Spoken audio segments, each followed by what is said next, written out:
Stop, man. Oh, I'm so happy, and I'm saying this out loud as Caleb. Good day to you.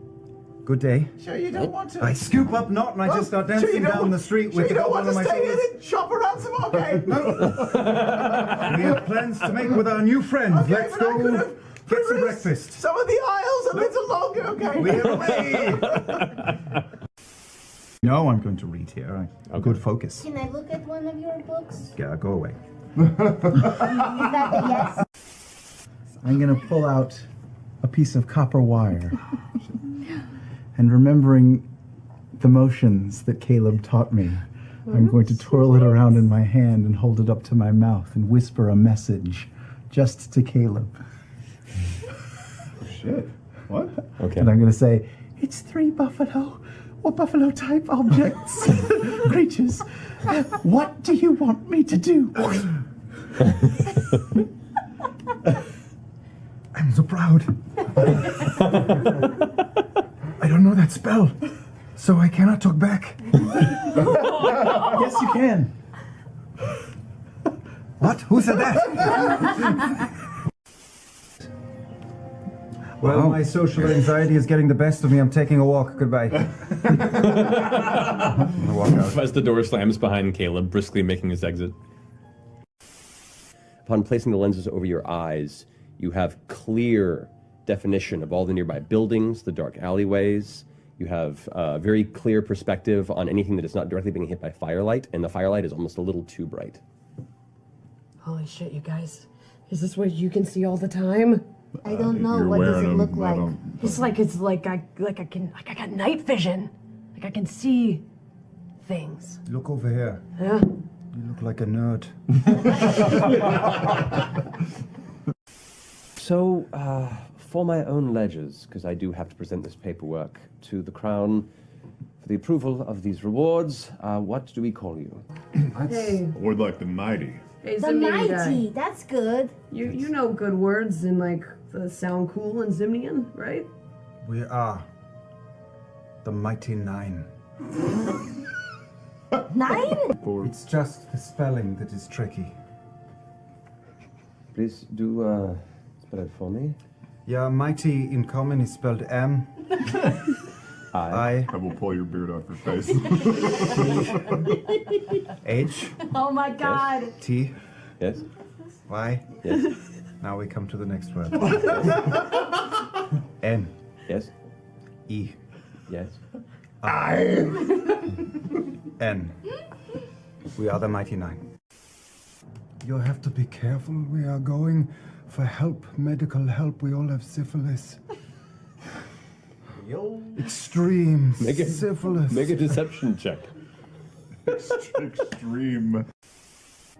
Before we can get to that, I just have to say you're respectfully terribly filthy. And this is an establishment that I have to insist requires some more cleanliness. And as he kind of waves his hand in front of you, you watch as all the dirt on your coat just begins to sift away. You watch as your clothing just becomes cleaned right up the front of you, reaching up towards your neck. And you watch as the dirt begins to kind of fleck away across your face. I'm tilting, I'm arching my face. As you fight it, a moment passes and you see before you, the first time since you've met, a sparkly, clean Caleb. Whoa. Caleb, what have you done to him? So good. I think I'm going to faint right now. No. It's gone. On the glass. What? Take them out! Take them out! Jesus Christ.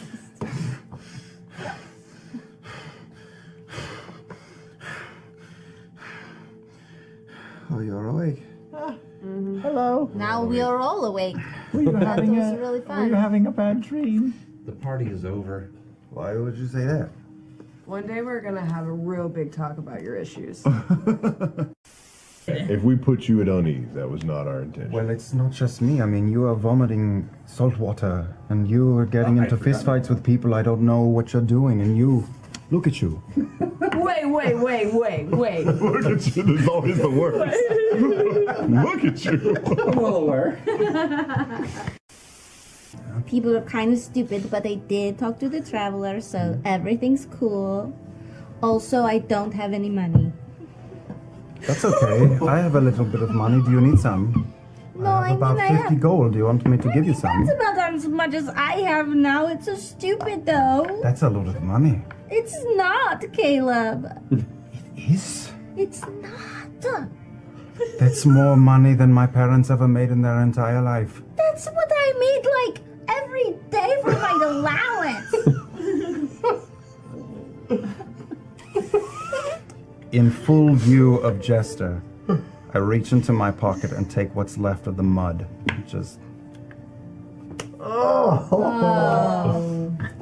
And I storm off towards our Caleb, original I didn't mean to shitty make you inn. put your shit on your face again. I don't hear that. All right. Jester, will you come look at my eyes? I feel a little bloodshot. I'm not feeling well after my encounter with the rats.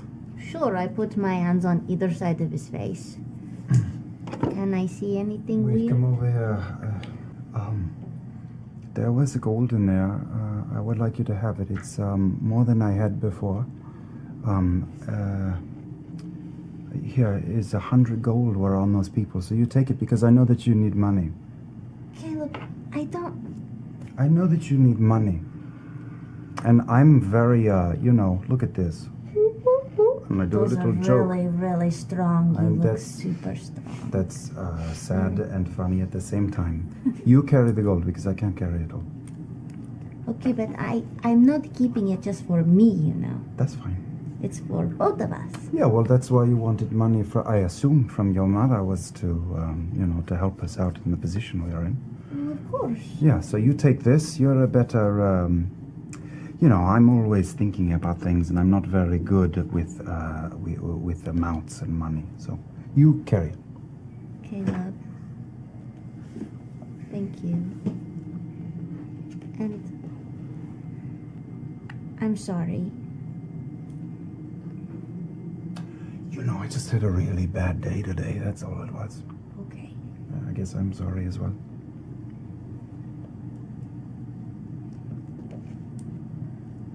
Okay. Do you need curing though? Because your eyes do look kind of bloodshot. No, that was. I'm fine. Okay. I'm fine. I'm going to stare at the wall because I don't know how to deal with the tension very well. As we're walking out, I will show you a trick that I've learned, in the past few years. It's very cold out, and I pull sides of the bread out. It's hot, and I hand you bread, and I hand you a piece of bread, and then I shove my hands in. It's warm. And I can eat it later. Let's go. Oh, Caleb. You can buy mittens. Yeah, there's like muffs, like hand muffs. Yeah, but I can eat this. Why are you looking at me that way? It's weird, Caleb. It's weird. It's not weird. Many people have done this in this make-believe world and also in America. Yeah. I walk out Well, the door. it's really good bread. Out the back door. At the back door. All right. You guys all heading outside? I'm the last one to leave the room. No! Yes. I summon the falchion and I hold it right up to his You throat. have to detect that I did it. Did you reach for it? Of course I was I the did. last one out of the room. Put it. Make you a in the perception. room? Make a perception. Yes! Make I was up here Hold first! I thought you on. were- Make a perception Alright. check. Make a sleight of hand check. Yeah. That's what this is for. I said I was the last one in that room. You were. Okay. 13. 8. You notice him go for it. Leave no trace. No, I'm taking Put this. it back or I'm I'll taking this. Isn't worth my time. I'm taking this. put it down or I'll pull leave out you my- here. You guys all crossbow stop at the and point it landing as you forward. turn back. Ford, put that fucking thing down. My hand starts to glow with Eldritch Blast energy. I will fucking leave both of you here. We're either a team or you're working for yourselves. Decide. You guys are all watching this in the landing. I walk out. Somebody's coming. Okay. I set it on the ground. And I pull Not closer to me. And I give Not a kiss on the forehead. Thank you. I pick up the scrolls and examine them. Okay.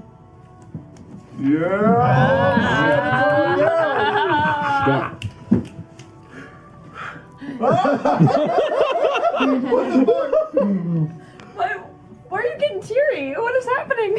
It's a good spell. Wasn't that good? Come here. Pick her up and I just hug her. I just hug her. What did we get? Just. This will be good for the group. This will be good for you and me. This is good. It's something that I was not able to do. I've been trying to figure it out for months, and I have not been able to figure it out, and now I have it. Every rebuild. Okay, let's look at these things for everybody else. Okay. Ho, ho, ho. Let's identify all this shit. All right. It's only been a short amount of time, but I am thinking, and I will be very careful with the bag. Are you coming on to me?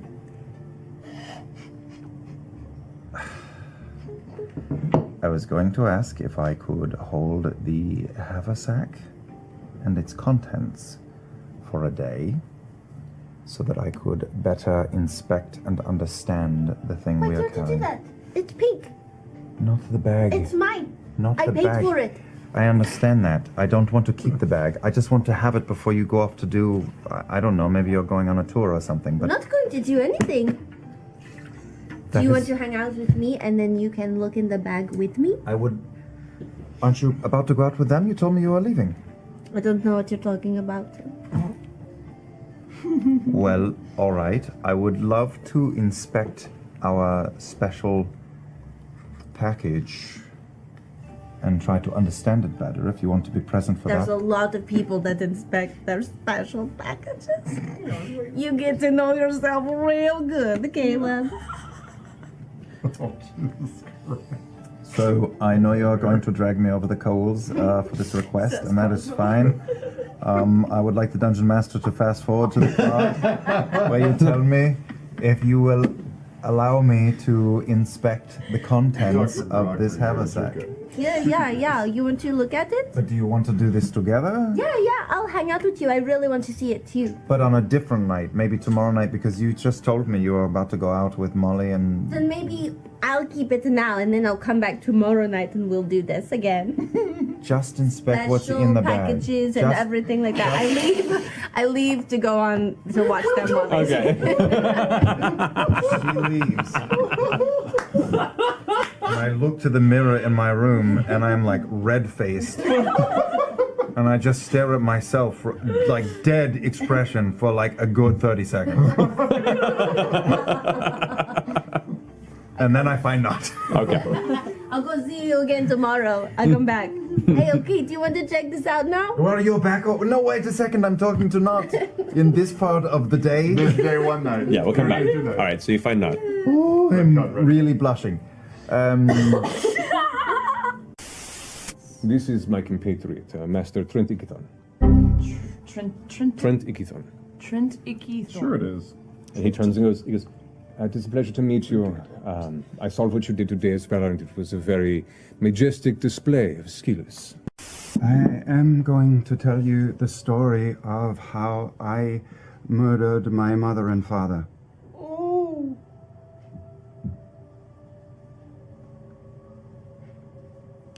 When I was younger,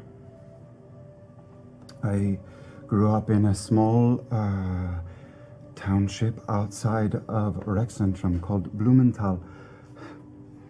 My mother's name was Una. My father's name was Leofric.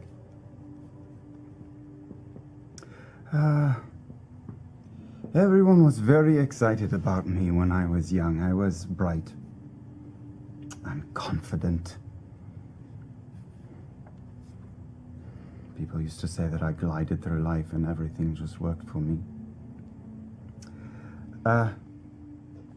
And as I got older, it became clear that I had a knack for the arcane. And everyone talked about the Solstice Academy. Maybe I would go there someday. It's the way they do things at that academy. They don't take all comers. They look for the diamond in the rough, and every couple of years they find one. But when I was a young man, adolescent really, they found 3 of us. Another boy and a girl, and From your town? yeah, from Blumenthal. And we were accepted. How old were you? I was young. What's young? Teenager? Anyway, we went there. I studied for a year. I worked so hard. It came easier to me than the other 2, but they were also very accomplished. There were others. There were other students from other parts of the empire there. And a little over a year of learning all they had to impart, I met a man named Trent Ikithon.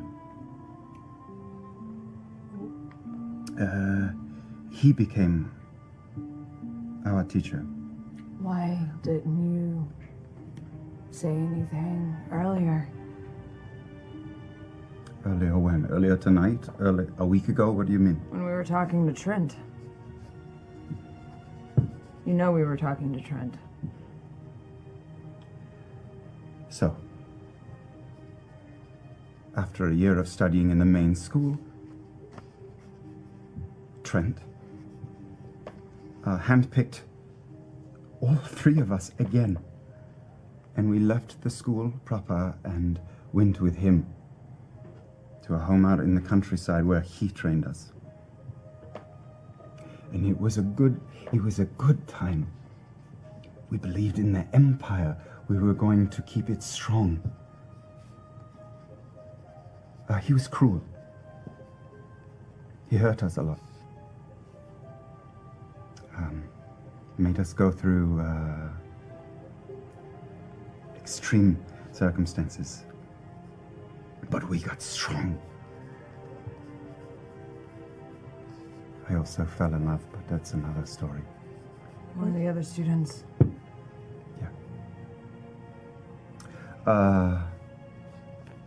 So we rose through the ranks, and it was the empire over all, and eventually he wanted to test our allegiance, and so strangers were brought in, traitors, disgusting people, traitors to this empire, and we killed them. You just What? Students? Mm-hmm. He made you We wanted executioners. We wanted to be. Caleb, that's deeply fucked up. You know that, right? Yeah. So, a few months of this, of studying, of a little bit of torture, a little bit of murdering dissidents and traitors and deviants. And then one day your parents were brought in as traitors. No. We were ready to graduate. And the last test of our allegiance was... I'm getting ahead of myself. You know, I went home. I went on a trip home and visited my parents. And when I was there in the middle of the night, I awoke and overheard them talking and went to the stair and listened to them talk about revolution and tearing the empire down. And I felt disgraced and shame for my family, my mother and my father, who were so wonderful to me when I was a child and were so happy for me to go to the academy and believed in the empire so much. And I went back to the school, and when the 3 of us were summoned and told what was expected of us, I knew what had to be done. And we went went to this other boy's home first, Eodwulf, and we stood by as he killed his parents, and we went to Astrid's house and had dinner with them, and she poisoned them, and then we went to my home and we grabbed a horse cart and in the middle of the night placed it against the door to the home, and I set it on fire. And you had to do this to graduate. To prove your loyalty. Well, yeah, but it didn't exactly go according to that plan, because as soon as I heard my mother and father screaming inside, I was so sure, until I wasn't, and I broke a bit. Did you go in after them? No, I went to an asylum for a number of years. I broke. And I don't remember so well what happened to me there. It was quite a number of years. And years later, a woman was there. And she, another patient, and she put hands on me. And she took the clouds away.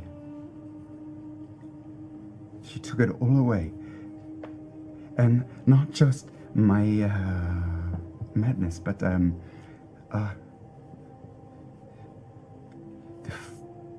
fake memories that Ikithon put in my head of my parents. Fake memories? Wanting to, but yes. Yes. Wait, that was a false memory? He tricked you? Into hearing their talks against the Empire. Is Yes, that what it was? yes, but it doesn't matter because I still wanted to do it when I did it. But you didn't know what you were doing. So what? You were brainwashed. So what? Programmed. Doesn't matter, I should have... I'm a disgusting person. It doesn't matter. Anyway, all that gone, just like that. And I ran.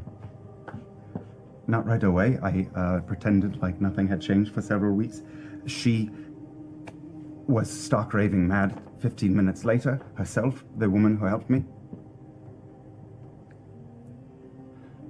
And I killed one of Trent's people there and took this, and I pull out the necklace. And this has been keeping me hidden for years. For 5 years. What do you mean hidden? They can find who they want. But not with this. They cannot find me.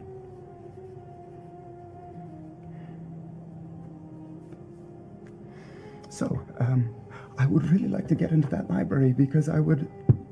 Like to run again? No. No, I like you all. You were just talking with Nan about running tomorrow. Well, it all depends on you, Beauregard. If I don't let you in? And if you can keep a secret. Caleb, I'm good at keeping secrets.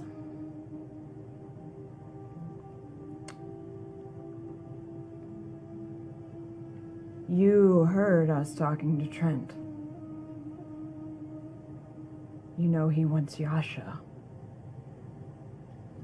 And you're the only person who knows the atrocities that this man, who utterly gave me the creeps, by the way, so I'm feeling a little bit validated in the fact that I think I, read him pretty well. I don't think it's... Anyway, I'm just saying, you have a responsibility now. which is... Keep this guy from hurting more people. Well, that's precisely why I went into this library.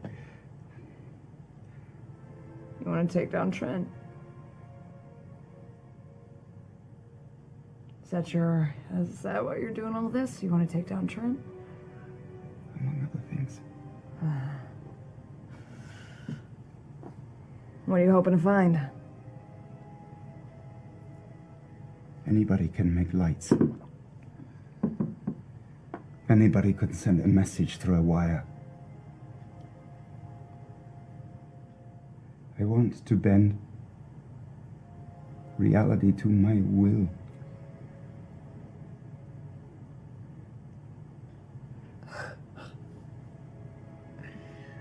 Caleb. You don't, though.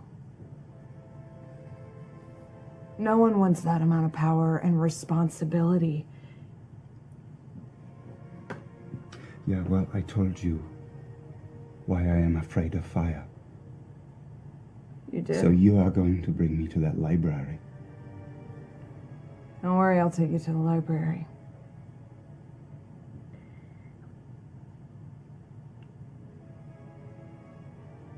There are two options here. You could selfishly try and go after this guy for your own vendetta.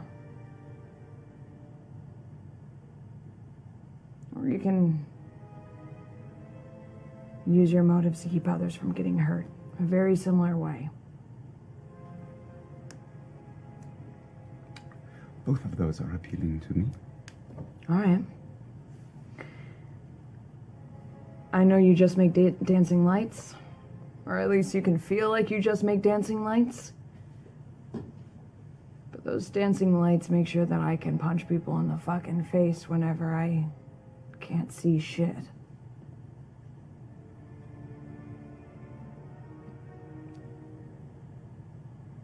A little bit of teamwork goes a long way. Okay, good. I think Nott and I are going to retire now. Maybe you can go get that food for the others.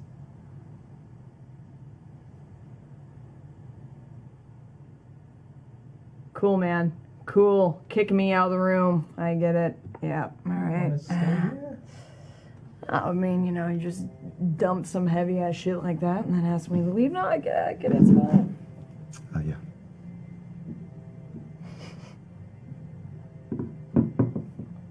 All right, I'll leave. But you don't have to leave the table. No, I'm not asking to leave the table. I'll keep your secret.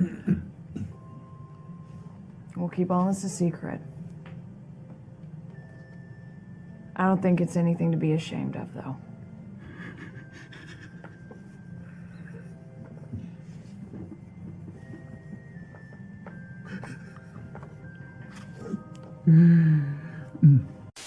I'll pull Caleb aside and just say, "Hey, can I talk to you for like 5 seconds, 10 maybe tops." 15. Okay, it might be more like 20 seconds. Just will you give me like 20 seconds? Over here. No, you know what? It's fine. I can say it in front of everybody. I'm sorry. I wanted to apologize for last night. I got a little aggressive, a little handsy. Shouldn't have done that. I was out of line. Yeah, I shouldn't have brought up your past shit. Sorry. See, 20 seconds. 20 seconds, right? That was about right? That was good. Genuine. He's just staring at me. Here's Going. where you respond to her. You saw the worst side of me. I give Beauregard a hug and say, I don't know what I'm doing. Just go with it. I look at Ford over my shoulder and just. I look to Do I- Yasha. And I hug him back? Do I go like this?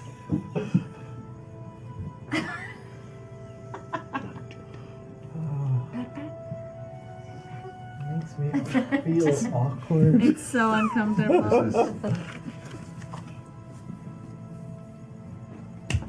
That was really good, guys. Welcome to the Mighty Nine!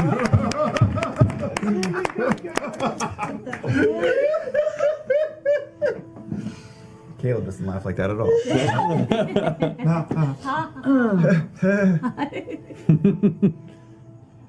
That's not necessary. Yes, it is. She was really rude to you, and Not necessary.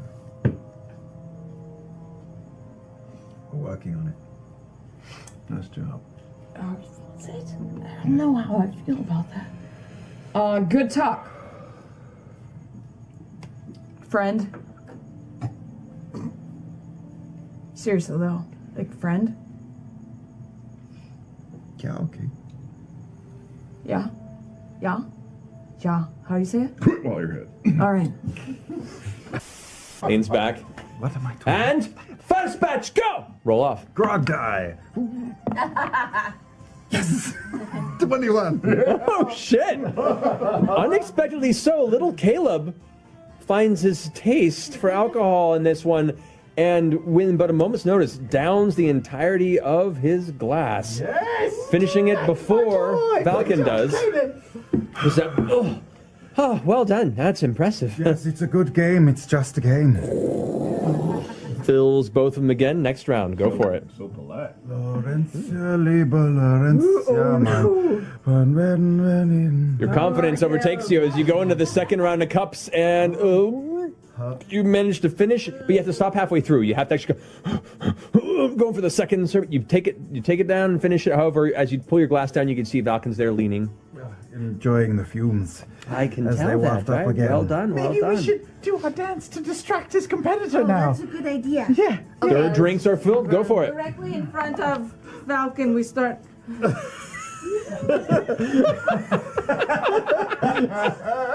Both of you guys make individual performance checks. 19. It was 15, but 12. He does not seem to be distracted, unfortunately. What'd you roll? 13 for me. 13. Yeah. As you take a moment and kind of... Nighty mine never says die. You manage to finally finish the last bits of it, and it takes a moment. You can feel like all the suds of the mixtures of drinks you've had tonight kind of billowing in your stomach and churning. You hear the in your stomach. You're like, oh, that's not good. That's a second loss on your end. That feels like it might go out the back exit instead of the front. They fill it up. Next roll. 14. 14. Come on, With this, you see Valken. He rolled a 9. Plus 3. So you win this one. He takes it and finishes you both within a second of each other. Finish the drink and. No, I've got this. You got this. I've got this. Caleb, steady. I swat him on the side of the got face. it. No, don't touch. Don't touch. I do it again. It's No, good. no, It's don't, good for you. please. It's good for you. Drink. And I They drink. filled up the last batch. You guys both final roll. Natural He's got 20.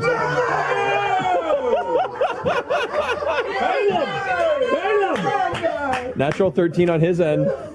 And with that, he finishes the drink and goes, "Told you! Booyah!"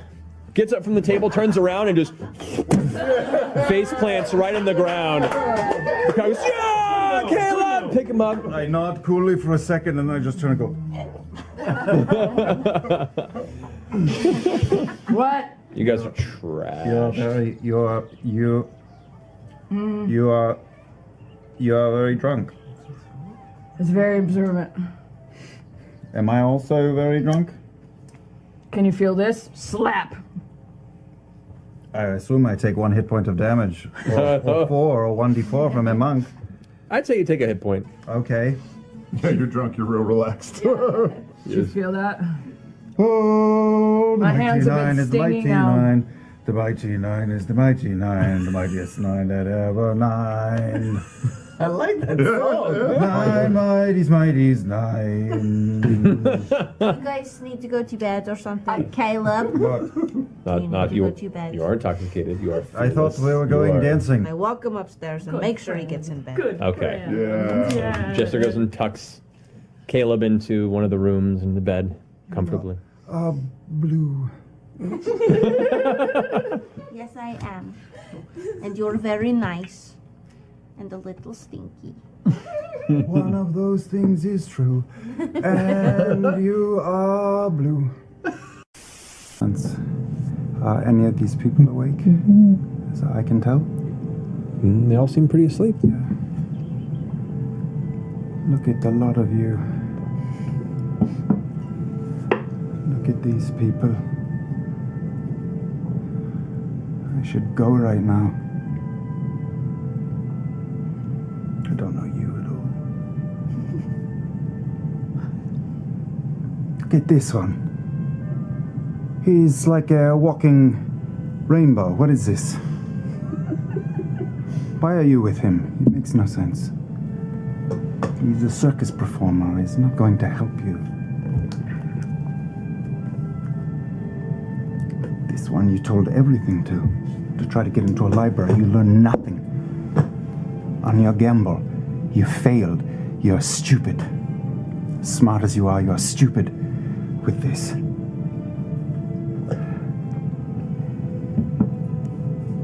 She could cave in everything.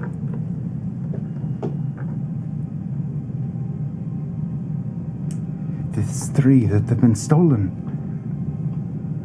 Yeah, they're nice. 2 of them, one's weird. One of them tried to kill you. The other one, she's adorable, but what are you? Stupid.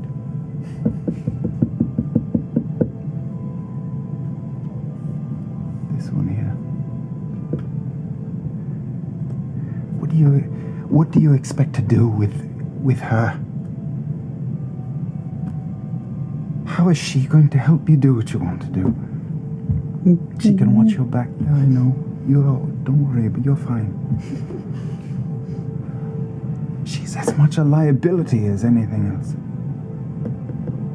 Oh, you're fucking mad when you're gesticulating this much.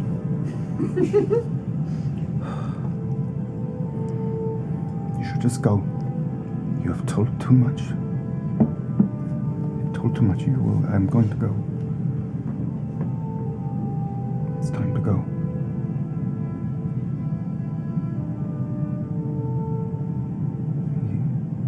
Sit there for a solid 5 minutes.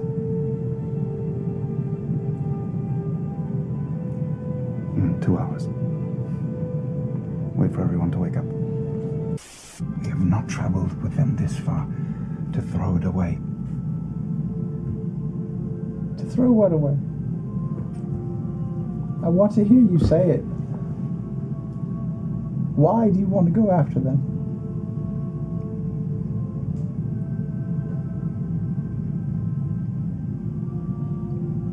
Their deaths would be a waste.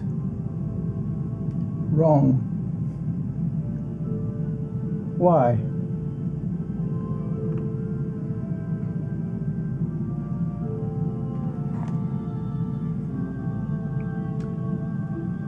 Caleb storms off into the woods. It was this close to running off from that road when things turned on us. You and I, we are going to survive together. That is the main thing. Why didn't you run? The dwarf stepped up.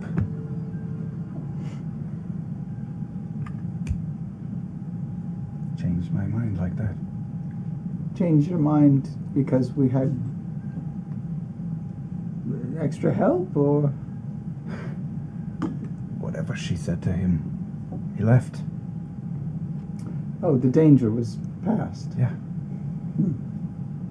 But we have done a lot, and you know what I am about. Of course I do, yes. So, I just want you and me especially, to be on the same page, because we have been for months now. Yeah? You are my friend. I want you to be with me, and I want us to live. But we have done a lot with these people. And if we can finesse this and do it in a way that does not throw our lives on the fire, there is more to be achieved. We will help you get to where you want to get. And myself together. We will work together with these people.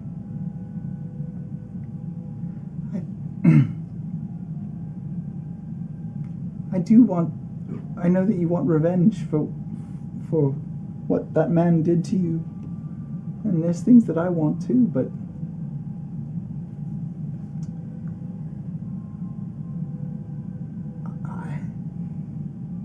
Molly Mock sort of was amazing. Sort of showed me something. Not just, he had this spirit of life that was pretty outstanding. And, you know, he was the moment that we all sort of traveled together. He came up and we were all talking and all cagey and all iffy with each other that when we met all these folks. Yeah. But he said, hey, I want to come see a circus show.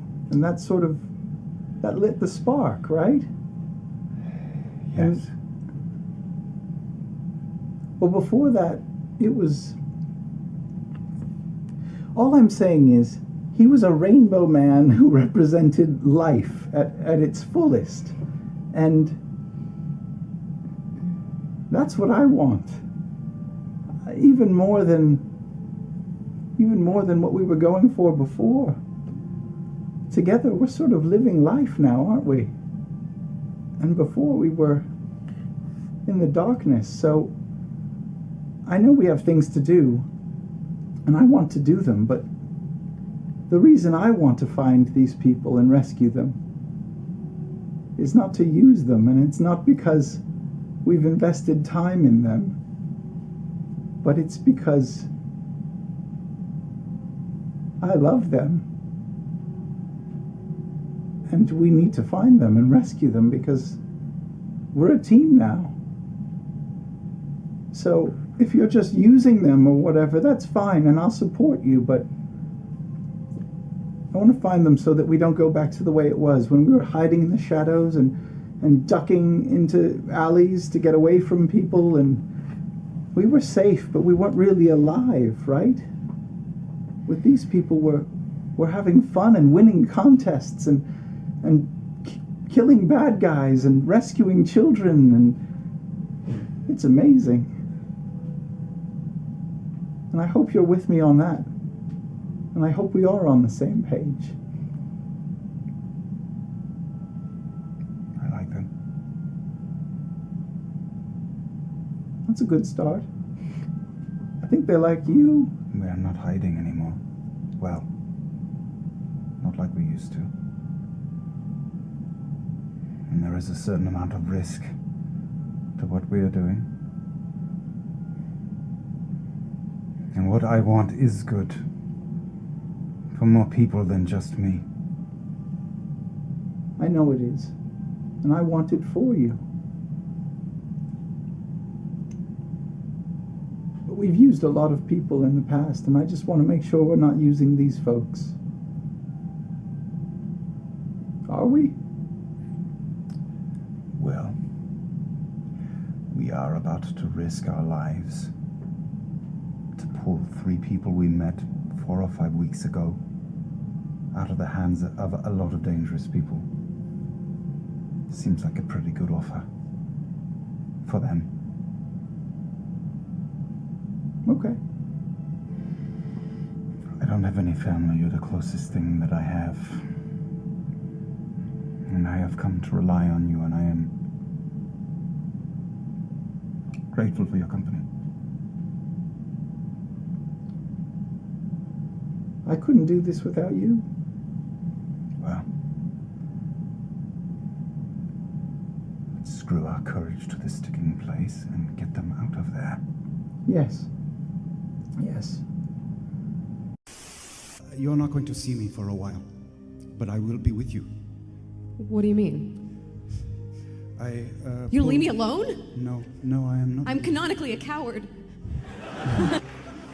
Yeah, ditto, kiddo. It galls me to do this because I will only be able to do it the one time.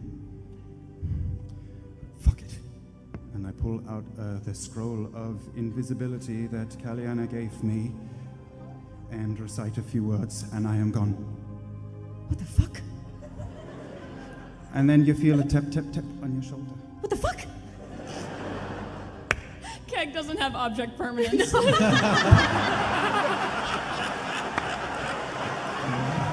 That is now also canon. Okay, I guess I'll go back down to everyone else? Quietly, please. And I will not be walking right next to you, but a little ways away. But you can trust me. I will not leave your side. Okay. Carefully. If you can tap me every so often to remind me of that, that would be great. Oh, one other thing. And there's a little flash on your shoulder, and there is a largish spider. What the fuck? A little quieter than that, please. What the fuck? That's the ticket. Let's go. Disembodied voice says, "Oh, this is going wonderful." Jesus! I forgot you were there. Kill it! Can you get? We gotta follow it first. Okay, kill it and follow it. Yeah, no, follow it, then kill it. Okay, great. Yes. Tell Caleb to meet us downstairs. Will you stop arguing and can we go downstairs carefully and quietly, please? Oh, by the way, I am invisible. I didn't know you could. Oh, the scroll. Good job, Caleb. Yeah, it looks really good on you, man. Yeah. I am actually over here, though. Oh, sorry. Let's go downstairs. I'll go first. I whisper into Not's ear and say, just this once. I think I should go first. You don't need to do this, Caleb, if you don't want to. I'm not there anymore. I am going to move into the room and sit down on the floor between the cage and the door. Yeah, and just wait. You go to duck over towards Shikasta, and your face hits something that's not there. It's like some sort of invisible force. Why do I keep running into things? I need contact lenses. You immediately recognize the familiar scent of Caleb's coat right in front of you. Oh! Caleb, is that you? Act natural. I'm going to slide out away from Not and look into the cage. Is anyone alive or dead in that cage? Make a perception check. 19. You see a small child, what looks to be a dwarf male, older. Both are looking scared, the child especially, but the dwarf kind of has his arms around the child protectively. Though it is a human child, it looks like they've both been in captivity for a bit, and at least he's feeling protective of the child. Hello. I'm invisible. Stay as low as possible and this will all blow over quickly, I think. Gonna bump into an invisible Caleb again. Are there duplicates of you? How are you doing this? I am very stealthy. Oh, you are amazing. I think this is a pretty solid fucking plan. What's the solid plan? I don't have a plan. In Beauregard's ear, she hears, I am just in the hallway God, ahead that's- of you. Just chill out for a moment. And I will continue to let Frumpkin creep around if we are in that sort of a scenario. Prado looks over his shoulder and goes, "Hurry!" Oh! No, it gets an attack before you can pull him back. Okay. That's a 24. But maybe it's only 1 point of damage. Maybe. That is 11 points of piercing damage. A rapid-fired arrow about that long, I'd say, against the spider. Would look terrible if it wasn't a Fey entity that just dissipates into dust as it blinks back into its home dimension. They are going to die. You're in my domain now. I had first planned to make you into premium contraband when finished. However, I may just keep you all as my own personal pets. Caleb has been silently making the jerk-off motion in the room they're standing in.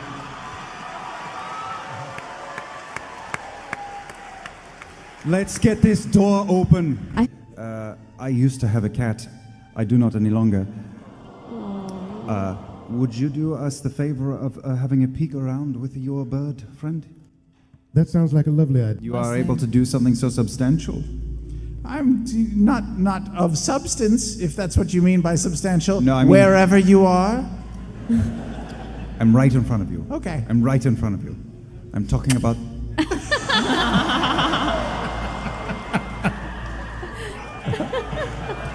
I think I got an ear.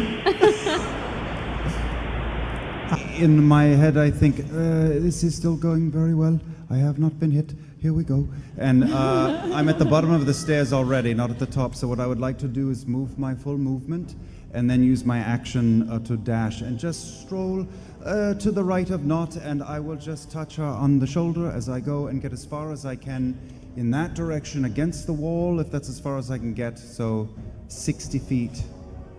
You can get all the way over here. Yeah, that's exactly where I want to be. And then I will scooch down, not fully sitting, but like, you know, bending my knees down and doing like a squat and thinking, this is okay.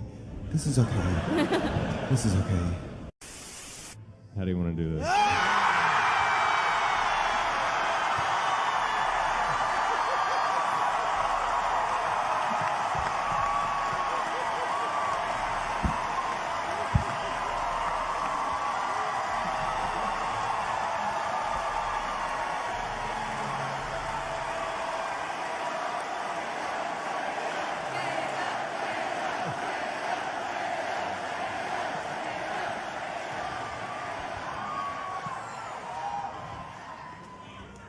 Oh, well, fuck me running, it worked. And I just watch it leave my finger and take an impossible spiraling trajectory through the air. And he's so preoccupied with that charming dwarf woman with the stubble.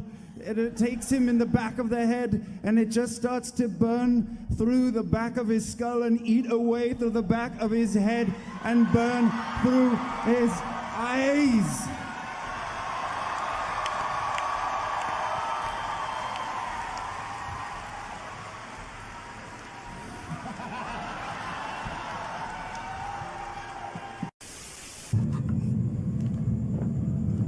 You are my greatest friend.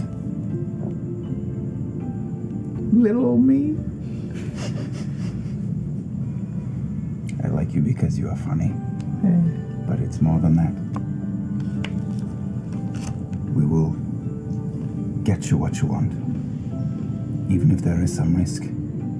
Because if it's truly important, it's worth the risk, yeah?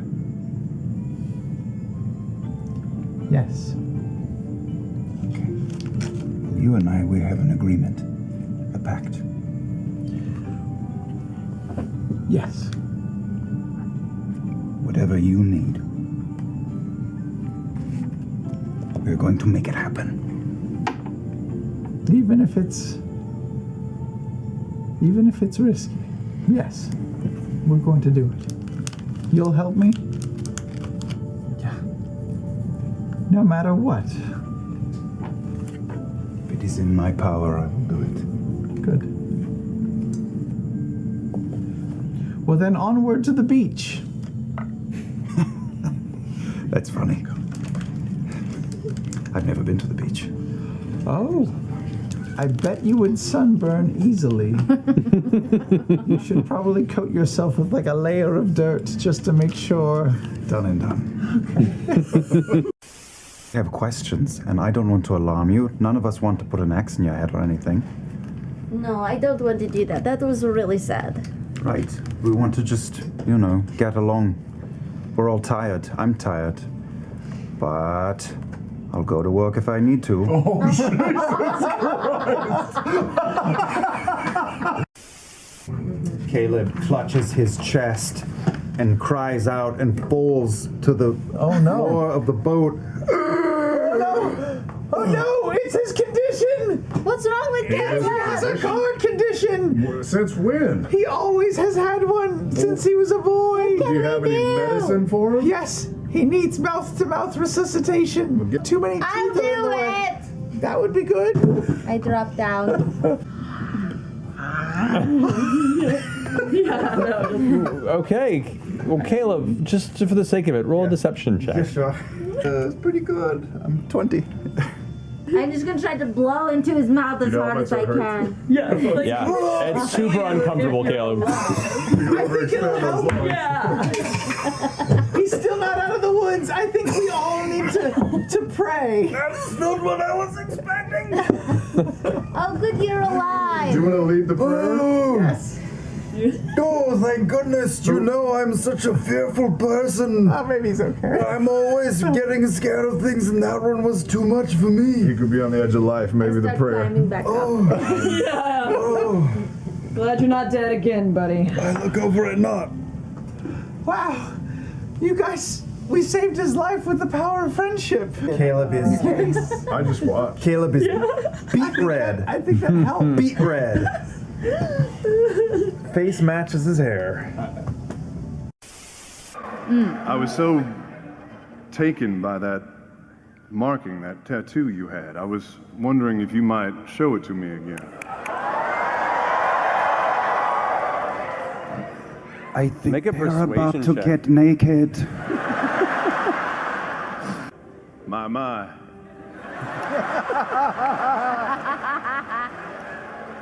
I'll summon the sword. In a scattering of ocean water across the far wall of the chamber, the falchion emerges in your grasp. Wait, which sword? What do you mean sword? Caleb can't hear any of this, but in the middle of the room he says, "It is getting very kinky in that room." Mr. Caleb, do you believe in fate?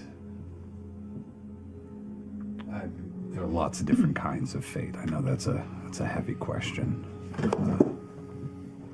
But do you believe that we are driven towards something by things that are greater than ourselves?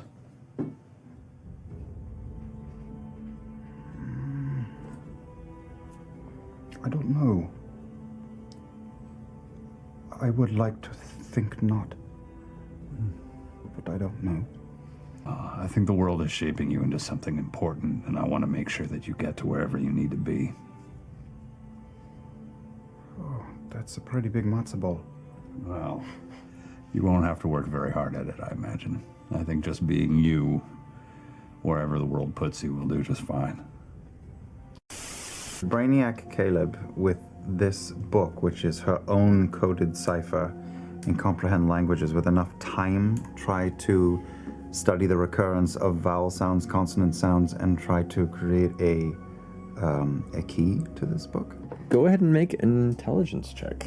I've rolled shit all night, every roll. You're due one. Every You're roll. due one. This one. It's kind of true. Natural 20.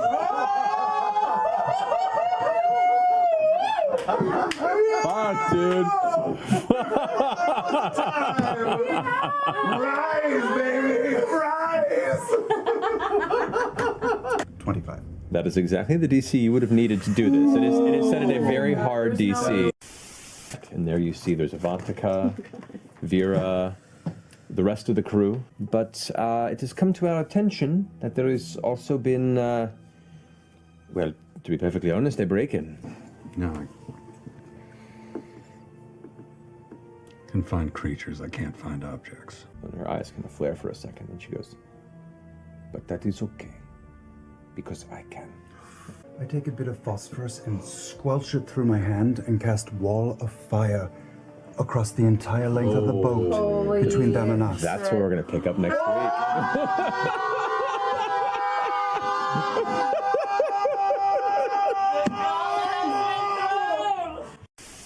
Ivantika's up next.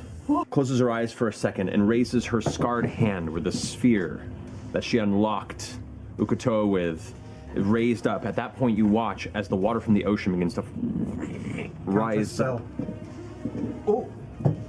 All right. Oh, God! It's a fourth level spell. So I need you to roll. I know. Oh, and boy. it's a disadvantage. Disadvantage. Where'd it go? rolled a 14 and a 19. She fails. She does.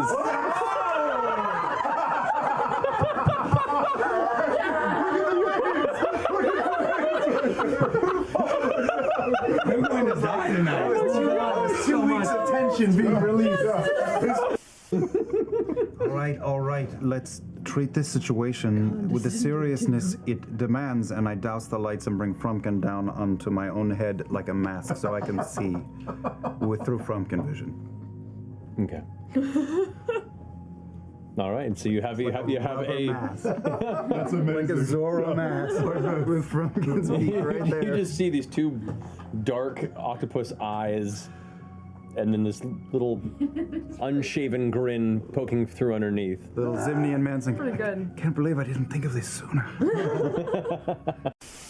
You could be an honorary member of the Mighty Nine. Oh. Well, that sounds fun. I like friends. I do too. I go up, I put my arms around him, and if he'll let me, I'll kiss him on the cheek. Oh. Thank you. Thank you for letting me play with your cat. Hey, you get the whole day. And I chase after her, and we go play in the thing. You can still play with it. Yeah. And you can play with the fun ball of tricks. Dankeschön. I was very brusque back in Nicodranas with you.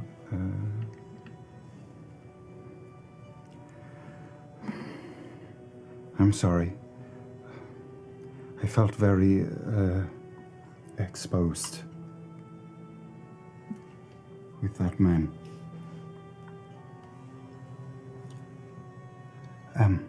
What was that? What was that? I was just collecting my thoughts. Okay.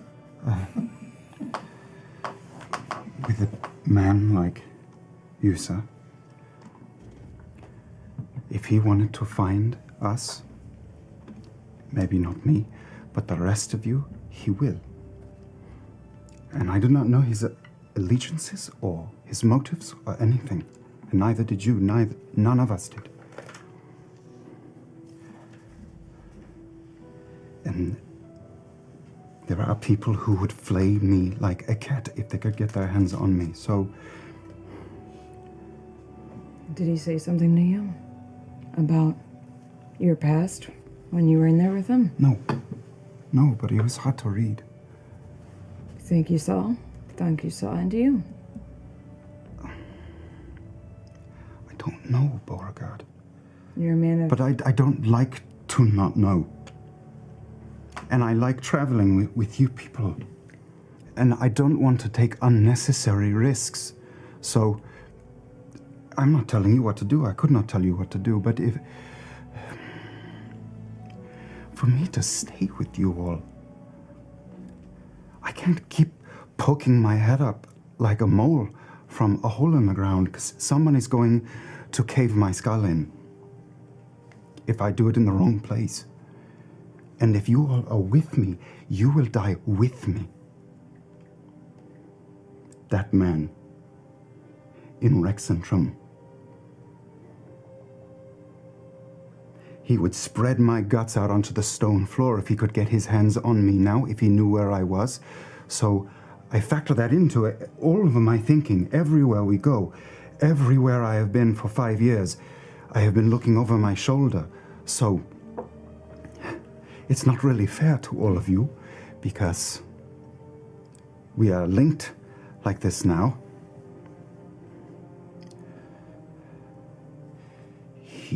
He's arguably the most powerful man in the Empire. The man in Rexentrum? Or Yusa? Ikathon. I just wanted you to understand me better. As much as I am able to have friends, I like you. All right? So I don't people very well. I'm well aware it's been a long time since I had a lot of practice. But I have to be careful, and if we can't be careful enough, I have to go. Do you have to go or do you want to go? Because what I'm hearing from you, Caleb, is that you don't understand that you have friends who are here willing to defend you and kick some ass just like we did for Ford. That is beside the point. Is it though? Yes, it is very much beside the point. Because if I care for any of you at all, and that man in the northern end of this empire knows where any one of you are, he knows he can get to me. If he finds us, you all will just be thrown into the fire with me. Caleb, unfortunately, you don't get to choose who cares for you. It's not a choice you get to make. You can either accept this. That is, we're talking around each other. That is not the point that I am arguing. I am saying that if we are going to stay together, we have to be careful. Careful. What do you want? Because we can't find anything out if we don't talk to people, if we're not careful.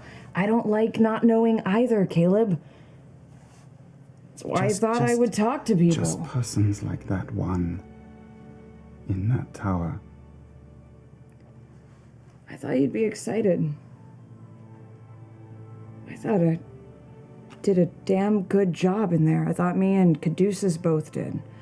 I was talking to Knot, and we thought for damn sure that you would be so stoked about this goddamn fucking tower.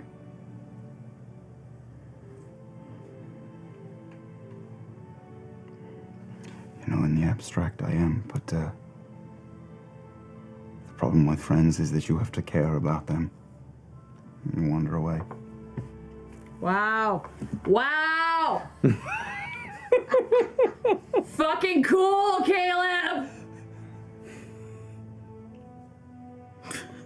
Caleb is really cool. Yeah, he's cool. You're cool, Caleb. See, Jester thinks you're fucking cool because he's your fucking friend. I'm trying to sleep. What are y'all doing? Sorry, Ford! Oh, what? I'm going to go stand in front of a tree just for 20 seconds and do this.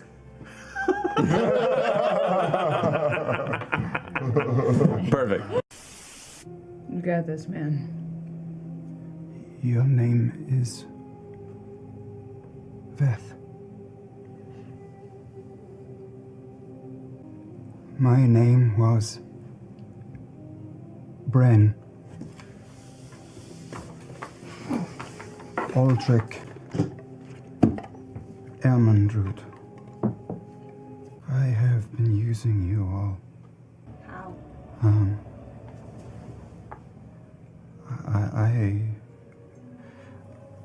I am from Rexentrum. I attended the Saltris Academy. And I was plucked by one of the Cerberus Assembly with a few others, and was being trained to do the kinds of things that I fear may have been done to. Yes. Yeah. And a lot of big plans for me that didn't pan out, and I went a little crazy.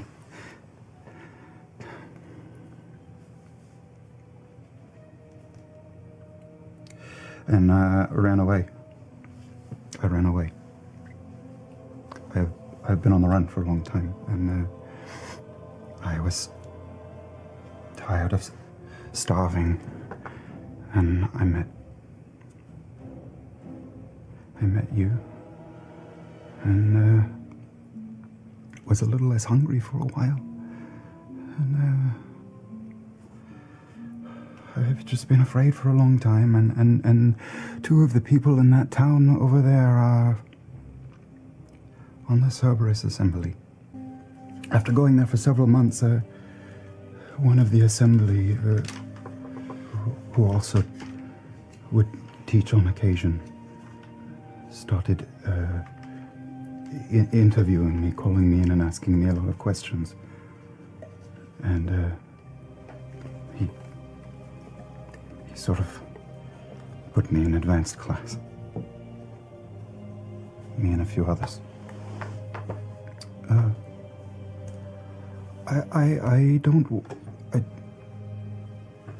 I don't want you all to be seen with me, because if you are seen with me by one of them, they will use you to get to me. You met the man who trained me.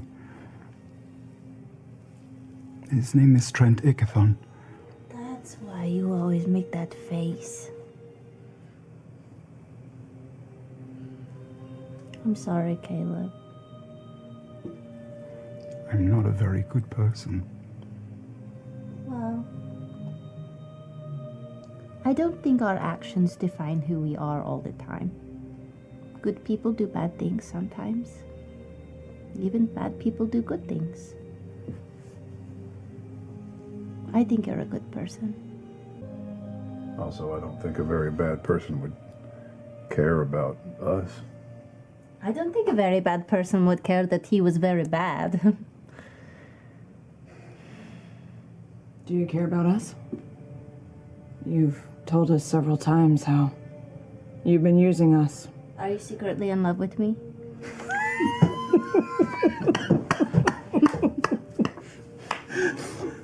I've been wearing bandages on my arm. And there are little, very faint scars all up the arm. Cuts or burns? They are scars, faint scars from cuts. From cuts. He used to put crystals in. He experimented on us, on the three of us. What would they do? What crystals? He was trying to strengthen us. Everything was for Empire. We were being trained to serve our Empire. Above all else. He was a little mad himself. That is, he was mad. I'm curious as to how much was for the Empire and how much the Empire was a veil for his own personal exploits. He believed that the unwashed masses relied on their base instincts, and the highest calling was to rise above the muck and control the cattle for the good of all. That sounds like a bad person. But we were at war. And many of us felt that way, feel that way. Do you still feel that way? I don't believe in anything now. When did you get your new name? I used a lot of names. Caleb is just what I told you. What do you prefer?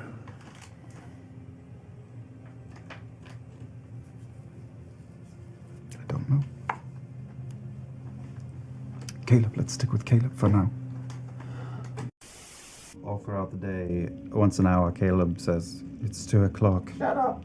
Hour goes by. Perfect. It's 3 o'clock. No.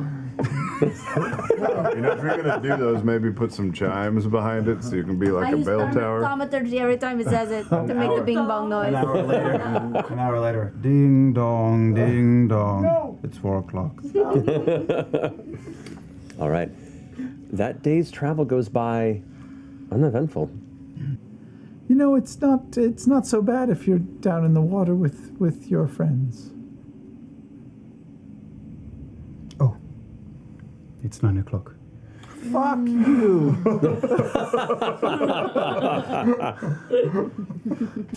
Caleb, before we go, What the fuck did were you mean? you just BSing? Is this your real accent? This is my real accent.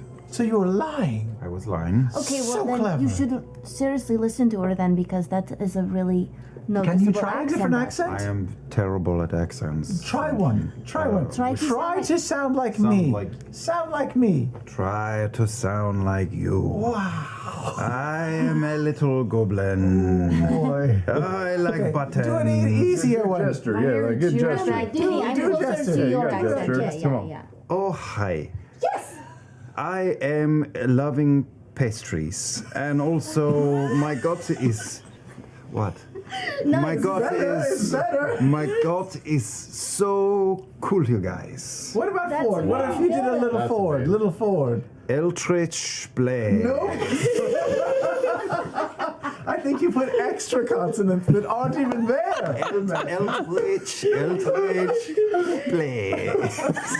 Please? There are no E's in that I word. hope I don't sound like that.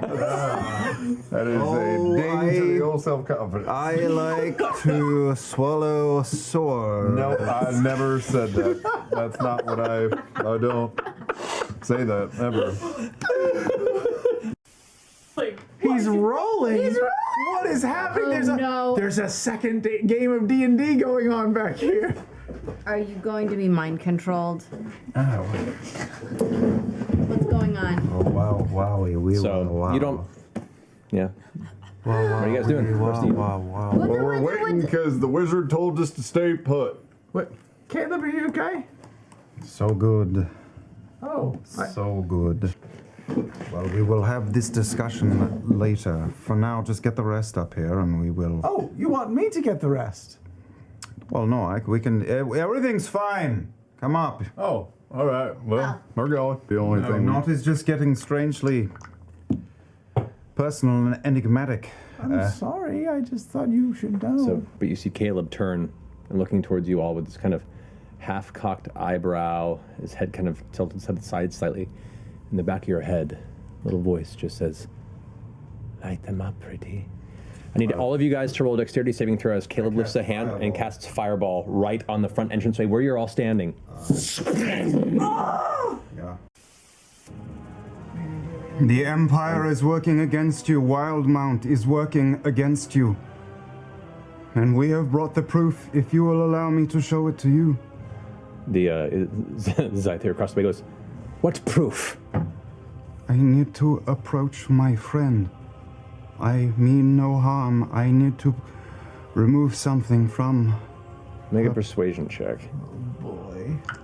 Oh boy, this went perfectly in my head. 16. 16. You have a moment. Anything strange and I take off your head. Chester, I am coming to you, okay? I am just going to open this bag. Careful, As there's you a reach lot of forward, sludge in there. you hear the sound of many blades being drawn as you reach for the bag. Echoing through the immense chamber, the bright light bearing down on top of you. You can feel the sweat beads forming and dripping down your forehead and gathering in your brow. I say this as a child of the Empire. Connected to inner circles there long ago. And I reach in and grab the dodecahedron. Okay. Oh god. And lift it into the air. I thought you were gonna get out the tripod first. Go big or go home. Okay. The minute you pull the dodecahedron out, you hear the clattering of metal. Ting, ting, ting, ting, ting, ting, ting, ting, ting. Gasps. If you thought air was escaped from the room before, it is a vacuum now and silence. The thrum of the object in your hand, the light pulsing like the heartbeat since the moment you found it. You see every eye upon you, and the queen, the bright queen herself, Aelis Kryn, has stepped around the art object, the symbol that sits before her throne, and looks down straight into it, her eyes wide. You see tears forming at the corners of her face. I am of the Empire, but I am no friend to the Empire. One of your own came to retrieve this and fell. And I bring it to you. And I set it down in front of Jester, 2 or 3 feet in front of her feet, and raise my hands back into the air. Everyone is just locked in on this, and slowly they all begin to look to the Bright Queen. She holds her staff up and says, "Release their bindings." One by one, you find your chains, your manacles pulled away. The Queen takes a step, and another, and another, and approaches. Tall, elegant with each step. She approaches, and she's even more imposing, more beautiful and ethereal the closer she gets to you. She sets her staff aside and reaches down from the handles, picks it up.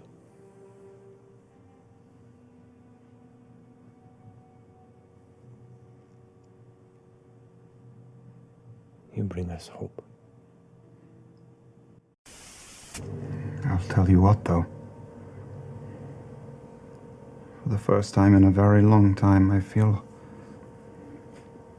hopeful. You look like you feel hopeful, Caleb.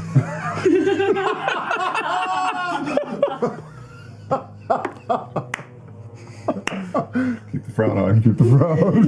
Go, don't break. I'm not breaking. I go out. Please be dressed. She's naked. No. No, why did you get me up so early? Are you awake? Yes, what? Keep your voice down. What? You alright? Yes. But I would be better. I need you to trust me.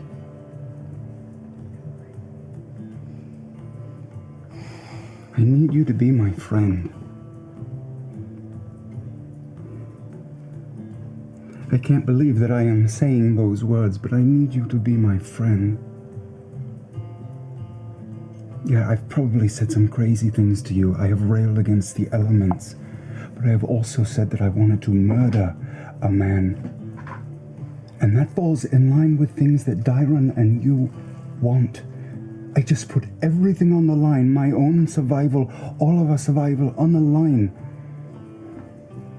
Because I wanted to see you live, and all of our friends live. A week ago, killing that man seemed impossible to me. And now it does not. You don't have to convince me of anything, Caleb. I've been your friend this whole time. Well, last night it seemed like I did. It's whether you believe it that's always been a question mark to me. Do you believe I'm your friend? That's always been the problem, man. I care for you a lot, and I've told you that on more than one occasion. And I'm not sure what it's met with. So do you trust me? Do you trust the rest of us? Or are we just cogs in your overall grand plan? Because that would hurt. That would hurt real bad, man. If that was the case. I think that I have spent so long like this that it is hard maybe for you to tell that I care for you. And I am sorry for anything that I have done in the past that has earned your distrust. Hey, look at me.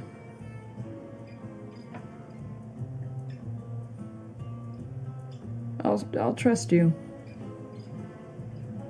You do me a favor.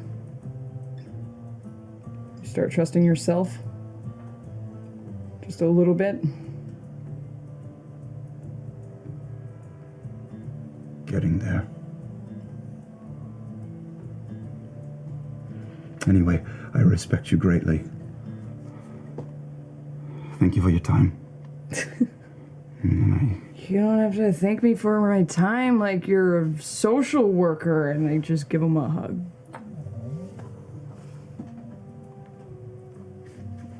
Look, you're next to me. We can do it in real life. You don't think I'm terrible for just leaving him in a hotel room? Do I think that some amount of time after you drowned and were changed into something other than you are,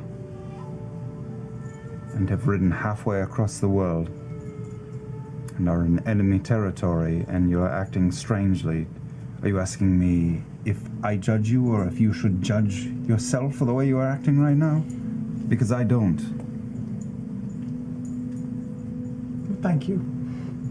That makes me feel a little better. Why have you been talking to us with a fake accent for months? I'm sorry? I've heard you do it a few times. I've heard a different voice come out of you. A different voice? Yeah, Ford. A different voice. We have bound ourselves together. And I feel like I know this group pretty well. I know Yasha better than you, and she never fucking says anything. I love you, Ashley. So do I.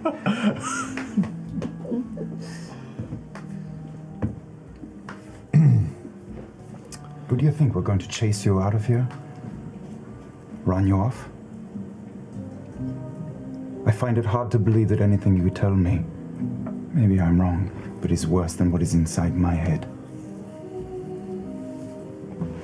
Oh, no, I don't think that's it at all.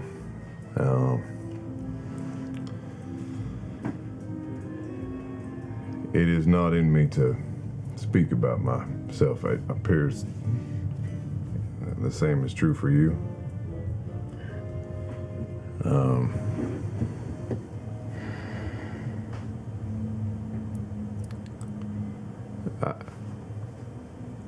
I found myself reinvented when I woke up on that shore. When I wake up at night, spitting up water, it's reminders of a time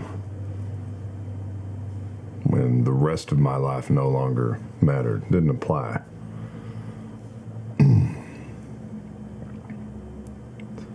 I didn't care for that life. Didn't care for me.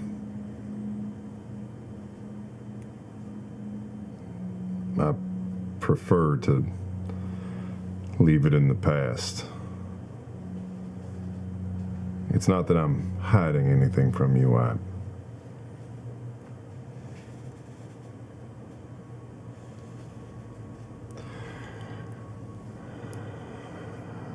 don't want to bring things from my old life into this one.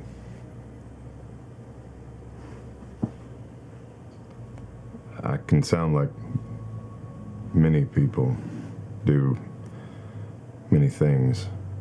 Yeah, but it's just been the one that I've heard. When you think no one is listening. Is that your past? Yeah. Yeah, it is. I have dealt heavily with my past. And I worry now more than ever that it is nipping at my heels. Do you have worries like that? Do you feel like your past will come back to bite you, or it is just painful and you wish to shun it? Because that is the main reason I ask. This is our family now. And we are looking out for each other. And I have told all of you something I am very ashamed of, because I worry about you all. And maybe I just want to know that you are not worried about something like that as well. I want to know what's at my back.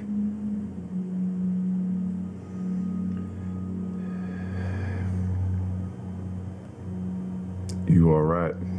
You have been very forthcoming. I admire that, especially given what you've told us. There is nothing that nips at my heels or is at my back that is of danger to anyone else in this group. I appreciate you wanting to know more.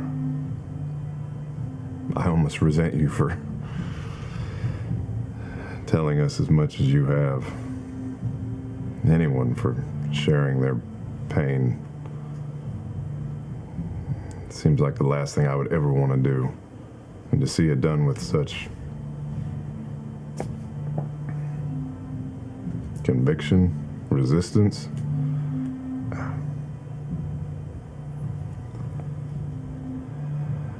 I'll try.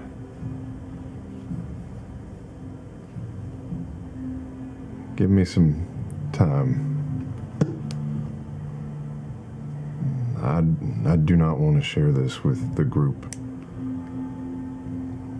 I feel like sometimes you hold on to things that make you who you are, and if you lose those things, you can fall free. I have had those same thoughts for a long time. We can remake ourselves into something better. Yeah, that's what I thought I was doing.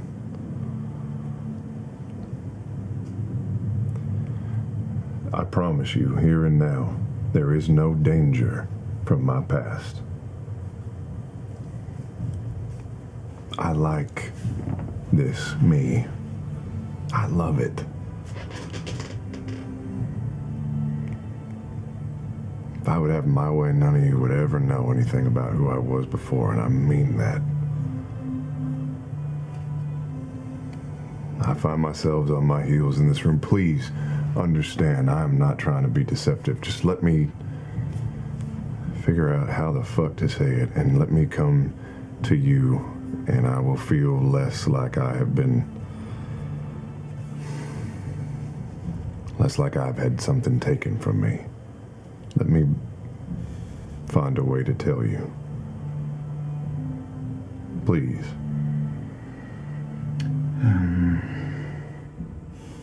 All right. That's fair.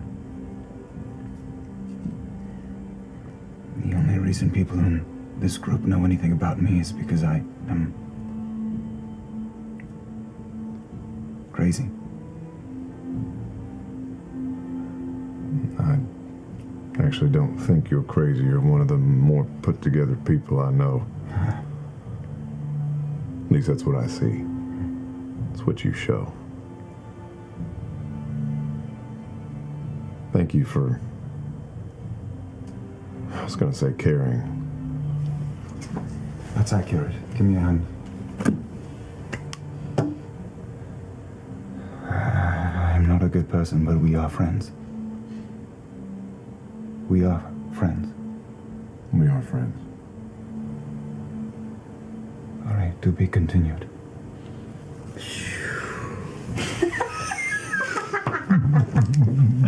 Is that fire and water mixing? That's when you start fighting. That's how you get Steve. The winds of destiny. Okay, so as the sun is setting, do you guys heading into the barb fields for a bit? Hell yeah. Right as the sun is setting. Yep. Yeah, sounds fine. Okay. As you begin leaping your way towards the center of the fields. Hold on a minute. Do you want to tell the others you want to stop? We I'm could do this fine. before. as I kind of like clutch a broken rib. You know, I'm not feeling so well. Oh no! I think I might need to rest here. Okay, let's all stop. I fell. You did? Well, Was it you when fell- I fell on you? Yes, but it's not your fault. I'm I very. didn't know you were so weak. Justin. You didn't? Yes, course I you did. know, he's I know very you're weak. weak. I'm sorry I So, jumped on you. My apologies. Would it be okay if we stopped here? I think that's for me. probably a good It's idea. horse, Caleb. If that's what you need. And we will rest as short a time as possible and head out as early as possible, and maybe not go through there in the middle of the. What time is it now?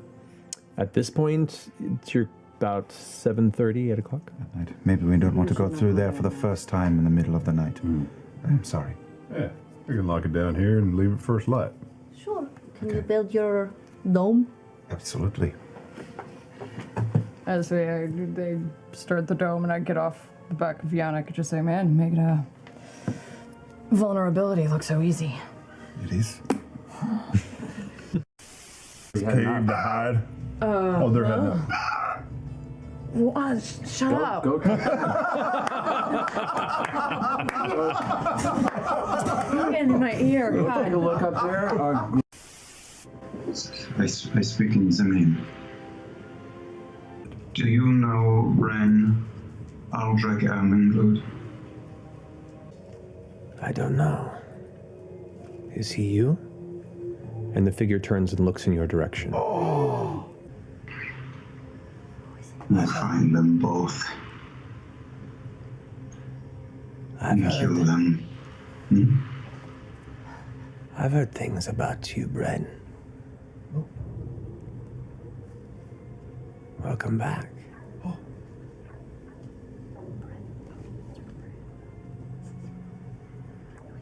I am curious to know what you've heard of this boy. We'll see if you live long enough. So tell me. And walk away from the door and start to hyperventilate against the wall. Do you know this person? She's a murderer. She's one of my own. She is me if I had turned out to be me. Walk back over to the door. Some of us get tired of macabre fairy tales. So you enjoy your mouth full of lies. When they choke it out of you. Kind of sit in their places. Luke, the world is very big, and it might feel like the three of you are very far apart. But you can always be connected, and I draw a line from Veth to Luke, and then from the circle that Luke is in to his father, and from Yeza to Veth. And then I start to fill in the patterns in the middle of the circle. And as far away as your mother may seem, in the blink of an eye, she can come back to you. She's off doing big things, and she has a lot of assistants, 9 of them. Okay. You'll hear from her, and she'll be back soon. Everybody ready to go? All your powers came from that sword? Well, let's find out. I didn't have any before them. Put your hand out. Pull off the glove of blasting, and I start to pull it on. It's not an attunement. Okay. Yeah. Aim at the Lara. The rays extend and blast into the side of the mountain. But that's the glove. Well, but it's on your hand, so you hold on to that. Where's that whip? Here? Yeah. You have things that are more useful than this, but for now. I mean, you can also have my axe. Here, take this dagger. I have a shield as well. Dagger? If you like. Here. The whip, yeah. I give him the whip and the axe. Oh no. To outfit you. Caduceus, did you have that volleyball sword?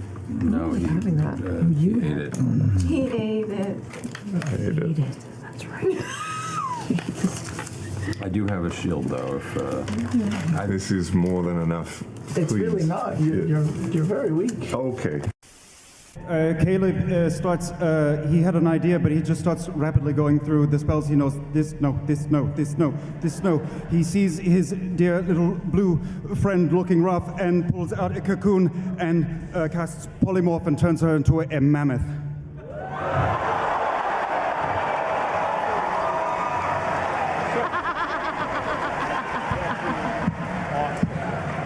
Sending you the stats.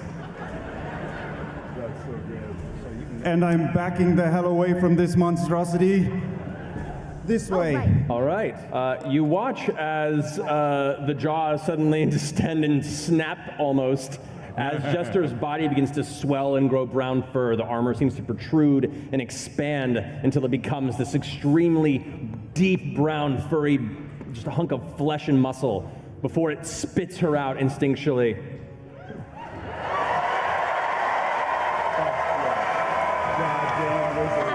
Knocking this tree over into the other one. All right, you're a mammoth now. Caleb will move his full movement 30 feet this way, going schnell, schnell, schnell, schnell, This way? schnell, schnell. All right, the creature, as it is now being, it spat out this large mammoth that is now on the ground, pushing over a tree. Caduceus, you watch as this mammoth stomps the ground around you, shaking. It almost steps onto you. Oh, yeah. Caleb I steps usually aside prepare to those not. Were you hurt much? Was I hurt much? Yeah. No, I'm okay. I'm all right. I'm fine. Oh, are you all right? Not a scratch.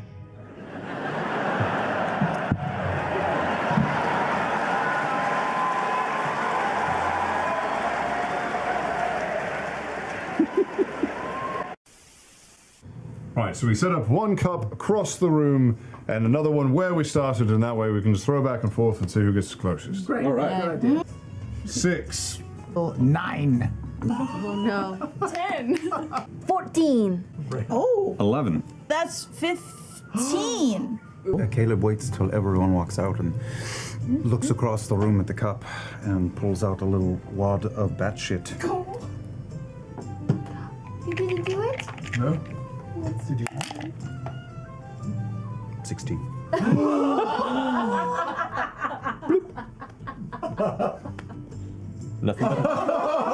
Nothing but mug. That was beautiful. Frumpkin saw it, and that's all that counts. Frumpkin won't tell anyone. Frumpkin keeps all the secrets. We found a magic closet. I don't know anything beyond that. Because my locate object only lasts for 10 minutes. Cast detect magic. Okay. You detect. The range on that is 30, I think. 30 feet. You sense a faint bit of magic towards the back of this closet. What kind? This would be necromantic. Ooh. That's a bad armoire.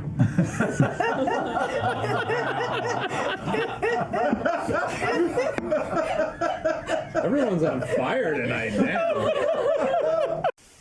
You've done a lot for the Assembly. I know that you've killed many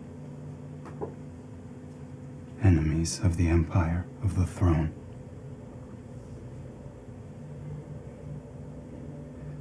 I am very curious to know how it would affect you if you knew that some of those you robbed of their breath were innocent. Completely innocent. As loyal as you. What would that do to you? We both trained under the same man. You know the answer to that. There are things bigger than innocence. It doesn't haunt you at all to know that some of the deeds you've committed were predicated on lies. I had my heart beating out of me a long time ago. Now, it's about guiding history. I don't know how my brothers and sisters could stomach wearing that mantle of loyalty, knowing that it was woven so thoroughly from sin. And I am very sorry for you. Good men don't conquer. They die and are forgotten. It was folly thinking I could change your mind, I know. Why would I? What do you want? Why did you come here? None of this is surprising. What do you want from me?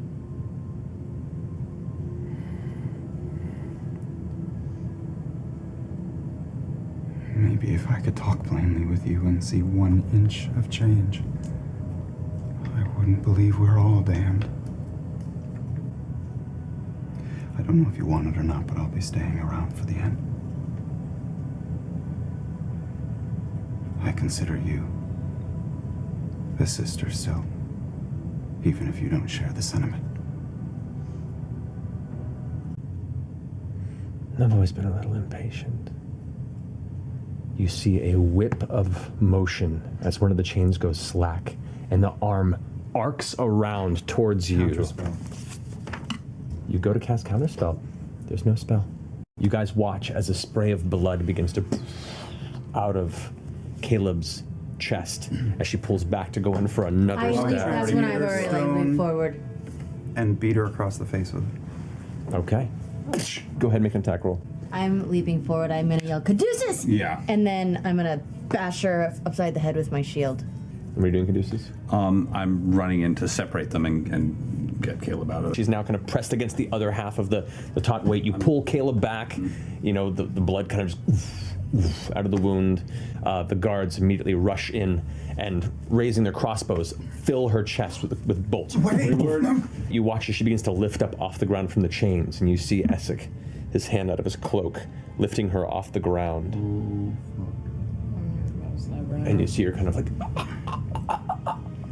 from blood pouring from the corners of her mouth, her eyes wide, as it kind of just looks to you. I walk up to her and just stare into her eyes from 6 inches away. Oh! To Essek. Oh! Caleb wanders over to her corpse and kneels, and with his own bloody hand wipes her hair out of her eyes.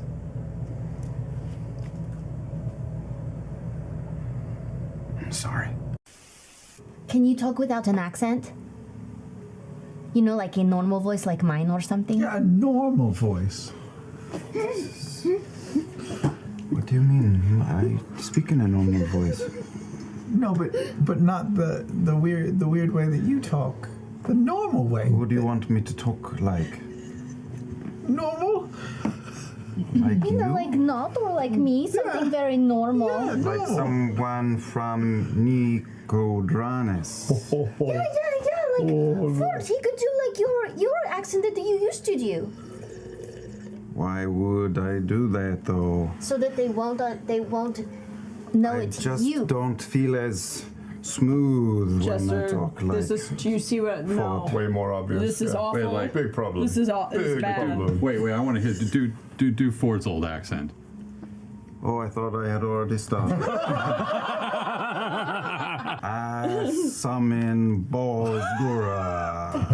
Yeah, that's really good. Balsgura. It's Yeah, not. yeah. It's not good. Yeah. How are you leaving it? Are you thinking of coming along? Ford, your old with, accent's or- very weird. I had forgotten how weird that accent is. Can I ask you a question, and you as well? Sure. I'm not a man of faith like the two of you. I know that there are gods on high who look down upon us and interact with the mortal coil from time to time. But in my life, I have only ever felt like an ant. finding my way about in the mud. Certainly, no feeling of fate, no connection to that. But everything that is happening with this group of 9 continues to build. We are so different, all of us. Seemingly so little alike, and yet, for the first time in my life, I can't shake the feeling that we have been pulled together. And that is a very foreign thought to me.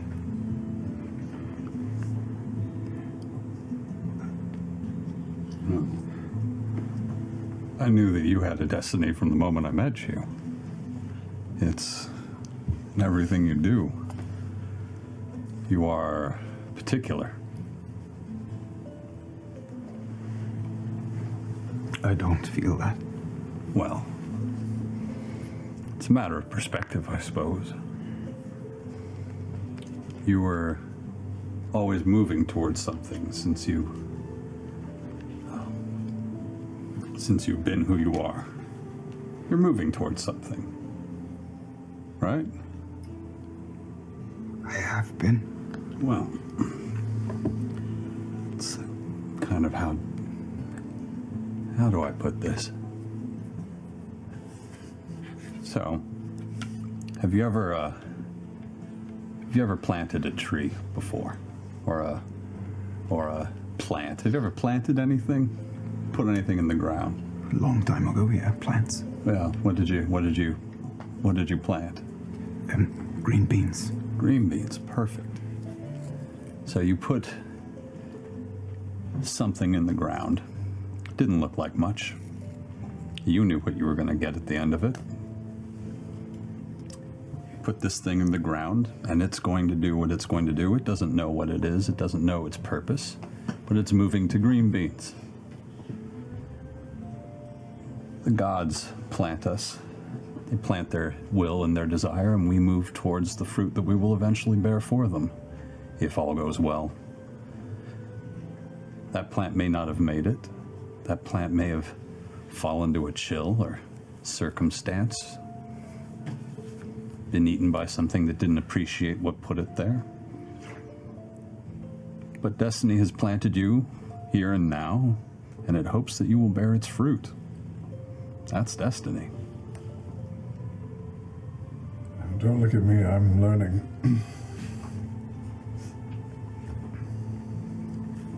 The tree doesn't know what it's going to fruit. You don't know where you're headed, but you were put here, and I've always known this, but I will admit I've never felt it as truly as I have since meeting the rest of you. This is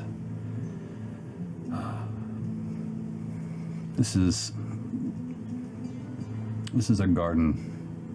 This is a good garden. A lot of manure. What a good garden. And what is the point of a chip if not just to douse it in vinegar? It's really the only point of this. It's bland otherwise. It's true, yeah. Really, that's no other purpose. Does that help, Caleb?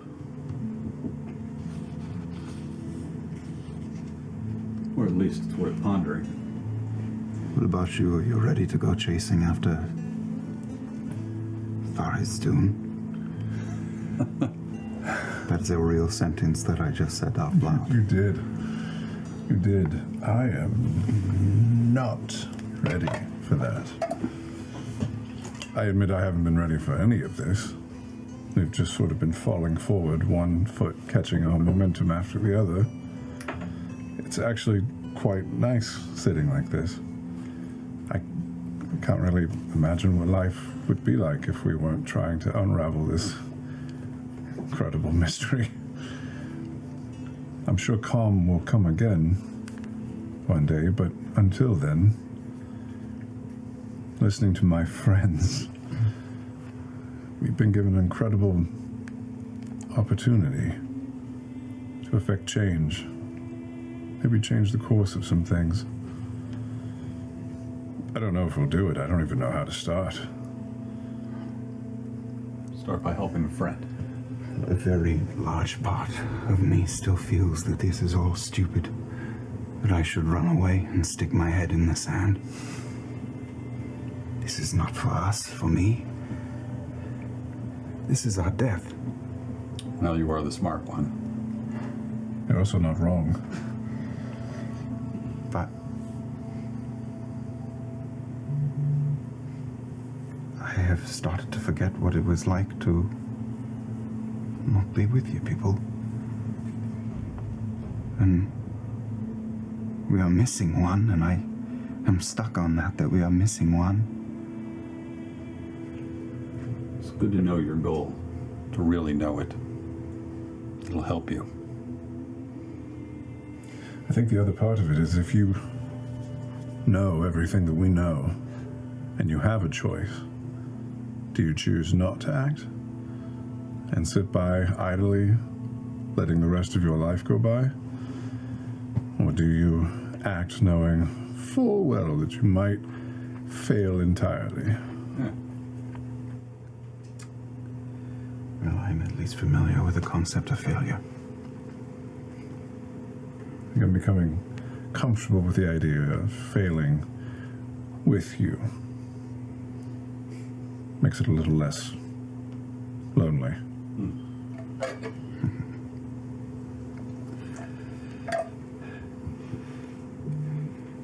You two are all right. Getting better. You are as well. You should give yourself more credit. I know. Just think about it. I saw how hard it was for you in there. In the ball. You put others before yourself over and over again in there. That wasn't easy. It was very impressive.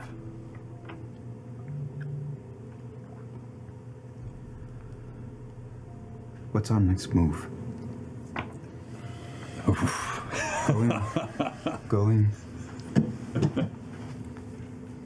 Going to Sadash maybe is what we will do, but it is complicated for me to go to Sadash to speak to this man. I don't know that I can do that. I'm not saying that we don't, but I don't know that I can do that. We're going to have to protect you while we're there. And I think we'll also need to listen to what it is you want to do in case we run across any of the unsavory types we've met previously. Specifically the ones that have it out for you. And we're going to have to get out as cleanly and quickly as possible. Or, what do you want to do? Do you want to run? Or find some absolution? If we go there, I want to find any information from Haas. And leave. I don't need to get my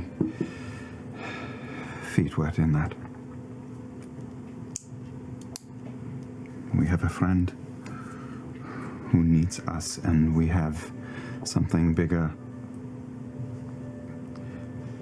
than anything, apparently, to deal with, so. First we save our friend. First we save our friend. Everything else will come. Agreed. I hate tattoos.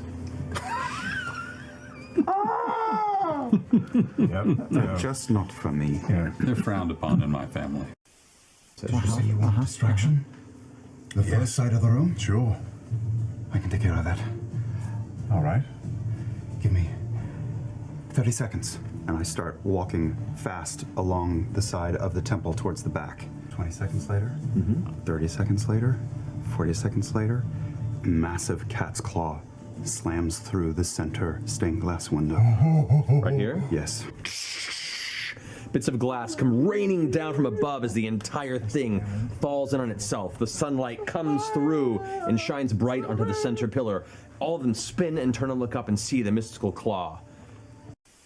Having seen Beauregard, his good friend, get stabbed through, pulled up, walks directly behind the laughing hand, pulls out the cat's cradle, slams it into the ground, and I cast Widogast's Web of Fire. How do you want to... So cat's cradle hits the ground, ring of fire goes, and all of the motes of fire stretch out and converge into one thick 5-foot wide wall, and like a tsunami of fire just goes, jumps up the steps, climbs up his back, and burns his entire backside. As the flames engulf him, the fire is a bonfire. The heat is immense, and Beauregard, you have to like wince and pull away a bit. It's burning so hot. He just stands there, not reacting. The flames just engulfing, and the laughter gets louder and louder and louder, then thinner, then thinner, then thinner. And then the flames eventually burn out, and he's still just standing, a blackened body on its feet. Oh, sick. Wow. Before the day gets too late, I ask Ford and Not if you would accompany me on a quick errand. Of course, Just yes. take a walkers. Yes. And I will lead them through Rexentrum and go and cruise past the Soltris Academy. Okay.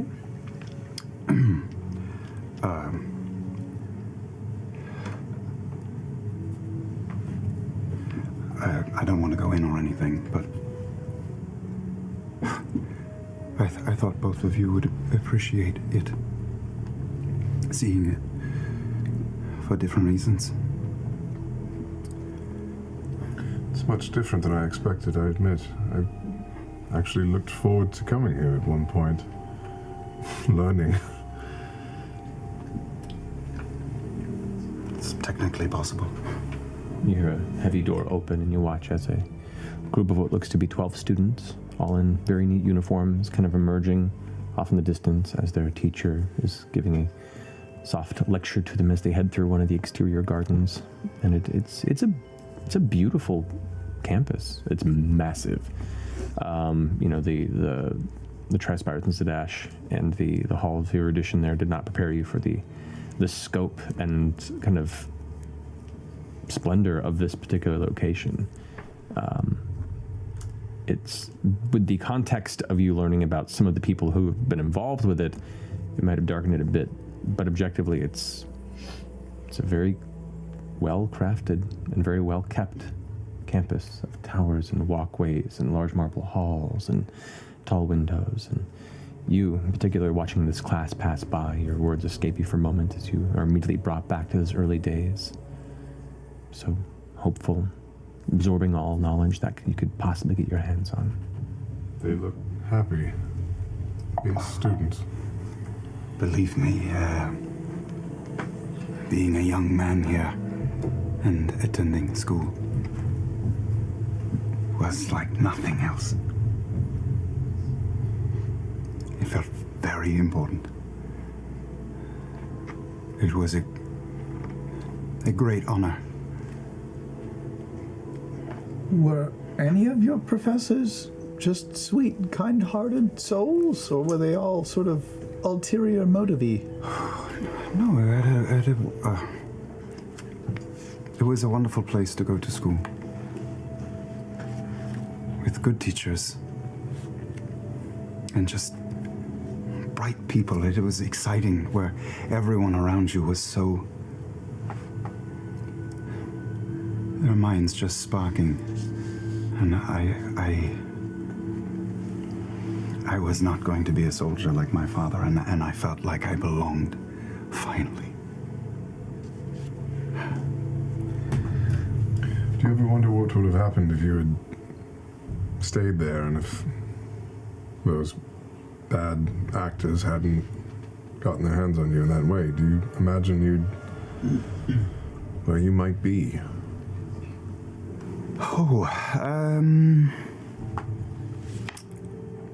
Probably a teacher here.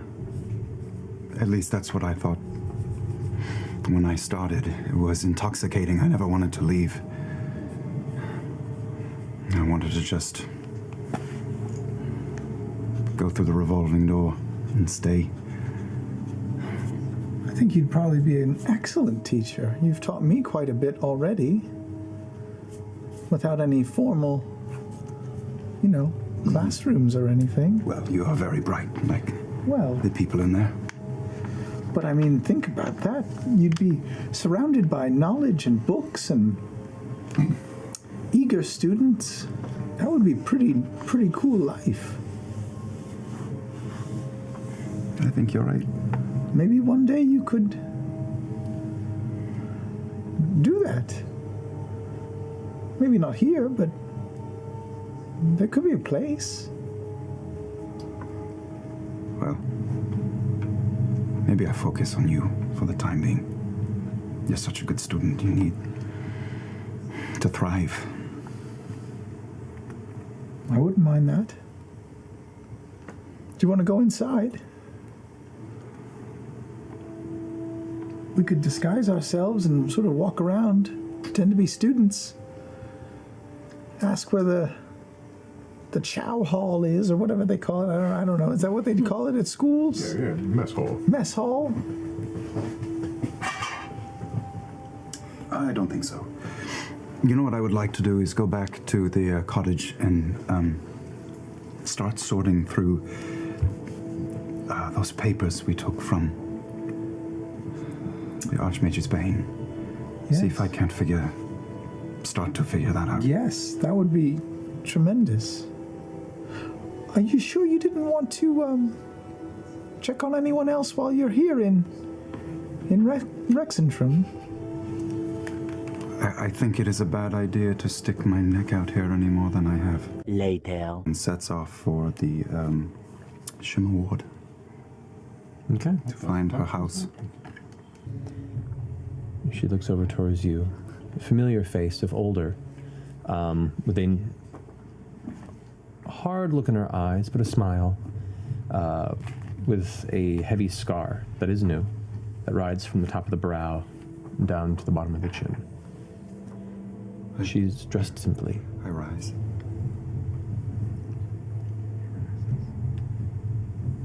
It has been some time.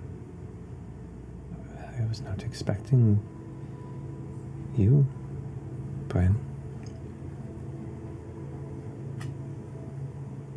Let's speak in our regular tongue. And she responds in Zemnian. Of course. What happened?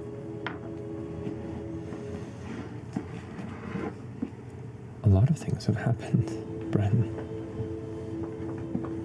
Where would you like me to begin?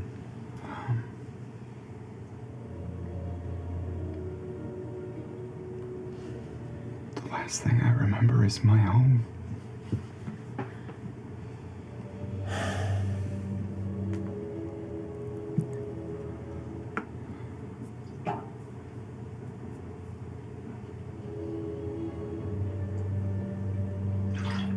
We're chosen for a reason.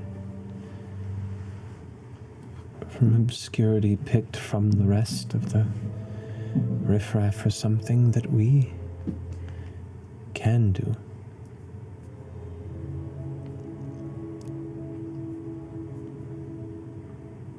And to seize such a destiny can cause a lot of heartache.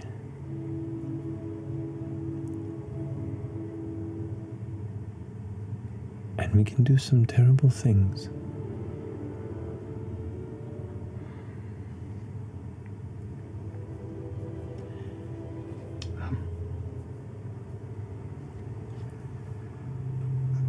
It's strange, I find myself wanting to apologize. Still, so much of me feels like I failed.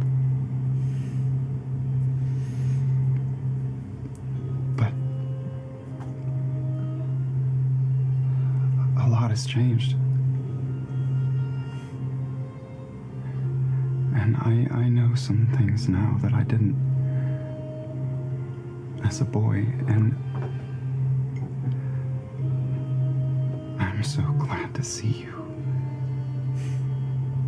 I'm glad to see you too, brother. I mean, it's been well over a decade that we still often have talked about and wondered where you were, if you were okay. How did I... He's in a cold sweat. How did I get to the sanatorium? We took you there. You had a breaking point. And understandably began to lash out.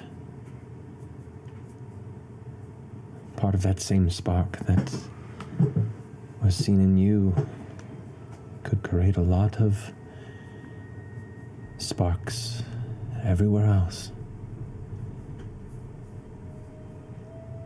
And she kind of reaches up and scratches a bit, and you can see there's like burn scars on the side of her neck there. Yes. But for your own good, we took care of you, and we brought you there. But we had to subdue you first. You were too dangerous to us and to yourself.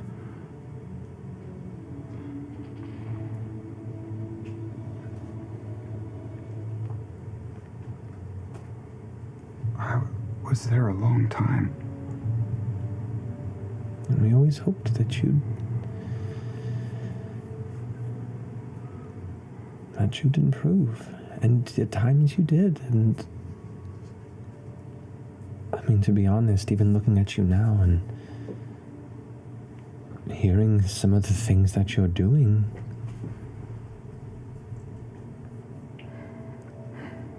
I mean, you've defied all of our expectations. And if you feel like you've failed then, know that everyone's path goes at different paces. You've certainly proven now that you are in no way, shape, a failure.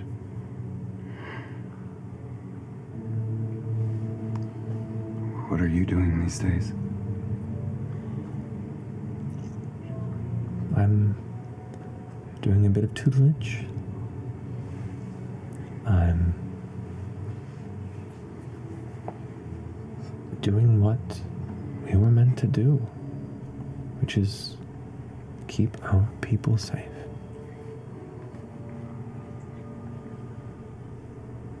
Is it difficult for you? At times. But I take pride in my work. And I've stopped some terrible things from happening. And I've seen some of the possibilities of what can be done with the right application of the right minds.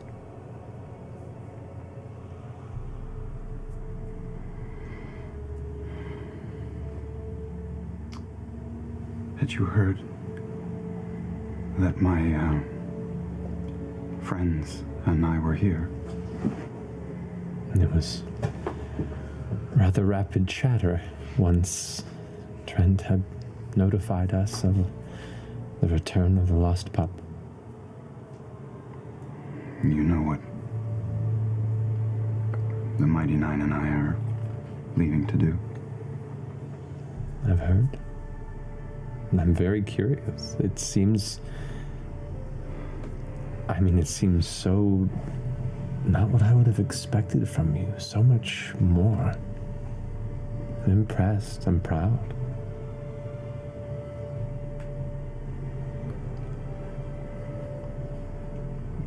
When I came back to myself and Forgessen, was a woman. A patient, I think.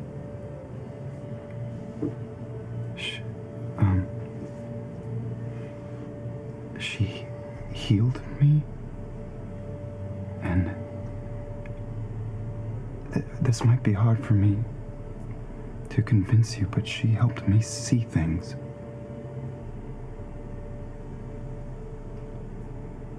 What we did that night,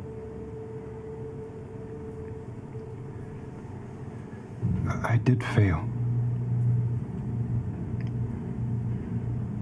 But I didn't fail the Empire.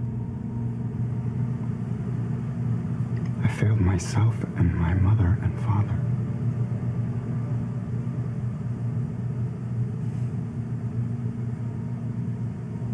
He lied to me.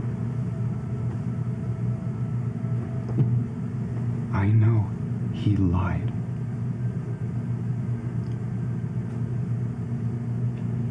And if he would lie to me about that, it is hard for me to understand what he wouldn't lie about.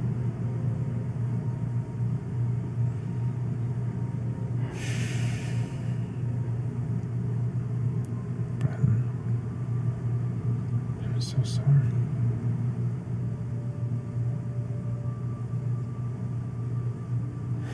I'm so sorry. He kind of reaches out and kind of touches your cheek a bit. Inside check. Inside check. Oh, God. No. It's a good inside check. Do something. Good roll, good inside check. 27. Since everybody else is at this table, I don't have to whisper to you. She seems very genuinely mournful for your pain and your suffering. But there's also a hardness to it, and like this was a terrible thing that happened. This is more of a, I'm sorry you suffered as we've suffered, as many people have suffered for ever and ever. Life is suffering. And some things are necessary. That's kind of what you glean with a very high insight check. Does she seem horny? You're not there.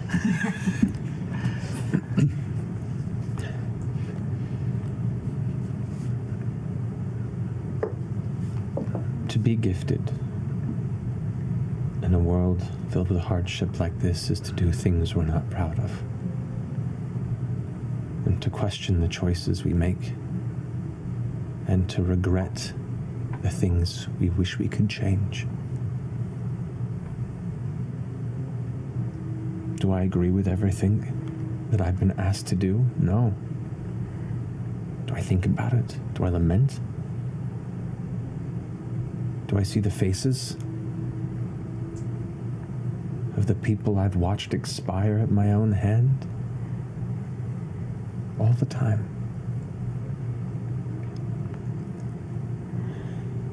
But I also know the reason that we get to sleep every night in a comfortable in bed or in a manor, as do the many families and children, just like we were, just like the families we once had, that don't have to make the choices we did. They still get to live happily and comfortably because the few, the chosen few, made the hard choice and do what few have the will to do.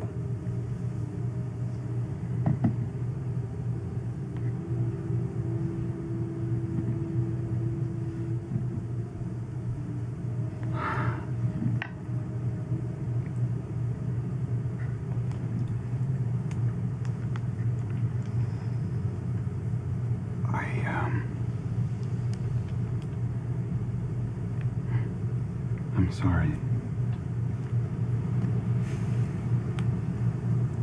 I will never forget what we were. And even now, all these years later, I can't shake it. I still care a great deal about you. At least the girl I knew. But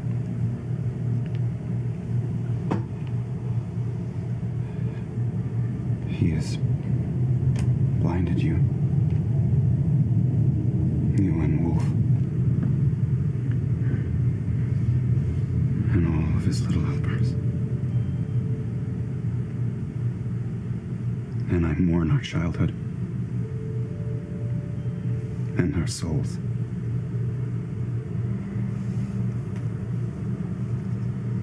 She reaches out and puts her hand on your knee.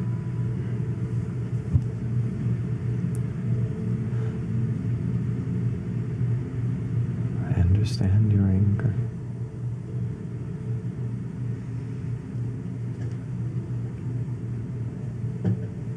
And as much as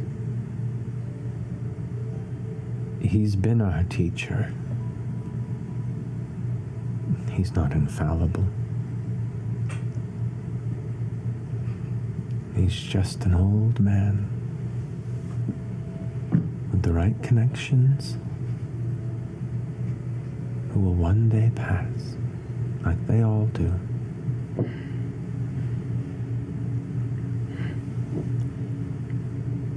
You always were ambitious.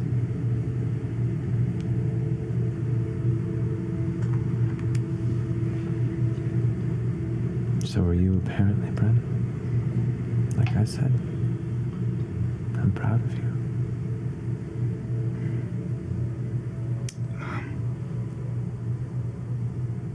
It's good to see you. I think I better go. Raise my hand slowly up and just touch the scar. Run my thumb down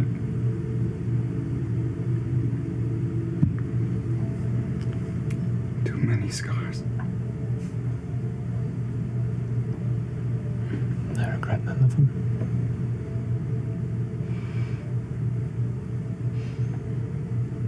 Except one.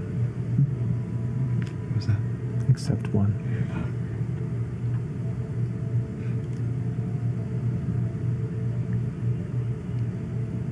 Thank you for allowing me into your home. Maybe we will see each other again. You're welcome anytime, Bren. I'd like to see more of you. Yeah, maybe. When I speak in common again, we'll see. My friends are depending on me. Of course. But you should probably get to them. Just sort of hang on her face for a minute. Think about staying. And walk towards the door. She gets up and follows behind. At your pace, keeping her own distance from you so as not to crowd.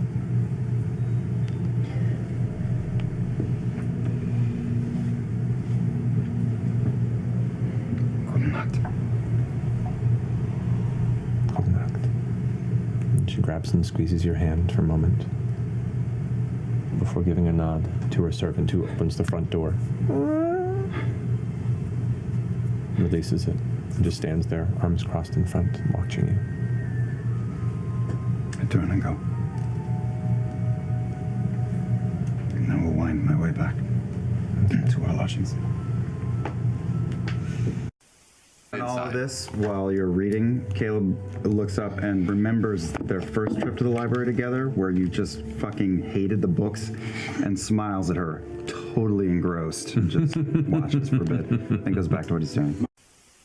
Ford gets dressed while the rest of you, not following his lead, make your way through the massive stone and marble archways of the echoing interior of the Lucid Bastion. Oh, you idiot. Going past.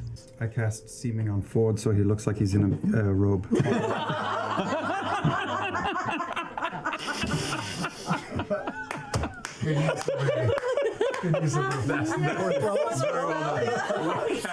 Capital. But everybody else looks dressed in their regular.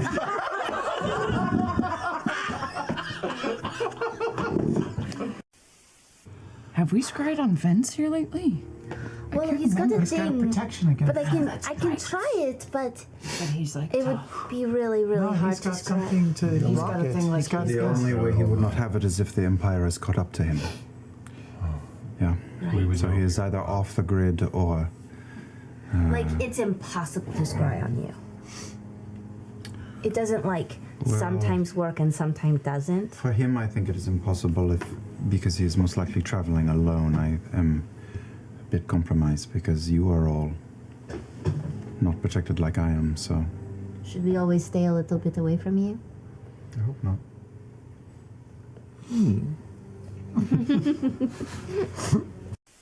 Me! Sorry, I didn't mean to startle you. No, it's okay. I was just thinking. Good night. But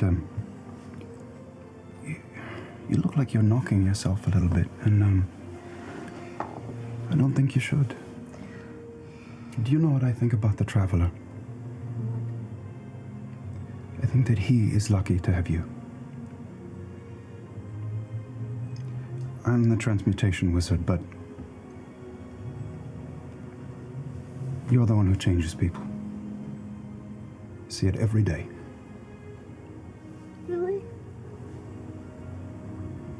Yeah. Like, kind of one person will posit a question where they're kind of at a point in the equation and the next finishes it. They make eye contact and smile, grab something, finish that line, grab this piece of paper, toss it to you. This equation finishes, and rapidly you become, the three of you become kind of fervid researchers on the cusp of a breakthrough. By the close of the hour, the moment hits where the equation connects. The spell is complete.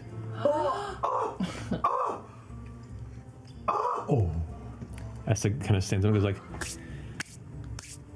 I don't know what to say. This is very impressive. You are amazing. This does not happen very often. This is history pulled from history.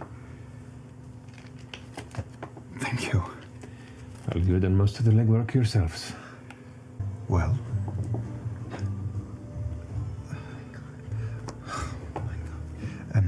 We need clay. I don't have any. I don't have any. No, you don't have that much clay, do you? I have a yard. Caleb just pulls the goblin and the elfin for just a huge hug, and then pulls us all out again. Not the brave. Beth Bernato, you are here, and he taps just above her heart. And you are here. He touches just between her eyes. You are you. And you will continue to be you. And we are here. You ready?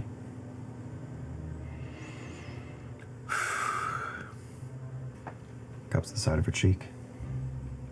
This will be our best trick yet.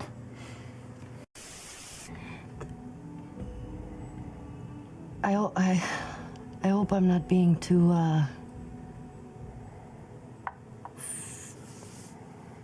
forward in asking you this, but how do you deal with it?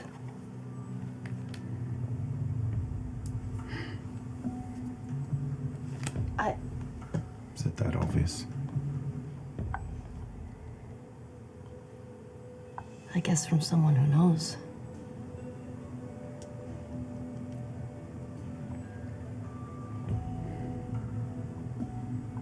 I've only heard things about your past, but we don't have to talk about it. I just... Not? Yeah, I don't remember, actually. Not.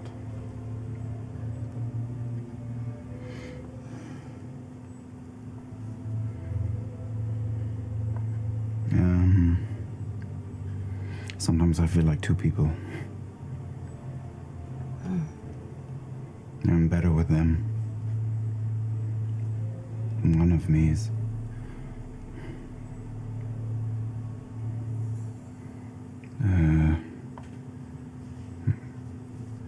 my thing is old. So I guess I'm accustomed to it.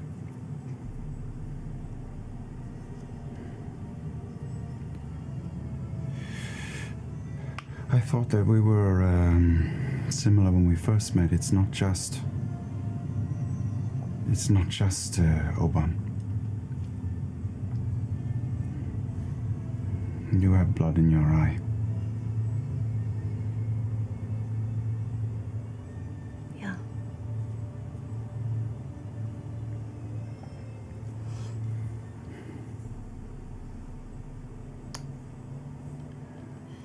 I'm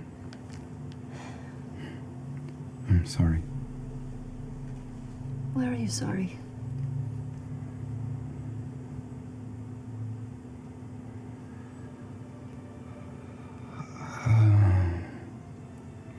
I see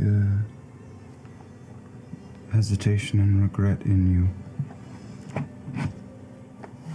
And it is like a mirror. I know regret, and I regret. I regret.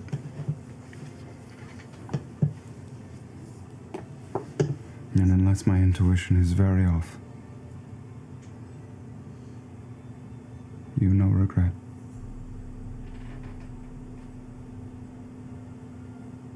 So it never goes away?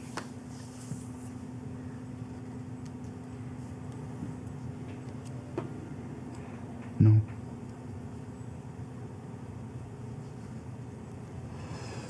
But it's easier with people around you to make you feel more like you.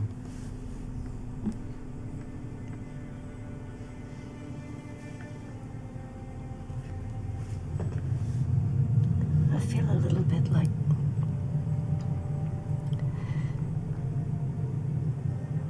the forgiveness is almost harder to deal with. I feel like anger is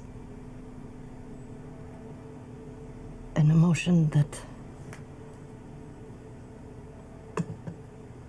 I know how to deal with because that's where I live.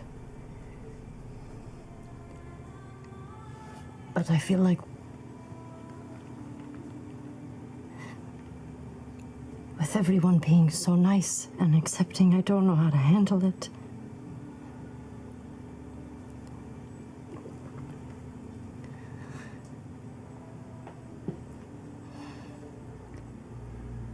I know I'm not handling it well, but I'm trying. Caleb is spinning a diamond over and over and over and over and over and over and over and over and over in his hand. I don't think we can. But well, we are never going to wash our hands. We can use them to leave something better in the world.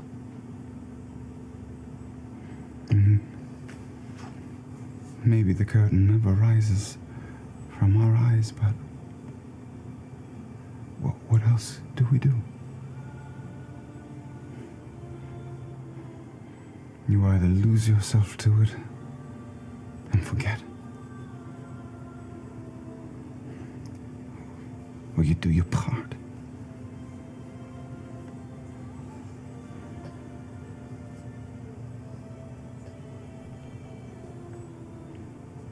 They're pretty.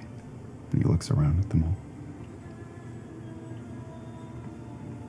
They're pretty great.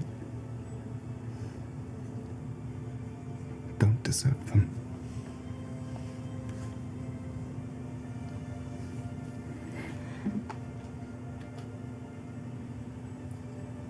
Do you love her?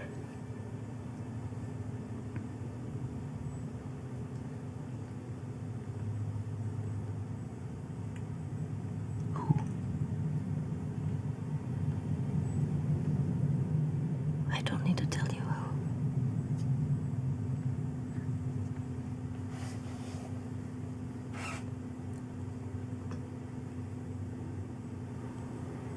I'm sorry. As someone who has lost someone that they love very much, I know how important it is to say things before it is too late.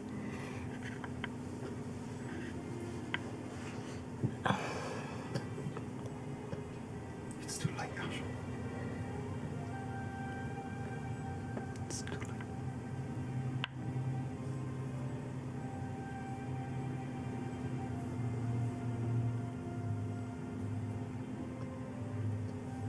Maybe not. I don't know.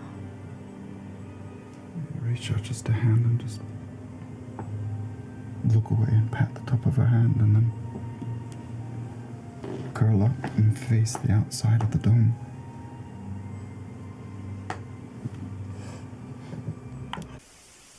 What's your favorite color?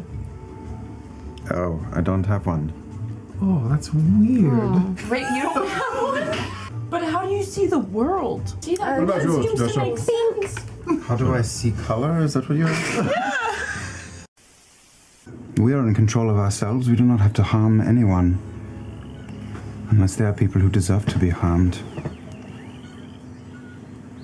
That is a super intense responsibility and kind of requires a certain amount of ego to like say that. Hello, my name is Caleb Widogast. Nice to meet you, Caleb. This is a lot of God talk. God talk. A lot of God talk here. It's a bit above. I'm not following most of it. Are you a follower of the Traveler yet? Not yet. I'm curious to see what the meeting's about. Very curious. Very curious. But I'm not sure if I'm ready to commit to following that fellow. I understand your reservation. She has done great things. Oh, with yes. his aid. Yes, he I have seen him do great work through her as well, but I've also seen you do quite amazing things and without any holy power at all. If you think about it, it's all about scale. Okay. You know, the Raven Queen, the Wild Mother. The things that you can do and I can do are not as great as what the Wild Mother can do, and this ginger elf man thing. Mm-hmm. He can do things even greater than you and I, but not as great as the gods reaching into our world. But, you know, it's just math and scale. And he helps her. He does. And I do like him for that. He's a little creepy, but... Well, I mean, if you're really being honest, so is she sometimes. But in the sweetest way. If I am being honest, she is occasionally creepy. Yeah. But in the best possible way. I've seen her do things with an axe that would make even me blanch, and I am a twisted individual. Mm-hmm. But pales in comparison to everything else. What am I talking about? Where is your head at? Well, I mean, I've been thinking about it quite a lot. And I must say, seeing Caduceus reunited with his mother was wonderful. It was nice. I'd like that again for me. You don't want to be a goblin? I don't. No. But what's going on in here has nothing to do with what's out here, you know? So if you turn yourself back to your old you, you know, wherever you are in your journey and your outlook, the outside is going to have no bearing on it. Yeah, You still have to make the same decisions, even if you are back to yourself. Self, what is self? I do think your physical appearance, it does matter. I mean, it's not everything. Well, it is a reality, you must Yes, it has an effect on your life.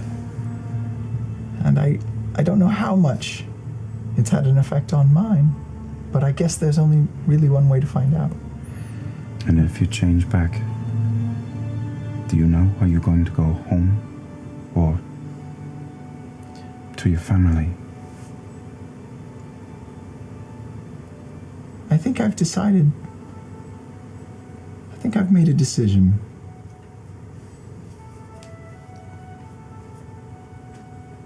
But that's two decisions. I've made the first. I think I'm ready to change back. But what happens afterwards, I won't know until I get there, I think.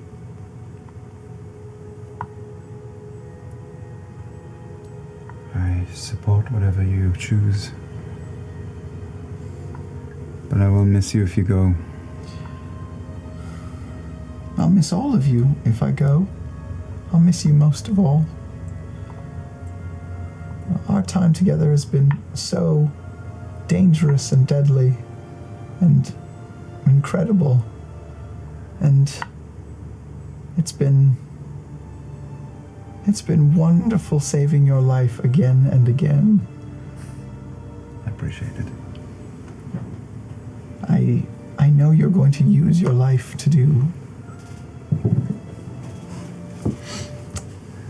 godlike things.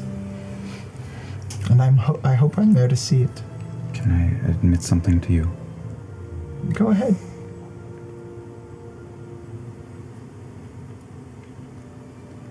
It is a blessing to have family again.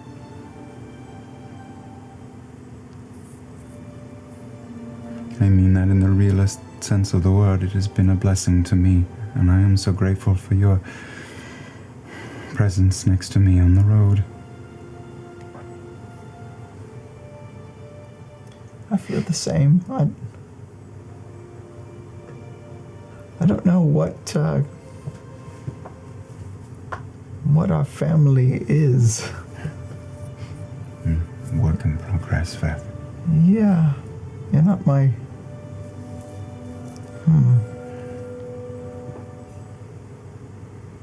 Well, baby steps, I suppose. Yeah, sometimes words ruin it. And I don't want to make anybody shovel 50 pounds of clay while we're here, so... Soon. Soon. And you'll be there for it. I will absolutely be there for it. Make his way to the edge of one of the gunship portholes, slowly open it, and slip barely inside. I put my arm on Beauregard's shoulder and say, just look at the ocean. It is so beautiful. What a beautiful sight to behold. Yeah. So gorgeous. Wow.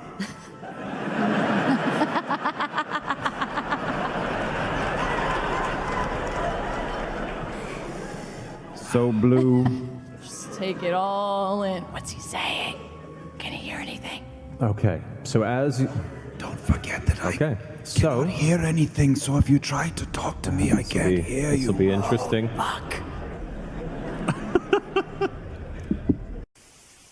And Caleb, you know, I love you. And you're the second love of my life. Thank you for being with me. I love you too.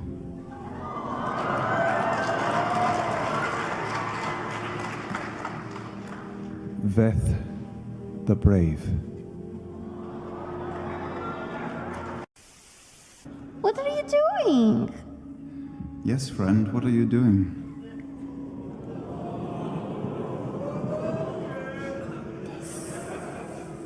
You all weren't part of the plan. Well, you know, we have a limited amount of time, and I would love for you to see the sunrise, so...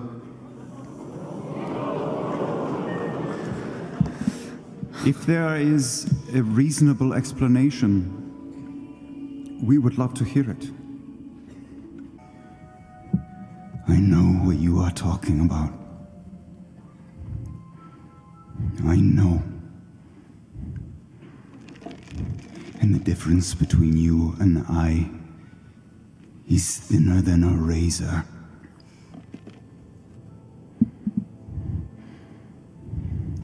I know what it means to have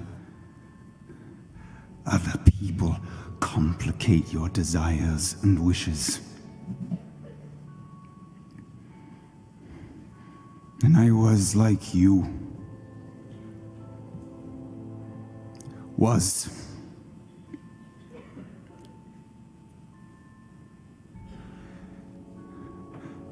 I know what a fool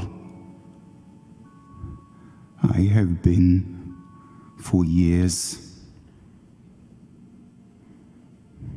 And I'm looking at him as if I am looking in a mirror. You didn't account for us. Good. That is life. Shit hits you sideways in life and no one is prepared. No one is ready. These people changed me. These people can change you. You were not born with venom in your veins. You learned it. You learned it.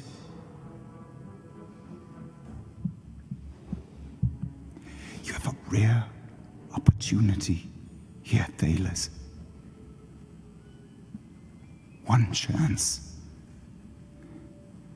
to save yourself. And we are offering it. And I place a hand on his shoulder, pleading with you to find your better self. And kiss him right here.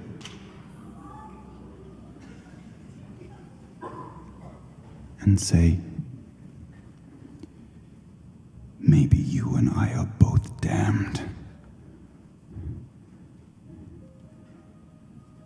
But we can choose to do something and leave it better than it was before.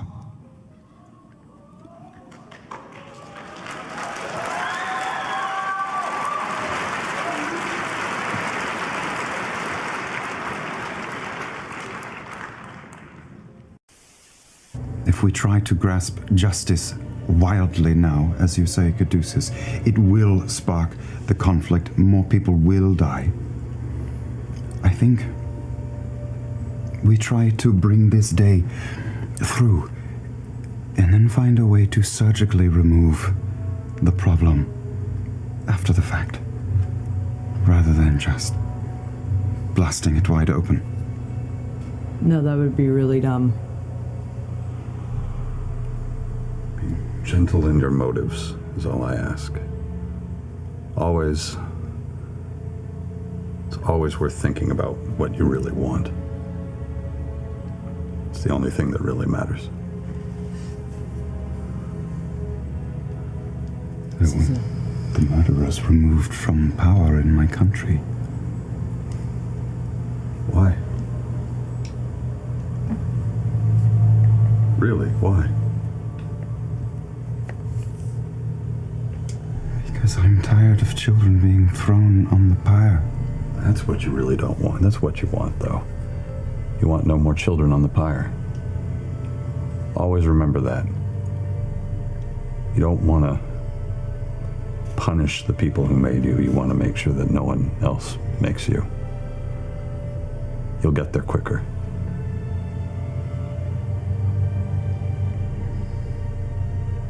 I don't know Caduceus. Me neither. I will try and help. No more children. That I can get behind. I can get behind that as well. I can't help but notice that you seem more at ease out here. A little bit. Yeah? Yeah. I mean, it helps that you all know a little bit more. I don't quite feel the pressure to pretend like I know everything, because I don't, and we've all leaned on each other rather well, so, yeah. You are very different than when I first met you. Accent aside. That's fair. That's fair. It's curious to me because, you know, we are sailing off to something very intense, and Beauregard and I and Veth have very personal stakes in this, and you know, Caduceus is here because he sees some sort of grand plan in everything we do. Jester is like the glue of this group of weirdos that we are.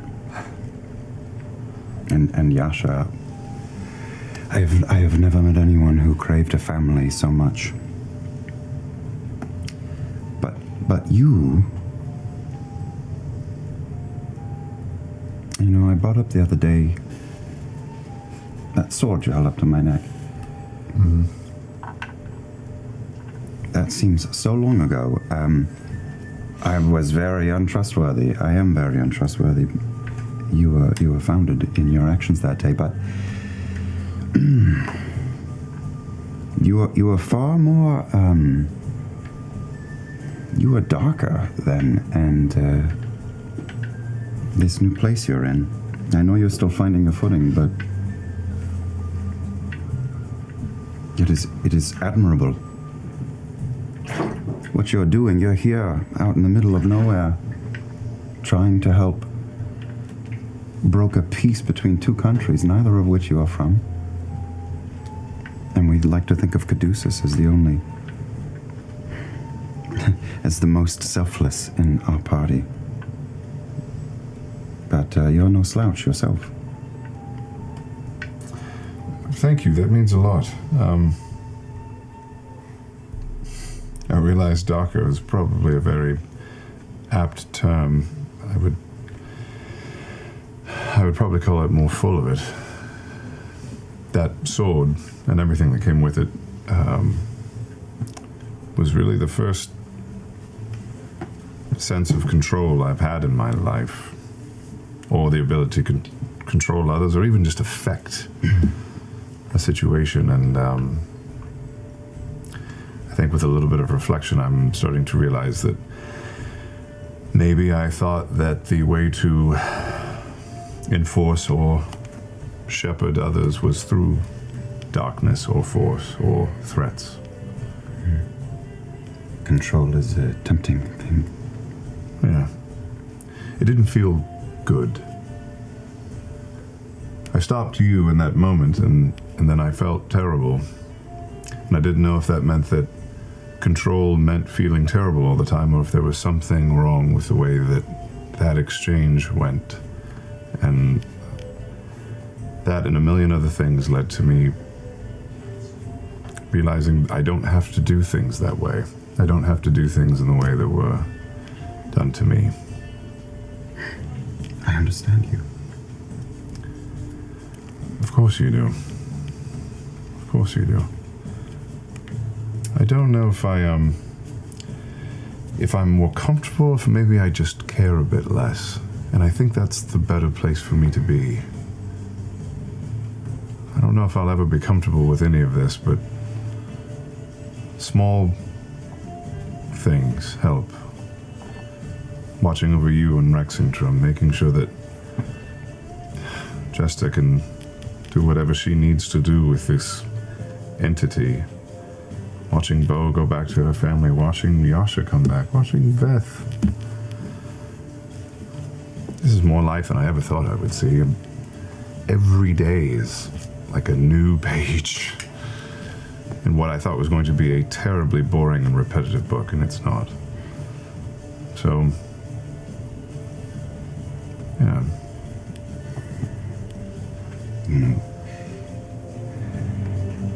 These people that we are dealing with, my people, there are good people in the Empire, but these are not them. They are dangerous. And you are selflessly putting yourself in a very dangerous spot for very bad people.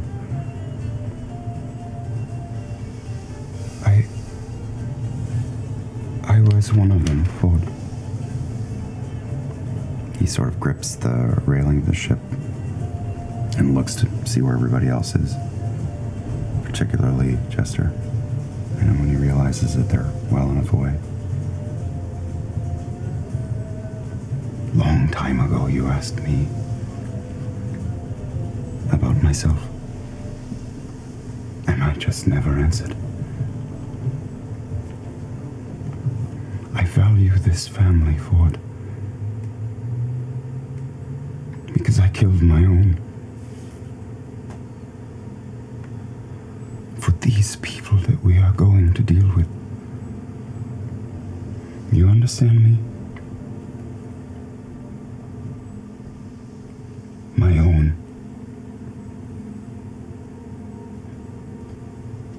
And I'm ruined. But I take comfort in the fact that I have a chance to do something to make up for it. And I am very grateful for these people. And you're a good friend. And I felt like that needed to be said out loud. I'm glad you're here. I admit I can't even begin to fathom what your experience in all this must be like. I never knew my family, and whatever story I tell myself about them, it in no way compares to what I know you have gone through. I know that. You are a good friend. I know you've done terrible things, but I see a good man. I do. It's part of the reason I decided to just try and be one myself and not someone else. You and I have very similar journeys and vastly different backgrounds.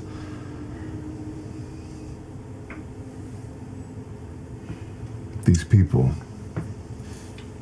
your people, have we even scratched the surface of what they can do? I really don't think so. What are they waiting for?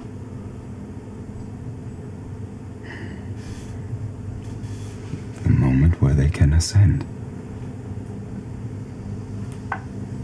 Do you think they mean to empower the Empire, raise it above the dynasty, or is there a chance that they are trying to do more? It is definitely to raise the power of the Empire, for they are the Empire. But my teacher, they serve a king, but they serve themselves. They always have. They will do anything to maintain and improve their position. They certainly don't seem to be the tightest of groups.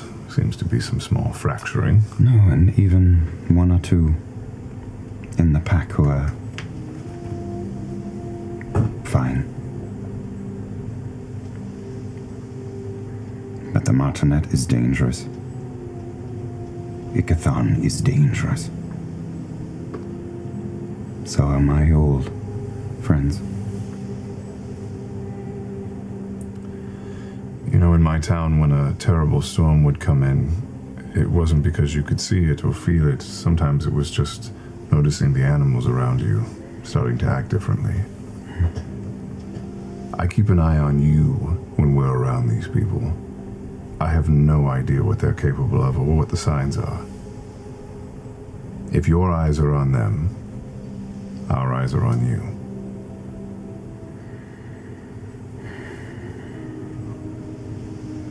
I will try not to let you down. We're behind you.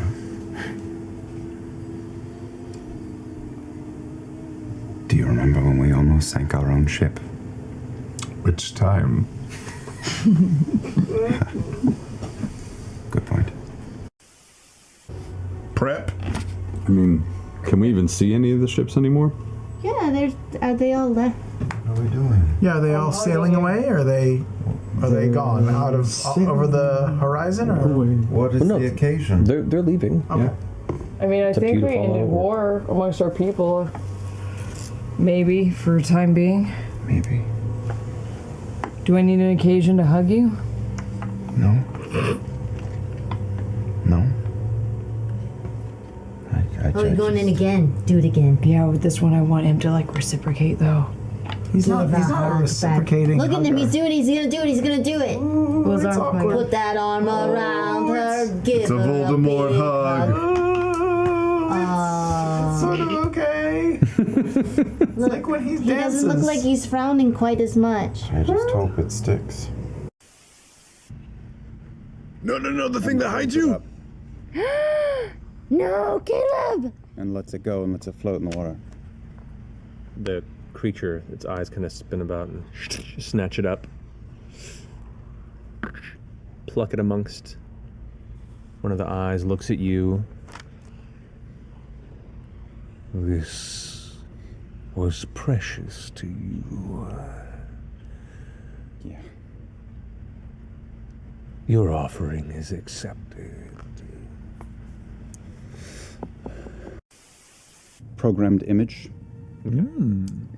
And the entire dome becomes filled with pale, mostly translucent, pale amber colored scenes of the Mighty Nine in all of their time together, just floating like little specters through the dome. And as Veth and I watch, we see the Nine approaching Caduceus's family home in the yard, and we see all of them gathered in the hot tub together in the Jor house, and we see them meeting for the first time, and Jester pointing at Stinky Caleb on day one, and just moments, all of them. And then sprinkled amongst that is also Caleb's approximation of things that he doesn't know about. So there is a vaguer image of Yasha with the silhouette of a woman in an open field, and Ford with a crew of people, not a captain, but amongst a crew at sea, and a little blue girl with horns dancing around a bedroom, and a younger Beauregard training and getting her ass whooped by people that are vague and you can't make them out. And Veth with her child. And Caleb's schoolmates and his parents and a real cat who is not made of fairy stuff. And that is just going to last. And while everyone is in here, maybe it will remind us. This is amazing. Wow. With just a little bit of jade. And cast tongues on Chester. So, you can understand any spoken language you hear. Awesome. Okay. I'm going... Can you understand what I'm saying right now? What the shit? What happened to your accent, Caleb? I don't have an accent. This is flawless Zemnian. Does that mean I'm speaking Zemnian? Does that mean I'm speaking Zemnian? Is that what I sound like most of the time? Yeah, like a sort of a Baltimore thing. Is that in the Empire? Yeah. It does sound just like that, though. That's weird. It suits you. Thank you. Say water. How do you say water? Water. Oh. I was expecting wooder or something. The accent, it's cute. It's complicated. You know, I'm a little bit off. I'm in a good mood, though. You're in a good mood. Oh yeah, and then something set me off. Oh yeah, better mood? definitely. Tackle him! No, I'm just kidding. Which of us wants to take it? We Boulder Parchment Shears? Three-way. Certainly. Yep. I haven't played this since I was a little girl. Okay. All right. On three or three then? On What are we doing? on three. On three. Okay. Okay. 1, 2, 3. Wow. Oh my god. Go get. Three-way. Oh. You're out. Oh, wait, that means I lost, so I should use my spell slot. Yeah. Yes. Hi, Caleb. What are we doing? How are you doing today? Doing so. I cast Greater Restoration. Suddenly, all the memories rush back to you. You feel that strange alteration is ejected like some foreign substance in your lungs, but from your mind instead. Almost like mentally coughing it from the inside of your brain. And then suddenly, oh, you're fine. You're fine. You're fine. I had a very tall, erect spine, and it just went a little. Oh, he's back, you guys. Oh no. World sucks.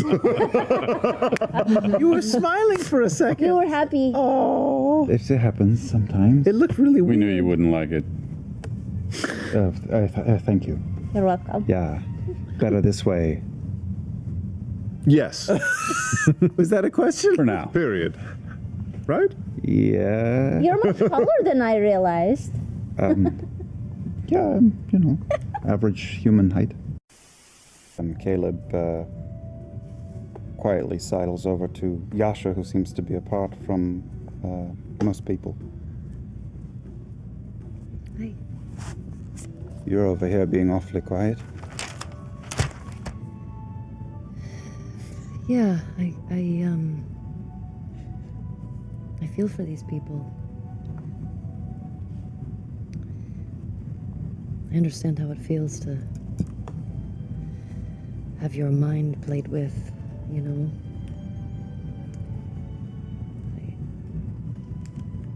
want to offer comfort to them, but I don't really know how. I can relate to that. It was a long day, but a lot was accomplished, and hard in the morning, but you had a good day. Yeah, it was a good day. Whatever this is, and more than that, there's a little more lightness around your eyes of late. Really? Yeah. Sometimes it's hard to see ourselves, but that's what you have friends for, I'm told. I think I'm starting to realize that. Listen, I can't give myself this advice. I don't think I can convince myself, but I can maybe try to convince you. You've been doing good for this group. You've been doing good for you. You have worth and value. And promise of something. To be honest, all of this, I don't gel with this island very well at all. Or the gods. Most of them seem too big to comprehend. Hers, I don't know what to make of that. Yeah. All of it seems illogical to me, to happen without rhyme or reason. And this island especially is, Yeah, what a ride.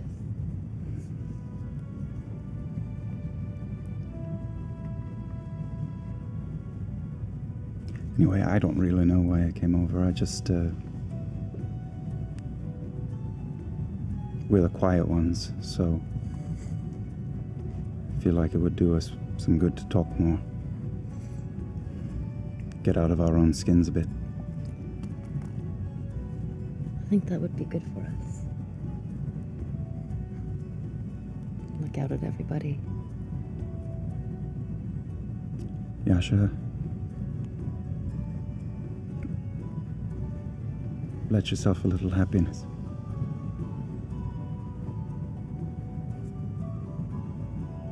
Even if it's helping other people.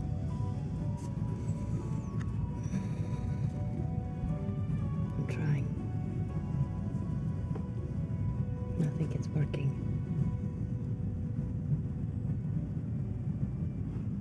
Good. Hey.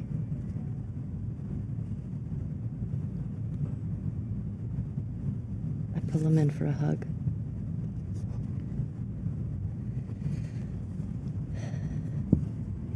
Yeah, it's weird, but I just felt like I wanted to give you a hug. I hope that's okay. You are so big. Yeah. That sound was a rib. Thank you.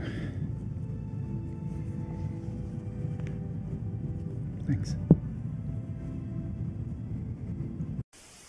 Critical dicks. At some point, Caleb will take Jester to the main entrance to town and say, now I will show you one thing here today, and then with every day that passes, under your direction, we will do this wherever you want on the island, and I will cast programmed illusion, and this is just going to stay here. A huge 30-foot tall traveler's gate appears over the entrance to Vaux, and it is colorful the same way that the playa at night is. Vibrant green gate, and anytime a person walks through it, there's a little silent explosion of little hamster unicorns that explode out of the side of it, as well as little blue moons like Lucky Charms, and also little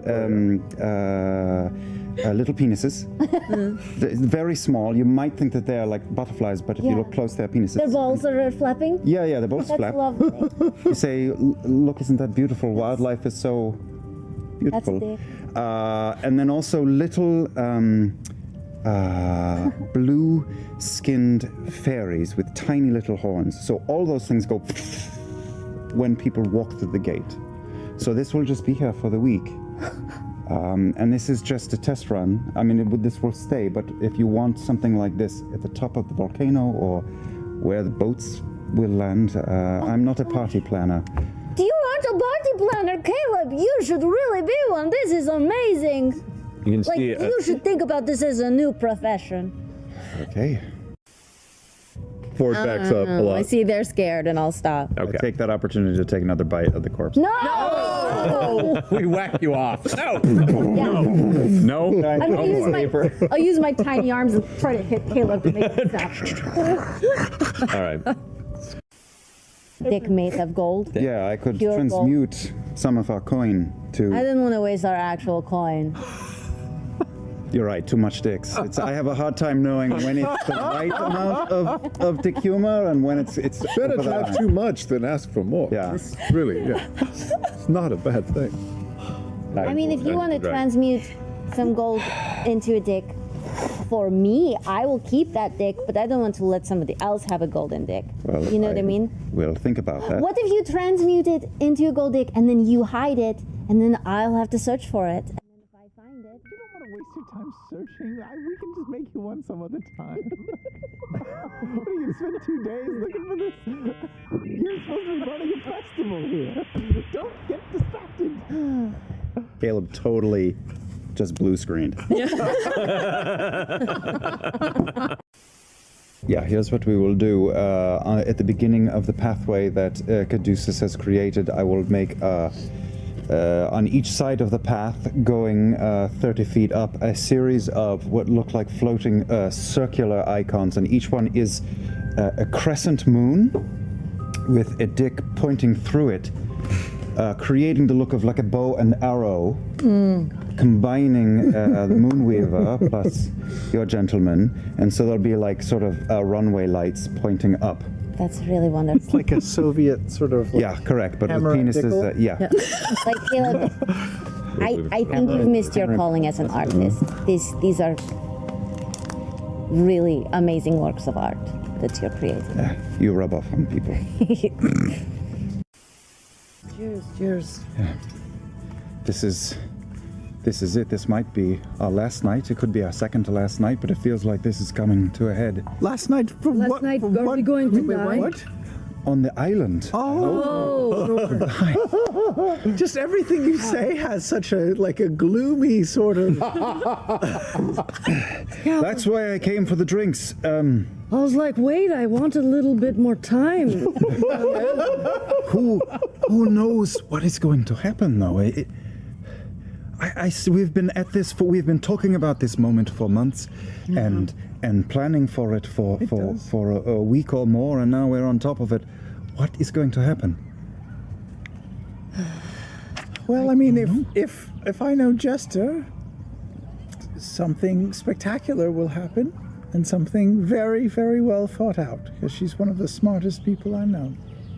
Well, she is, but I have come to expect the unexpected with Miss Lavore. Mm-hmm. What are you getting at? Well, I feel like you're like working towards. yeah, I am. I wasn't. You know, I can go. No, back. stay. Please stay. Oh, do you want me to leave? No, I don't want you to leave. Was this supposed to be a private conversation? And if so, with which one of us? Listen. Did you just that want is- me to stay? That is chaos under the bridge. Chaos at this reigns. point. Yeah. So, well, I did want to talk to the both of you, but please stay. Okay. Whatever this is, it's almost over. And I just wanted to feel out the two of you, and now you, but you, citizens of the Empire. Do you have any idea what you wish to do after this? Because I do. Oh, well then why don't you start? Because, to be honest, I find myself very conflicted as to what to do next. You know, we don't have a clear path as a group anymore. You know, we've sort of, we've staved off war, at least for the time being, and we don't have any life or death missions pressing, so I could see myself going home. But you? Yeah, I would like to go home. I would like to go to our home. And our home. How do you mean that? Yeah, I mean the Empire. I want to return to the mainland, and I would like very much for the both of you to come with me. And all of the 9. But I need the two of you. I need all of you, but whatever happened out there at sea, you know it's not as simple as that. You know it isn't. Super relishing in my escapism, but yeah, thank you. Of course this isn't over. It's not right at home. So you want to go back and make it right? We had talked a while back about punishing those who had started this all. But, now we're on a tropical island and that doesn't seem as pressing. Well, we are here to help a friend, and she deserves it. But I feel inclined to return home and understand what is happening at home. And I need you because you are my best friend. And I need you as my partner to make right. And I need all of you, Yasha. I was scared to ask up front. I figured I'd start with them, but I need you.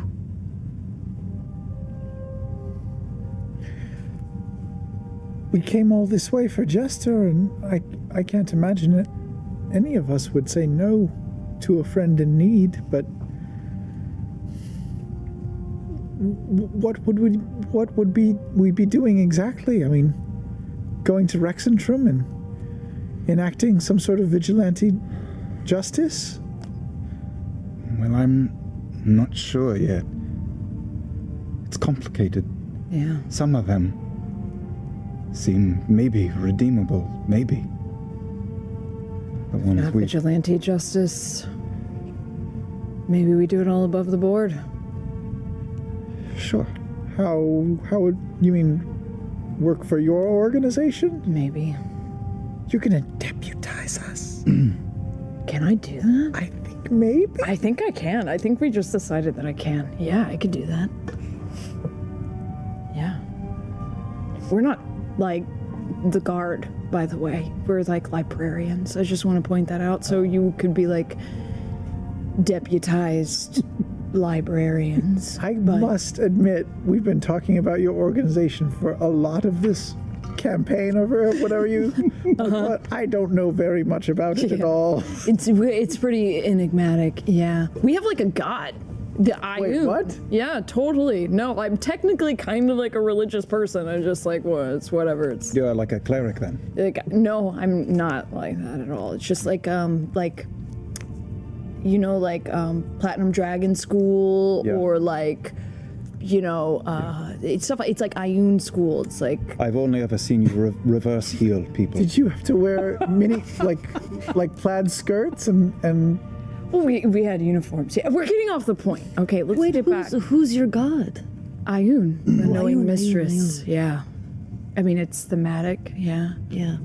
What is this? What did you just point to? Well, it's like third eye. You don't That's have- like her. Oh. No, I mean, it's we're getting off topic. Here's the thing. This is all I have, is the Mighty Nine. To the point of where I was so desperate to control the situation of how I theoretically lost you all by attempting to sacrifice myself to that hag, because I guess I thought if I could control the way that this ended, even if it's as innocuous as growing apart, that might be less painful. Because even the thought of simply becoming distant means that would be the second family that would have happened to with me. So, I'm all in. Well, I confess I've been a little worried about the same after this visit to this island. Do we all have codependency issues? Oh my god, you guys, I think we're codependent on each other. That's cool. Well, I would hope that the others would come Yeah, me us. too. But will you help me convince them if they need convincing?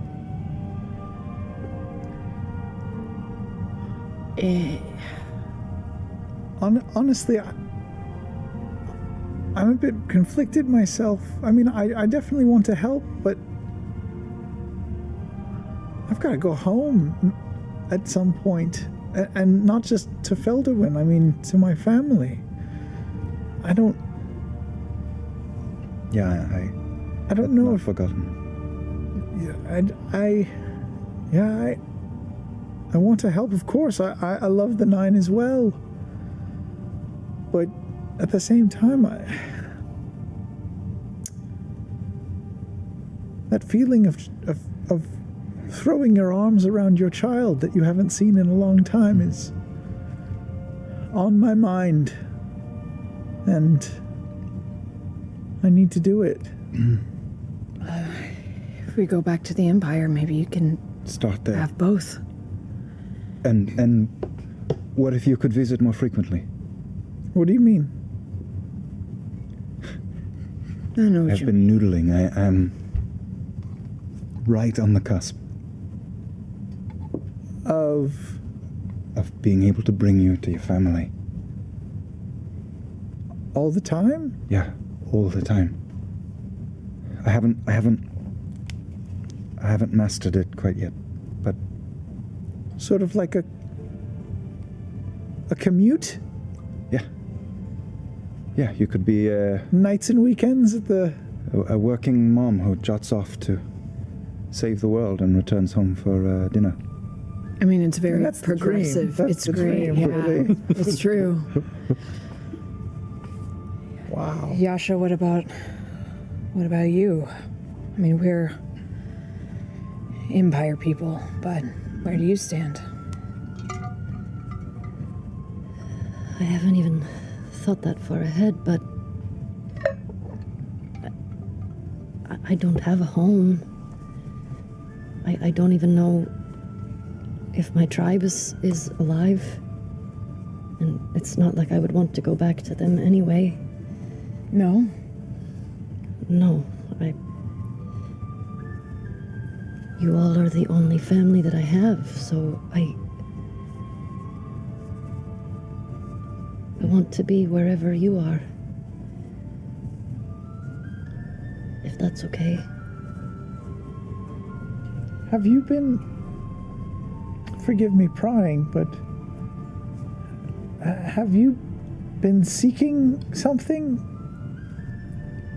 You know, earlier when we had met, you kept disappearing, and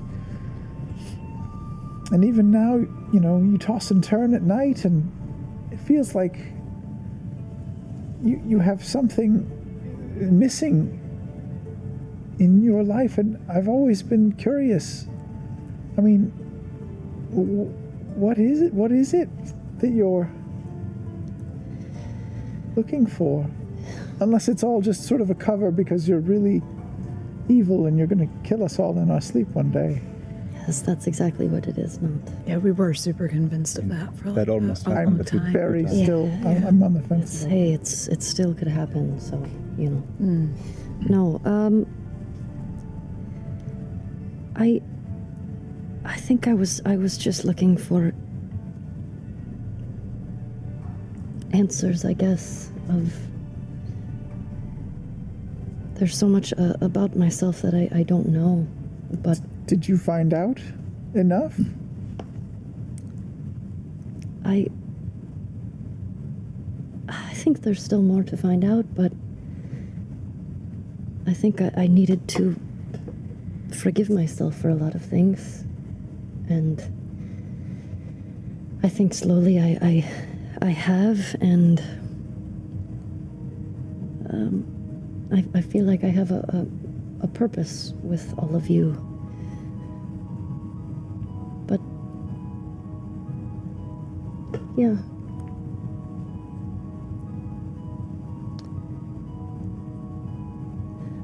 I don't know. Well, plenty to focus on for the time being. Oh yes, we have to do this thing tomorrow. Big party. Yeah. I'm glad we talked about this, though. Sir, Bart, still closed. Fuck off, please. During this gesture, Caleb, there's somebody in the audience kind of next to you after you like do the hand motions to create the spell, and everyone's in awe. This individual kind of looks like just a regular, schlubby looking fellow with like a scraggly beard, looks over at you and goes,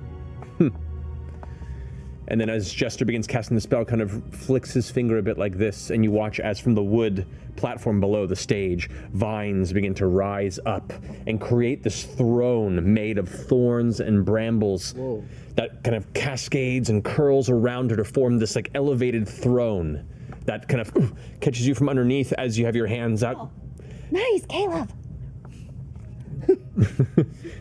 The strange man next to you kind of looks over at you with a flash of green in his eyes and goes, What's up, Red? You can acquire elements of the paper and inks that you require. It's a bit piecemeal. You have to go from place to place because the materials for the purposes of magic in what some of you delve in are rare to find in general, and then those people that do take an interest tend to run through the stock pretty rapidly. But after a couple of stops, you manage to cobble together. How much do you need, by the way? I would like to spend 100 platinum on paper. Wow. All right. That's a lot of it. That's so much paper. How are you gonna have? I will say. A pallet of paper. I will say. You got a bag of holder. You can. I have the at this moment acquire 700 gold worth. So 70 platinum worth here, and you're now unable to find the rest. You may have to go looking in another location. There's no more paper on the menagerie.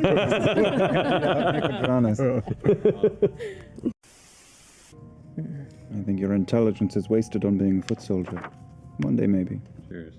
Yeah, but you're so adventurous. Exactly. It would suck to be stuck behind books all day. I mean, not that there's anything wrong with books, Caleb. Books are great. You're on thin ice, Lavore. Got a lot of. what for what? You know. For making a difference. For being my friend. For being patient. For walking into the lion's den with me. Expositor Lionette.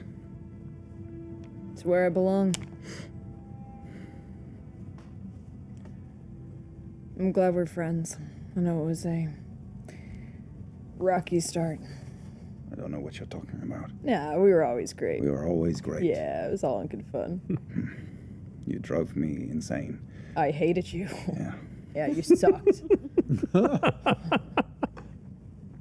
But I tend to appreciate that. Try to keep up with the pace, please. Okay.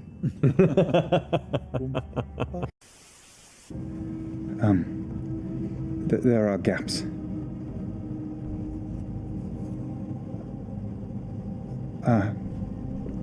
Astrid and Eadwulf were willing to do anything that Ickathon asked of them. And their final test was to kill their own flesh and blood. And they did so.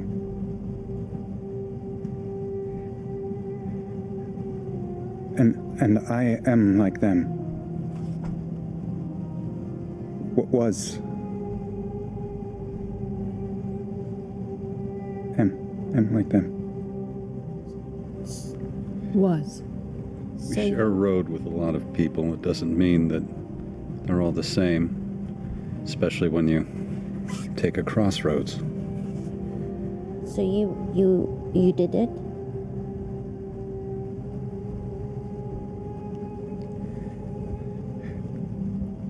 I have considered sharing all this for a long time, but you cherish your family so much. And I suppose I enjoyed being seen as I should have been, or could have been. I just go up and give him a hug.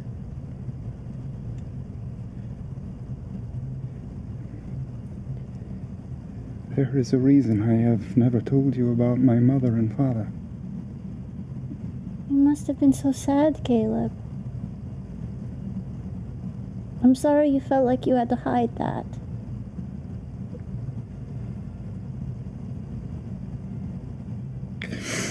Well, I've been lying to you.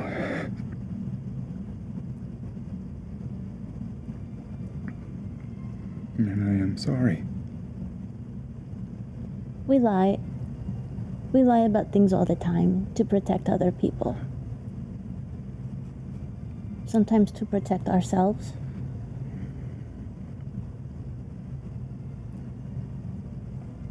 I don't blame you for that.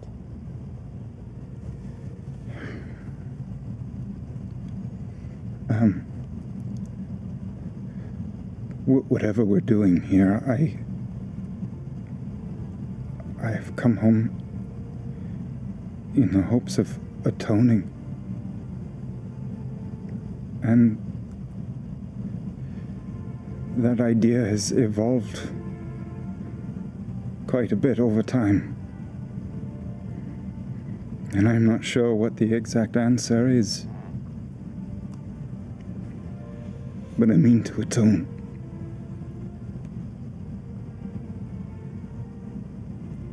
What does atonement look like to you, Caleb?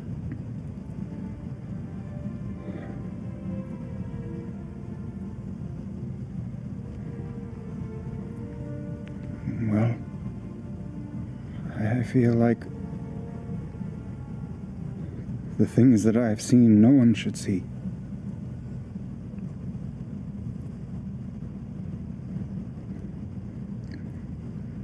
Never again. So we should put a stop to it then. Well, it's complicated, isn't it? It's wrapped up in the ruling of a nation. You've come a long way since me, you, and Not were huddled up in that hotel room. I said then you had a responsibility and that none of us would see you differently.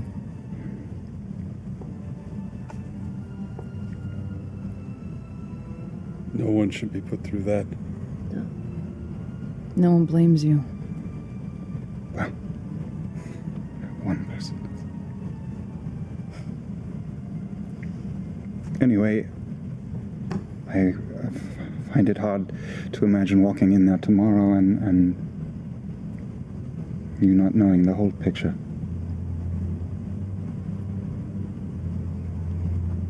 That's the whole picture. Yep.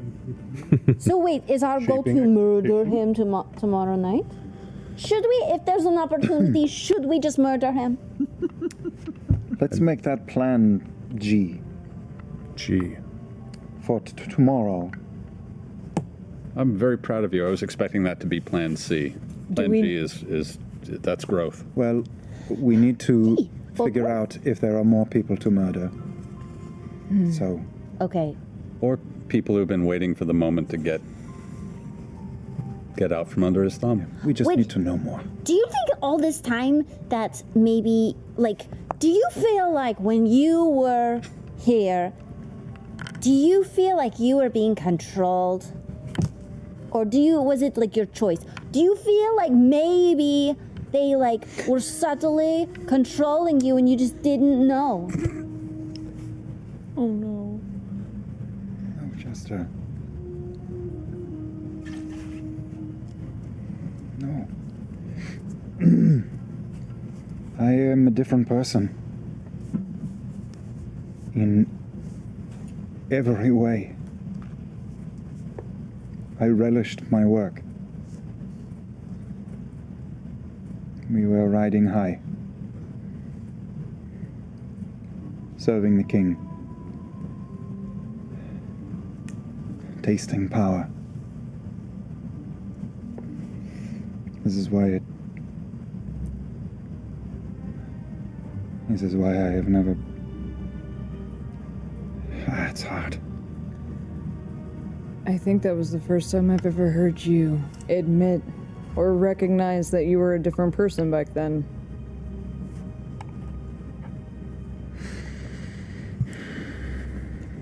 Good work.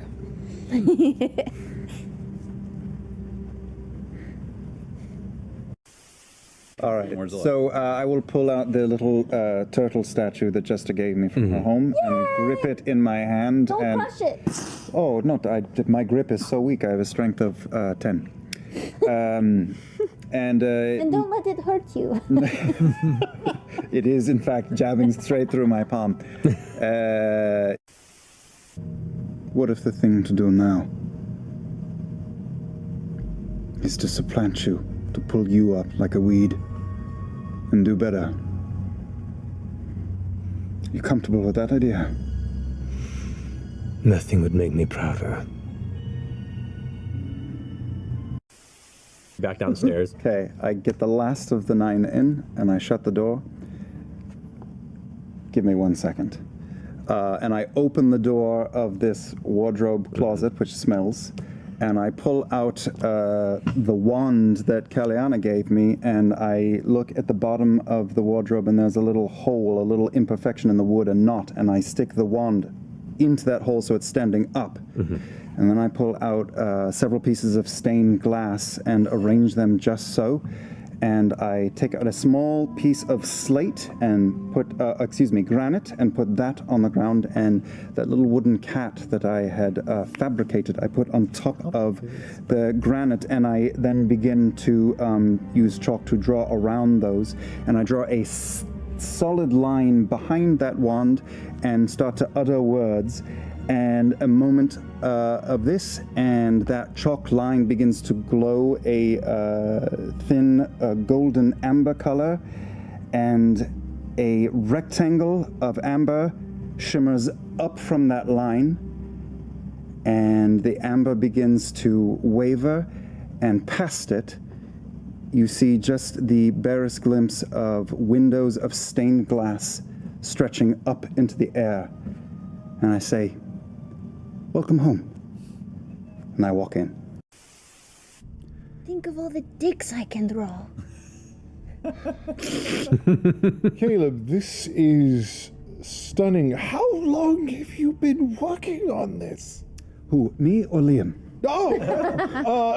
Both, actually. Yeah. Liam for over a year. Wow. Well, since I was not able to stop the three of you from being taken from us, I have been working it out, and one step at a time, you know. The dome is... I love the dome. We will still use the dome. I cannot always do this. This takes a lot of time and attention and focus. But I wanted to do better. I'll just inspect my room. Good, that's where the bodies are. Caduceus, this one with the scarab beetle on the door is your room. Please come in.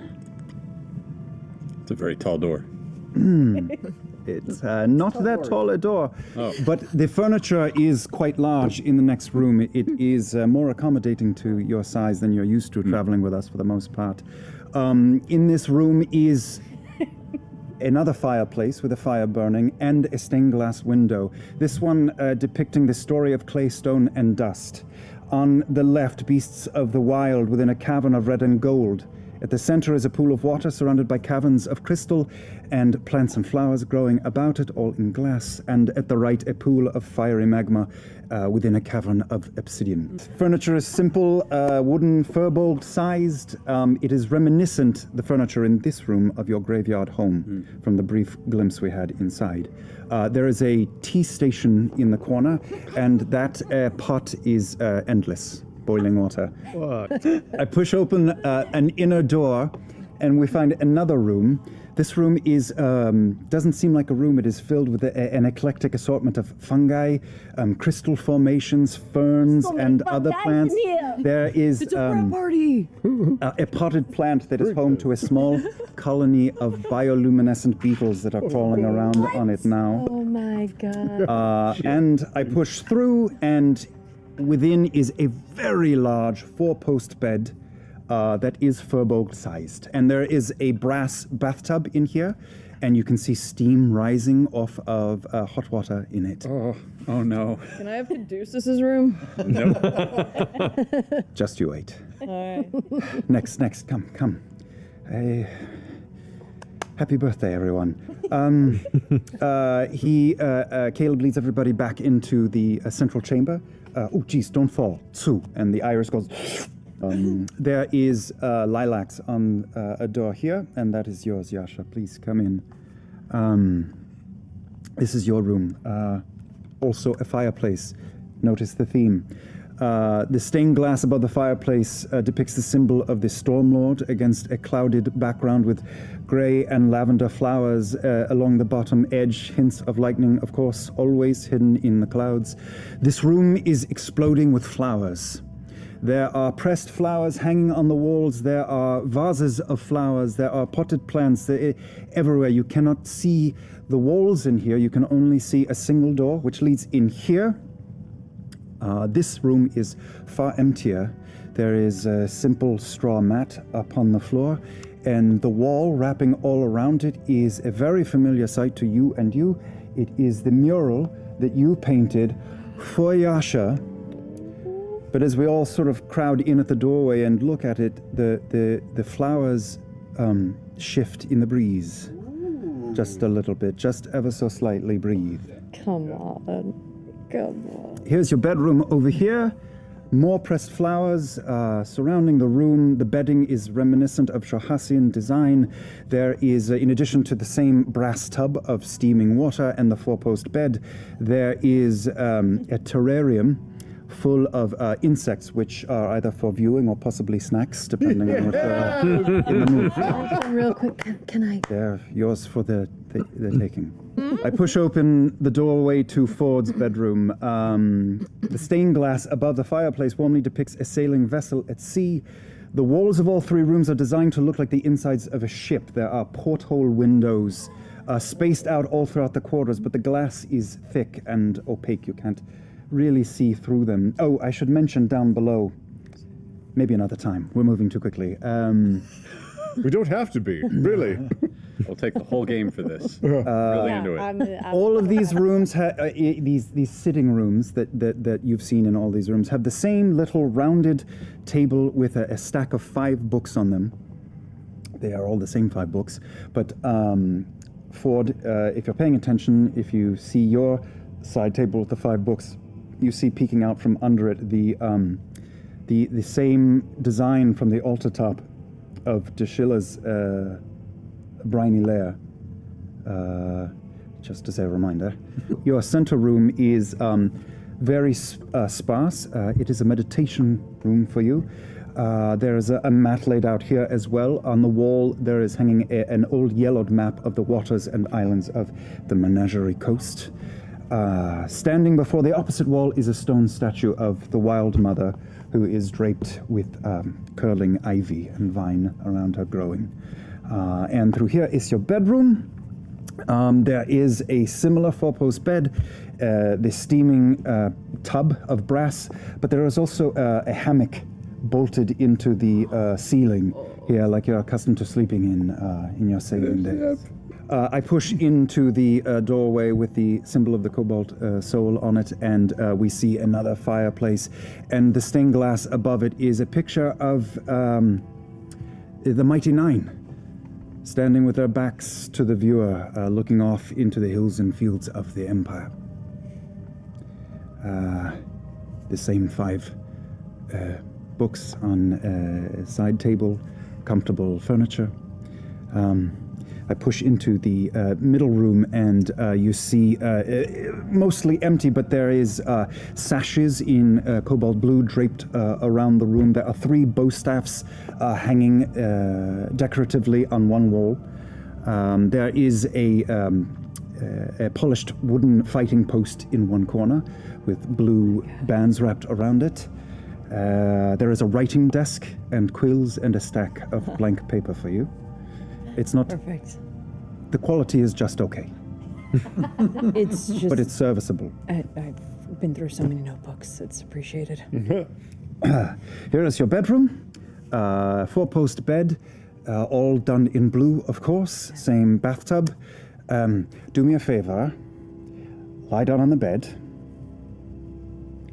We're all at the doorway. Go lie on the bed. Go lie on the bed. Be a good sport.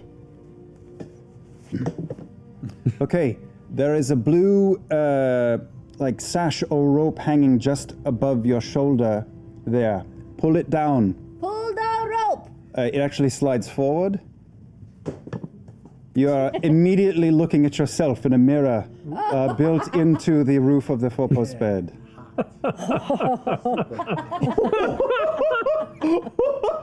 What? Whoa! Whoa! That is amazing. Whoa!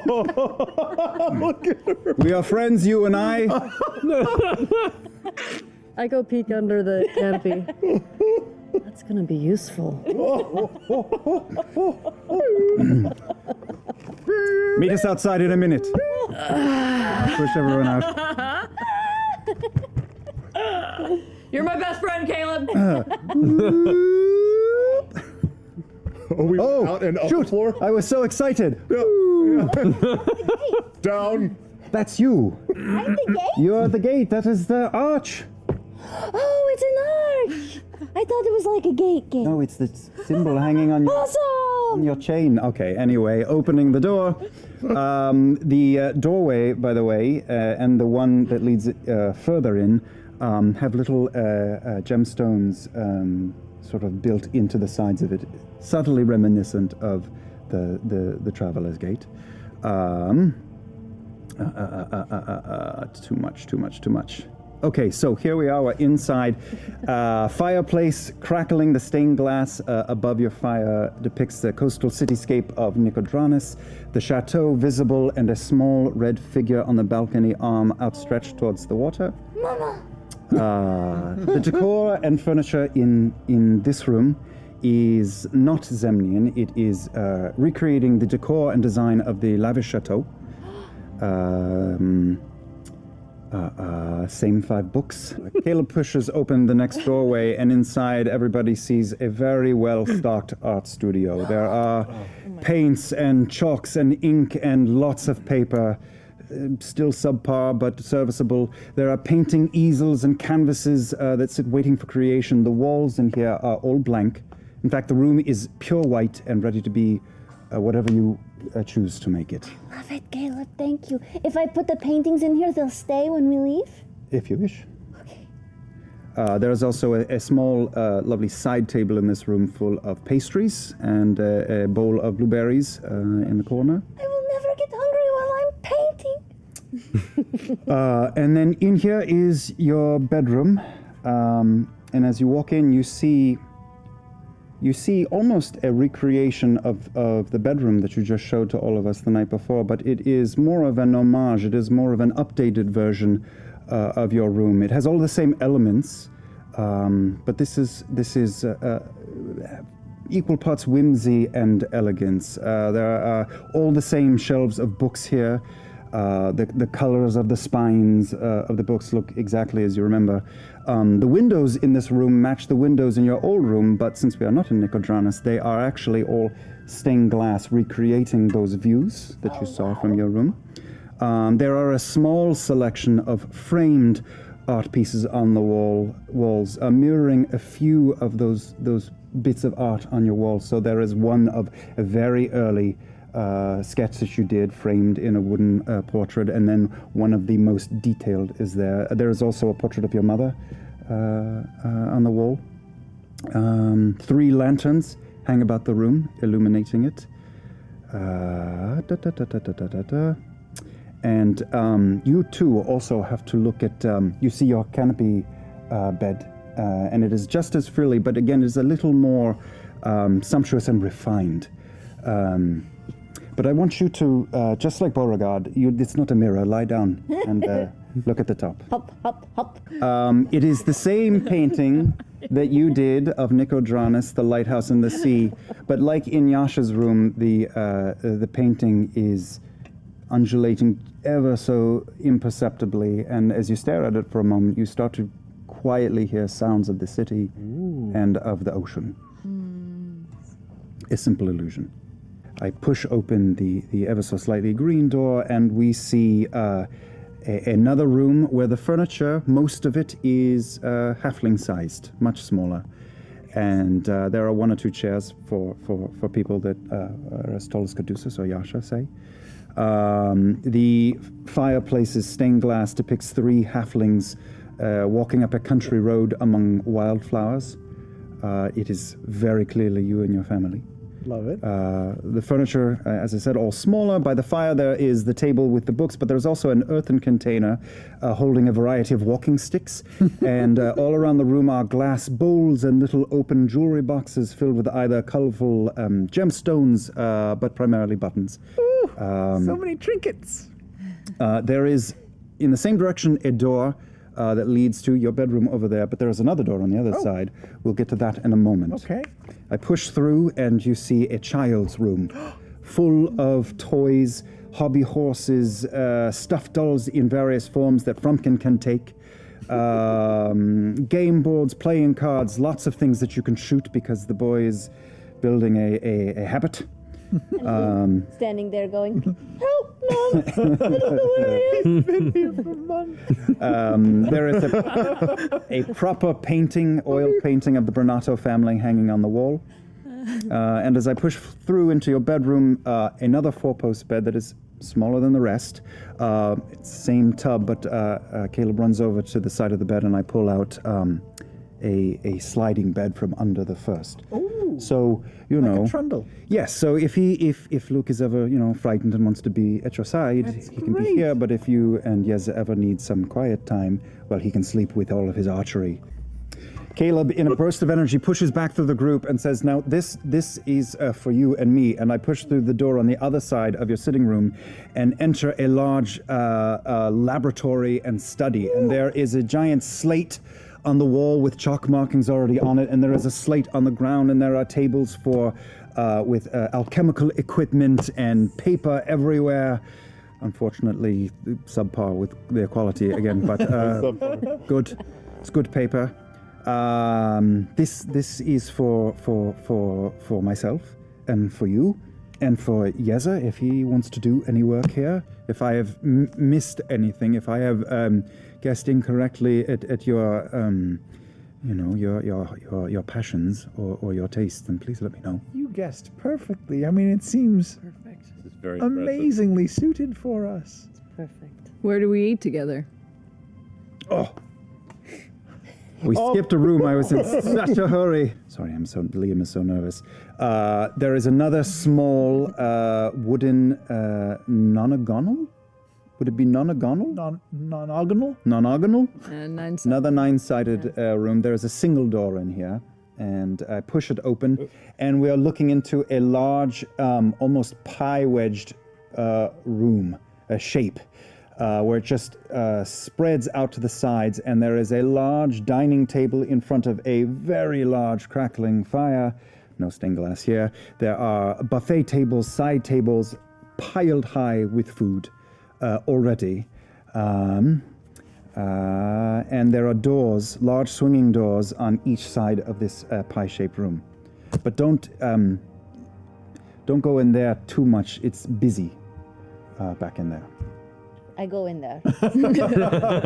Follow. You walk into a large kitchen that smells instantly of baking and pastries and cakes and cupcakes and puddings and sugars, and there are cats everywhere.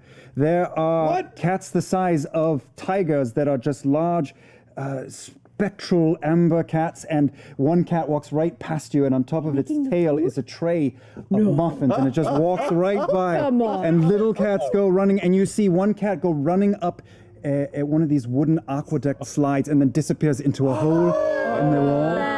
You walk into a kitchen yourself, but in here there are roaring fires and large pots with the smells of vegetables and meats cooking in this room.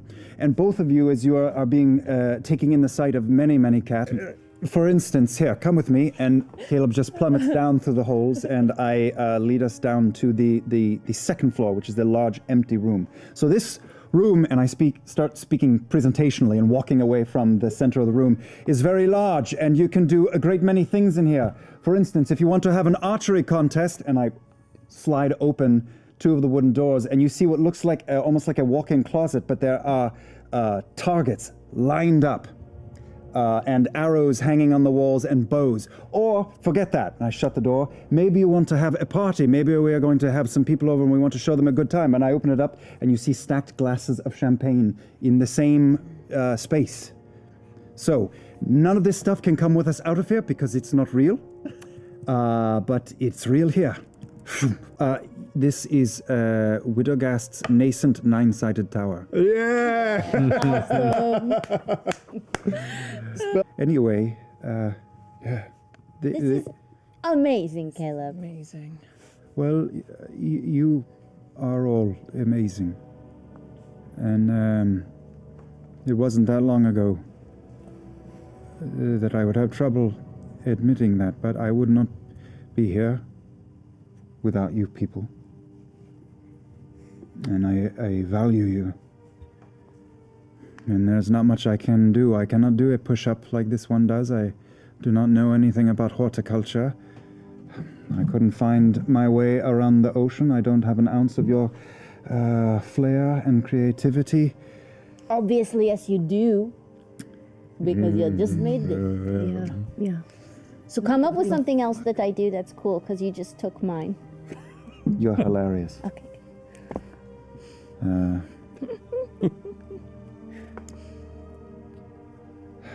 I could not scare the ever-living shit out of people the way you do.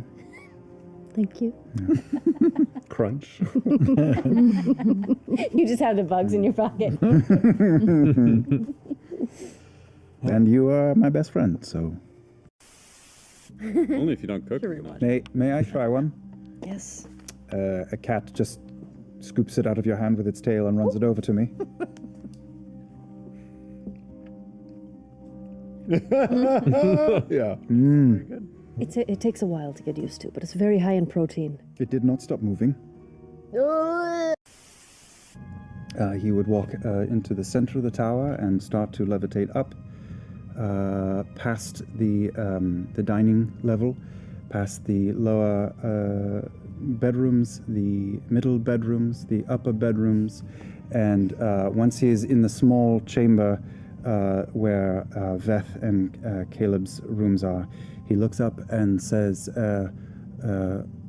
Fort doch nicht vergessen, and a brass iris opens, and he floats up in there and says, Tsu, and looks around the small, medium-sized wooden room that he's in with the 9 doors in it, and counts and says, 1, 2, 3, 4, 5, 6. And he opens it and walks into a large, surprisingly large stone room, shabby looking, and there are 3 wooden chairs spread out with leather straps hanging off of them, and there is an old crusted over metal rolling tray with some tools sitting on it and green gritty dust on it, and matted disgusting hay in one corner, and he walks forward and sits down in the middle wooden chair. There are torches hanging on the wall, illuminating it in here.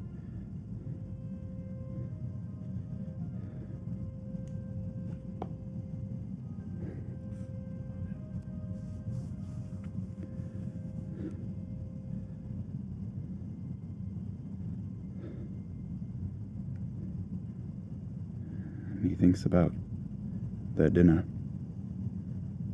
And just sits there for a long time and eventually falls asleep. Okay. I rip out the page documenting the tomb takers. Oh, shit. I Shove it in my bag. could have memorized that poor book. No time!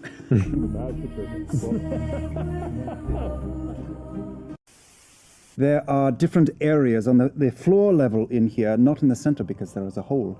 You would not put furniture in a hole. There are 2.5 feet down, and there's still not much of a sign. I drop down too, so I'm going to hell anyway, and then start to pull at the mud with you. Killer whale bumps Jester a little too hard. Oh. And if you've ever seen a killer whale, like a giant aquatic creature, like do a big toothy smile. Oh, I do that thing where they reach in and they pet the tongue. You gotta do it. Yeah. There it is. There you go. Big boy. Okay. Too, Caleb's got his hot chocolate just like on one finger, and he's just reliving his C-Rex moment, going like.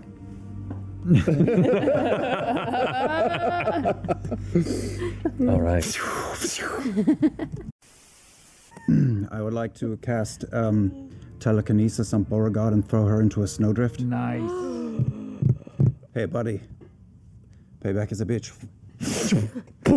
Just, like, out of the snowdrift, give him a thumbs up. Mm-hmm. That was really good. You knocked the air out of me. It was really good. Can you do it to me? Yeah. Yeah, You ready? yeah, I want to go. Which one? You want to go into the near one or the far one? The fluffy one. The fluffy one? No, I'll do the far one instead. I hope we do not get into a brawl today. That took a lot of effort. Worth it. And I go back to building my snowman. That was awesome. And I'm going to put 2 heads on the snowman. And I'm going to, with a stick, draw sort of a smiley face on one and a frowny on the other one. And when Beauregard limps over, I say, look, that's us. Oh, it is, but which one's... Wait, who's the happy one and who's the sad one? Yeah. Yeah. Yeah. I rub over the smile and I make a little frown. We're both frowning. That feels right. 6.5 hours later. Sometimes it's best to keep your most important reserves at the ready. Yes, you never want to squander them on frivolous things. Indeed. As she sees the 2 imprints of people out in the snow. Yeah. And Looney Tunes, like a jester hole in a snowbank outside. The thing that you've done for so long, that was so charming for so long, I've never really been a leader in any sense. When this group got together, I let them think they were the leader, and I did whatever the fuck I wanted to do. Good leadership decision right there. Now, much like you implored from me back in the Empire, these are all our friends. Mine, yours. We trust them implicitly. We do. Finally. It's more of an ensemble, you know. I am not a leader. I have never been a leader. Well, you know, there's different ways to lead. Yeah, but listen to me. In the beginning, when we were traveling together, I was, from side to side, top to bottom, a mess. And I think you were trying to give me a bit of confidence and help me get back on my feet. I have confidence. I am back on my feet. And I have surrounded myself with experts in their fields, very accomplished people. And I am confident to rely on them and not lead. I don't want to be a leader. I never have. But helping I like, and confidence I enjoy. So, you have done me a great kindness and bolstered my resolve. You've helped bring me back into my own. And now I am here. So, Let's just be here. And be here. I made this place for you so that you could stay with us and see your husband and child, but also be with me and be with them. It's a circle. There's 9 of us, and nothing's going to break that. Yeah, Yes. go with it. Yes. I'm the leader. You can see where a lot of these grooves all begin to come to a little larger than a fist-sized, smooth, emerald-like gem that still remains affixed into this pillar. Very strong necromantic energy. I said don't do that shit! I warned you! Caleb says, not even loud enough for anyone to hear. Are we the worst? Everybody's back except Caleb, right? Yeah, just me, within 50 feet. And I look at it, and then I start running away from it while looking at it. And then I cast it and I jump. Oh my god. Just get on the ground and then the shockwave hits you a second time. No. All the veins in your neck are like bulging right now. And you hear Dagon go, "What's wrong with you?" But Caleb gets up and he takes his coat off in the cold. And he throws it down 70 feet away. Yeah, now it's the point of He pride. rolls up his sleeve. Let's go! Wait. New does not mean better. And I pull out cat mint and I make cat's eye appear again, which goes 120 feet and is a lot stronger than telekinesis contested. And the hand flies out and grabs it and pulls from very far away. Okay. 80 feet away. Okay. 90 feet. Okay. 100 feet away. Okay. Go ahead and make your... running backwards and we all just keep up and we're like, what are you doing? I grab his coat. It has a strength of 26. The gem does not come free. He makes a snowball. Throws it. Falls halfway there. So I walk us in and sit us down by my fireplace, which has no stained glass window. The furniture in here is pretty nondescript. This is a boring room, Caleb. You really decked everyone else out. Well, it took a lot of effort for you all, so no time for me. This is meant for children. Okay. My mother read it to me when I was very little. It's called The Cat Prince. The Cat Prince. Yeah. Okay. The boy would mind the house, read one of their precious few books, and observe the bees and the trees. Oh, that rhymes when I translate it. And this is all illustrated as we go through. I hope you're showing me the pictures. Yeah, I'm going page by page. We're sitting on the couch together. As the boy sat in bed looking out at the fields that lay between his home and the woods, he noticed a cat making its way out of the forest. It's been a long time since I read this. To turn in circles and dance. And he's dancing on the page. Come, take a walk with me through the fields, and I will show you how to dance. And then, quick as a flash, the cat brought his top hat down right atop the boy's head, who was very suddenly plunged into darkness. Is this going to be a sad story, Caleb? Then I turn the page. Decorated and filled to the brim with cats. Golden crown of wrought golden leaves. He's a prince. Which is illustrated right there. Beautiful little cat. Well-worn pages. Fear not a whit. You do your mother credit. Take our cat's grace with you. You can always dance if the will is there. And once again, all was dark. Sometime later, the boy stirred and his eyes fluttered open. He realized his breath was strong and his legs hardy. He smiled, kicked up his heels, and quietly started to dance his way all the way back home. That was a happy story, Caleb. That's why my mother read it to me. I really thought that, the Cat Prince was going to trap him in there forever, and then he wouldn't be able to go see his mom. Well, a lot of Zemnian stories do end that way. It is true. Kind of reminds me of The Traveler. It's true, isn't it? A little dicey, but very likable.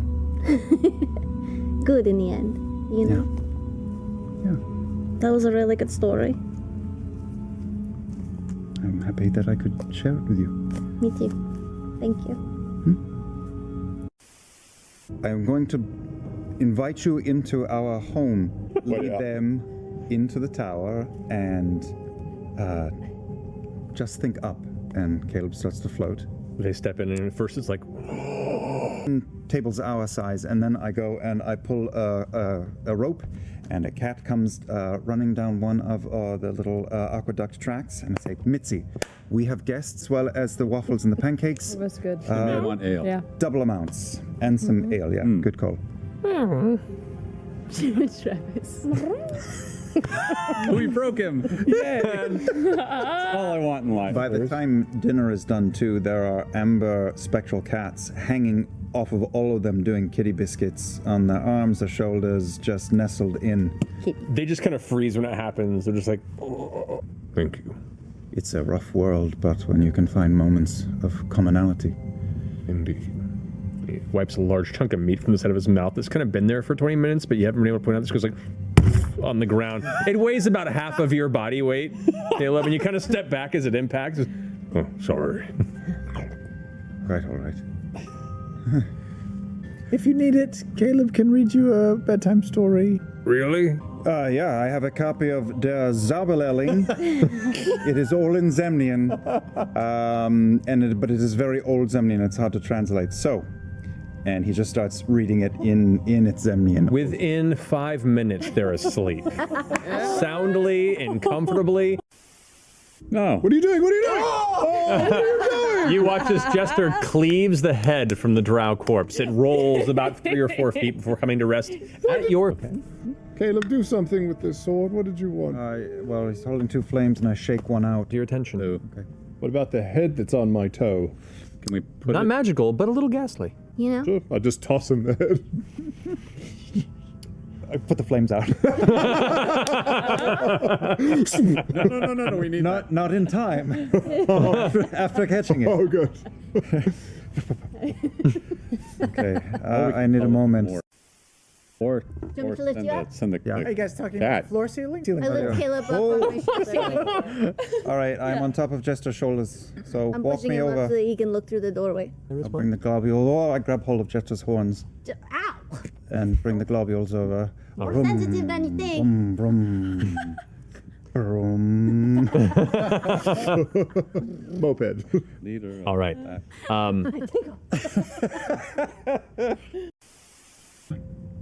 And I'll open that door and walk into a very small room with a single Tudor-style window with glass to frost it over and opaque to see through, and sit down on a chair in front of a desk, looking at a bed in the room, a small bed with the sheets completely ripped off and strewn about, and the pillow on the floor, and just sit in the chair and look at the bed for a while.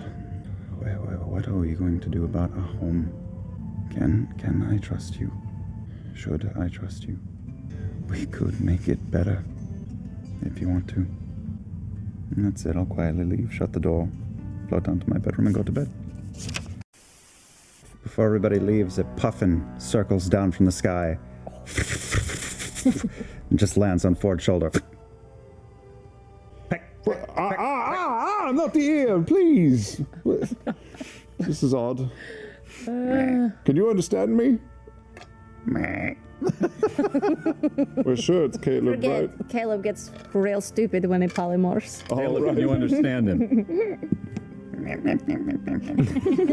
I take that as a yes. A strong feed. I put him up on my hand. Like, here's Bo, and I put him on Bo's head. Oh, why the head? It gets He totally did not just shit on your head. It'll be cold enough in a minute. You can just crack it right out. It shouldn't be a problem. Yeah, sure. Good point. Nothing here. I'm going to keep going down. But you come up, and then I'll go down. Yep. I don't know how to go. What was that? I turn to the group and carefully say, go.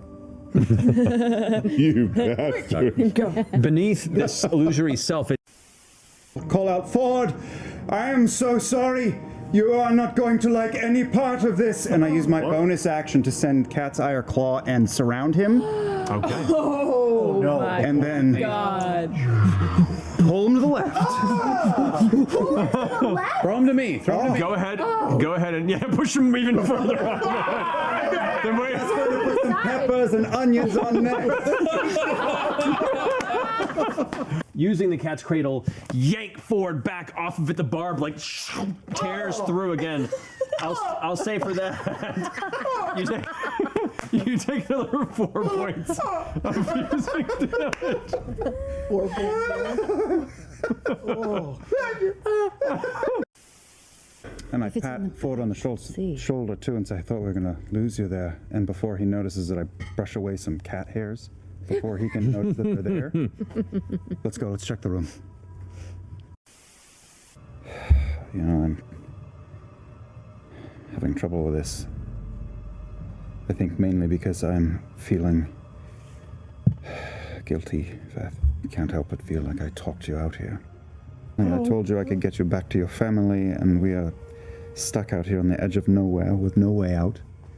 And we're heading towards some sort of precipice. No. I mean, that's not your... You have plenty to feel guilty about in your life without, adding that to it. Listen, deep down inside, I wanted you to talk me into it. I want to be with you all. And I feel more guilt than you could ever know about this. I mean, if I don't go home, my son grows up without a mother. My husband has to find a new wife. I've felt awful about it as well. It's like I can't be here for all of you fully and be there for them fully. You're not doing it very... The guilt is still... I've grown so accustomed to having you at my side. It's been a long time. And I just didn't want to leave you behind. I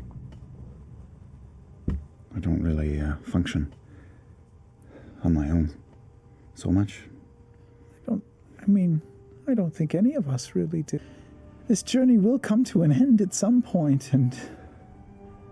Yeah, I've got a bad feeling about that. I don't want it to. This makes me nervous. But him looking at you like that, that doesn't help. I've been so wrapped up in my own bullshit for so long, and this is clearly something bigger than all of us, bigger than them, bigger than he. Well, and then the worst part is if we come out the other side and we survive or win or whatever it is, then it's goodbye.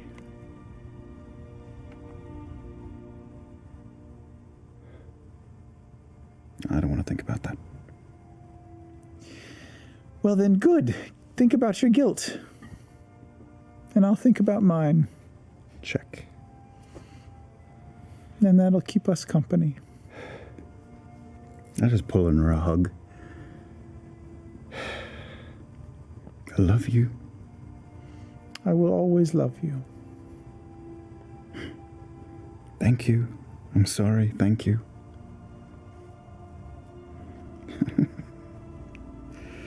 What a mess. We should wake up the others. Now, can I help you? This is my house. We are going to have a comfortable night before trudging through the bleak, frozen north tomorrow. You didn't mention you had a home before. Have you told us everything? No, but you've told me so little. Well, I have a tower I carry around in my pocket, and only we fit in here. Thank you. We'll see you in the morning. You have been keeping us captive for multiple nights. You started this on the wrong foot. You make an effort to keep us from bolting at the first chance we have. Caleb rubs his temples, slaps his face a couple of times, and just turns into a golden retriever. And walks over and just slumps down next to Veth and just kind of goes on her feet. Stinky dog breath. Chin on the feet. No. Oh, I have to give him some scritches. Hello. Hello. Hello. I go over and I give him some. Yeah. Oh, some scritch. Little co-scritch. Go Scritch. Perfect. Oh, he's presenting himself. No. He's presenting himself. Caleb's flashing everyone. It's super great because about an hour later, while sleeping, he just suddenly back into Caleb. Okay, it's going to be dinner soon, so you wanted to see room number 1.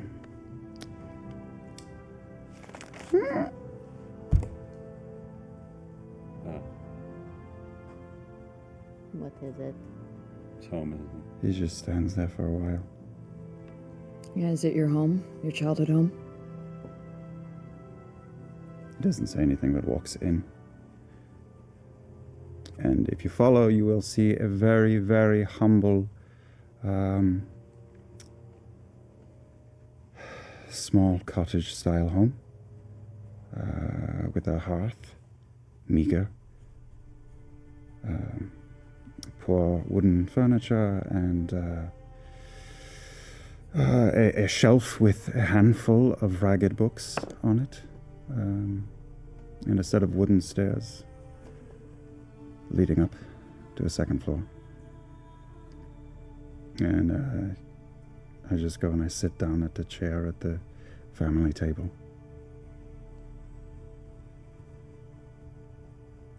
I go sit down at the table with him. This is a nice house, Caleb. Yeah. Do you come up here every time you make the tower? I've never been in this room. I mean, I've been in this room. I've never been in this room. It's just my way.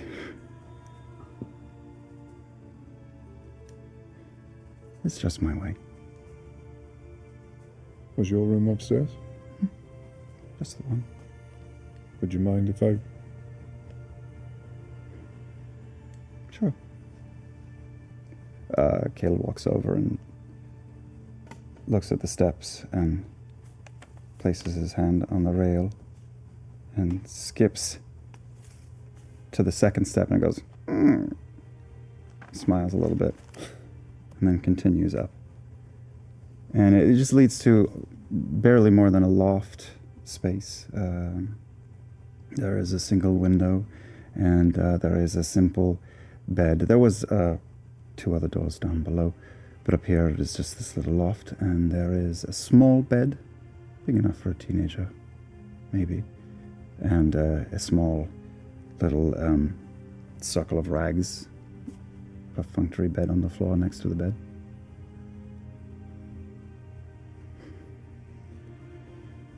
What, to yourself?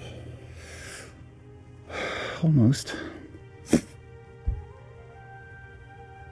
Frumpkin.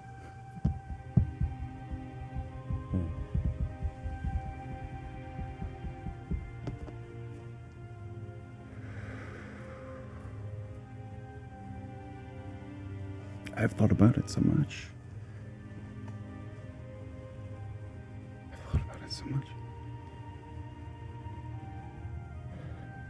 I don't even know if it's a good idea to have this. It probably isn't. But it's just my way.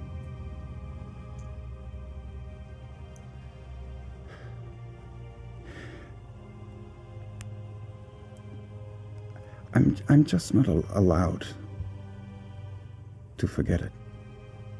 But it is. I have those memories. I have them. I've struggled with it for a very long time. My feelings about these things. There are good memories, but it only takes one bad one. I can't help wanting more. Do you still wish to go back and undo it?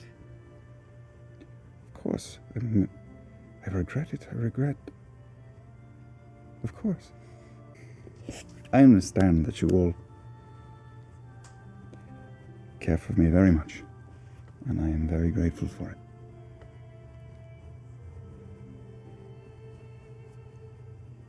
There is a part of me that will not.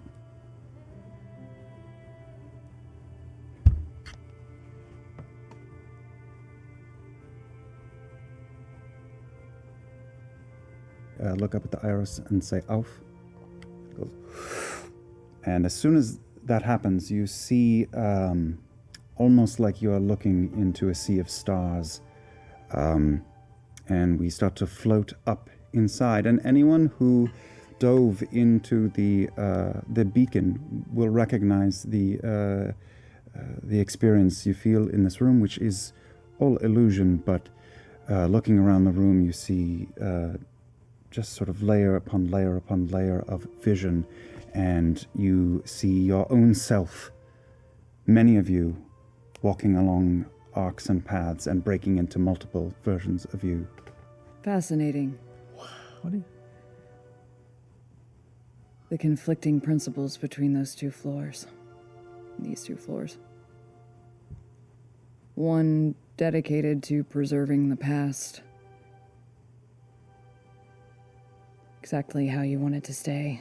And then the other dedicated to... endless possibility. Endless possibility. They don't have to be exclusive. No. Look at this. Hold your fist up. Which one? The one. I yanked on my clothes and I stand next to her and make two eyes. Look around. Wow. Wait. Cross eyes.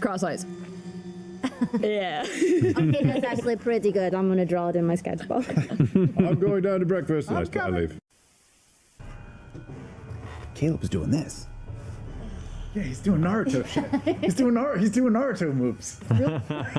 Hopping like There's fire. The fire is starting in his hands. It looks bad. Not fire. No, not fire. Plasma. Plasma. I don't know what that is. He's doing it though. It's crazy. Otis is going to counterspell your counterspell. Well, that's Caleb will counterspell the counterspell. Need you! Get back here! Will you counterspell? What's going on? Wait, tell me what happened. So, Kree cast slow on that group of all of you right there. Right. Ford counterspelled it. Otis counterspelled his I've been thinking counterspell for fucking hour. Counterspell. Is this a triple counterspell? Yes, it is. Oh my gosh. Triple stamp. At fourth level. Slow fails. The counterspell from Ford goes through. Otis's counterspell is negated by you. Ooh. That's some blue magic shit right there. That is all I've been fucking thinking for an hour.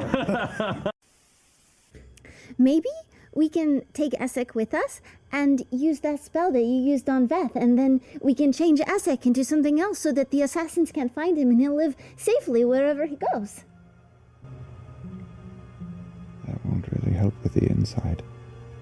No, I catch him by the forearm, last one out, and say, just breathe. Just breathe that fresh air, mindful of the people about. Time.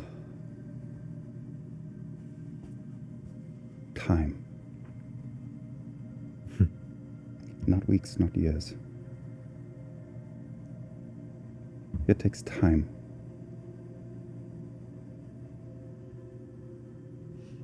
Indeed. Sometimes it's best not to show your hand until you absolutely need to. That's a good point. Hold that thought, and I put the gem down. Are you okay? Yeah, Are you you? I am me. I am me. How can we be sure? Eldritch Blade. Okay. Oh, that's impressive. Can the cats be ninjas? Just like 5 of them, not all of them. There's a few ways to interpret that. Do you want cat ninjas, or do you want ninjas instead of cats? If I can do it. I don't like to tinker with the size of the transportation system for them, so I would prefer that most of them be smaller ninjas, if they're to be ninjas. But maybe you mean ninja cats. Well, I don't want to feel like I'm punting a cat. I want to be able to, like, you know, just have fun fighting some ninjas. You want to fight ninja. Okay. So top of the list. That's fucking great. Shinobi in the tower. Okay. I have a bunch of other stuff too. Not a bunch, just like a handful of other things. I want to fight. Okay. It can be done. Okay. But sleep on it. Great date. Right? Tell me if you need the cats removed for the evening. I've got an idea for that. Okay. You don't have to. I just need it by the morning. Okay. Thank you. Yeah, of course. Are you cool? You good? Yeah? Yes. I'll let you get back to work. Okay. I've almost got it. Don't stay up too long. It's been a never-ending day. Promise I'm about to turn in. I spend the next hour working on it. Okay. It looks like a scar almost. That wasn't there before, but almost like it was branded into his chest. I yell, "Don't move!" And I slap him really hard in the tit.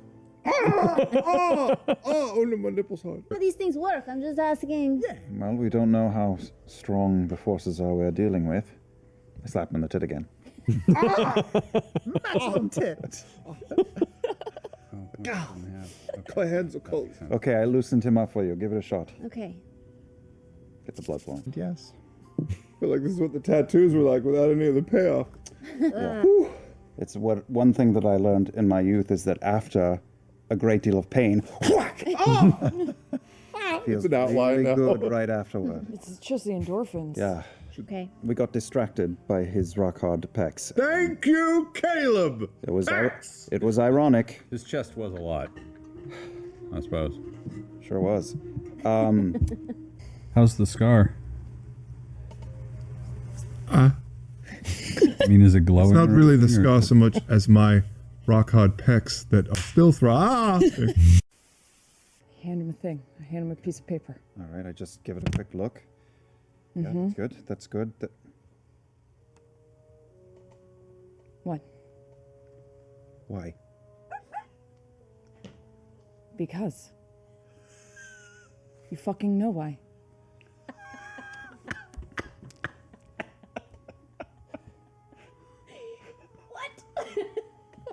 Oh boy. They're magic. I will. They're not gonna last. It's not gonna be forever. I will do it. Okay. But that's a lot, Beauregard. What? That's a lot. How out of all the things on that list is that a lot? You wouldn't understand. I walk away. What are y'all even talking about? Oh man. I am so nervous.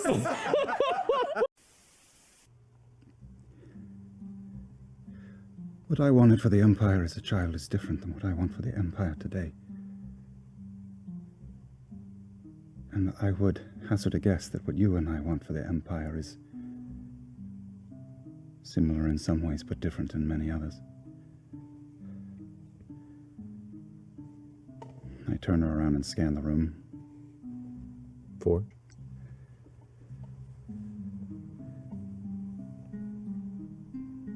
I care very much for the friendship that we once had. But I don't trust you entirely, and I'm sure you do not trust me. And yet, I have come here today to ask you a favor. A few weeks ago, the number one thing on my mind was trying to sort out the pieces after that peace treaty and how to improve things here at home. And all that is gone. My friends and I, we are getting wrapped up in something. a danger. A very real danger that includes the survival of the Empire, the Kryn, all of us.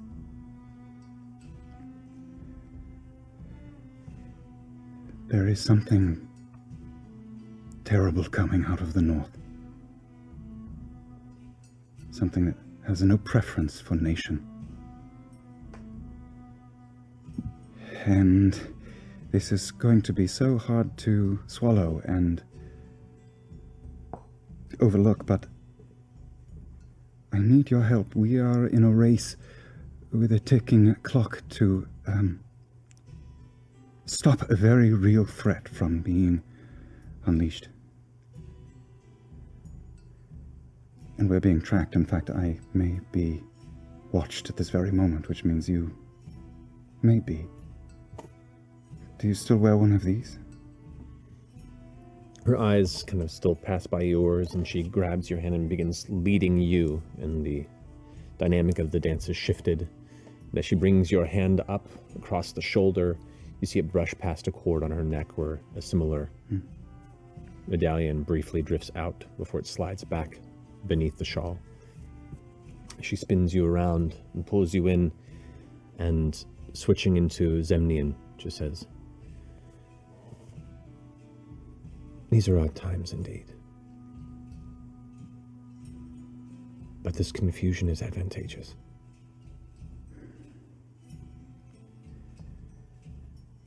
If there is any love left between us, I need more of these." And I just lay my head against her head and dance for a moment. Not forever. Not for anything against the Empire or you. My differences with you, we'll save them for a later day. But I need enough of these for my friends. For a few weeks, maybe. So that we can go unnoticed. And I promise you, as the boy that I once was, and the love that the three of us shared, I mean no harm against the Empire, or you, now, and I will bring them back. I'm begging, Astrid. As you kind of leaned into her, there's a brief moment where, even though you're still dancing, her body kind of seizes briefly. That kind of limber sway to the beat clams up ever so slightly. You feel her hand kind of touch your back and shoulder, and she falls back into lockstep with you and listens. There's that pause.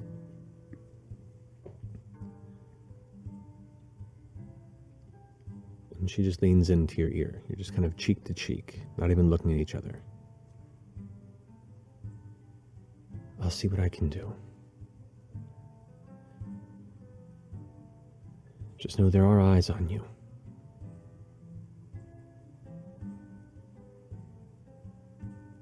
Which means either we're walking into their trap, or you beat them at their own game. As she says those things, and we are dancing around the room, I spot Jester and Watch tracking her insane dance moves until we spin away. And then I pull back a bit. As you pull back, she pulls back a bit too. You can see her kind of like right herself and smile, putting on that formal mask, that veneer that you've seen before. It drops again briefly. She looks at you once more in Zemnian and says, I know you're here.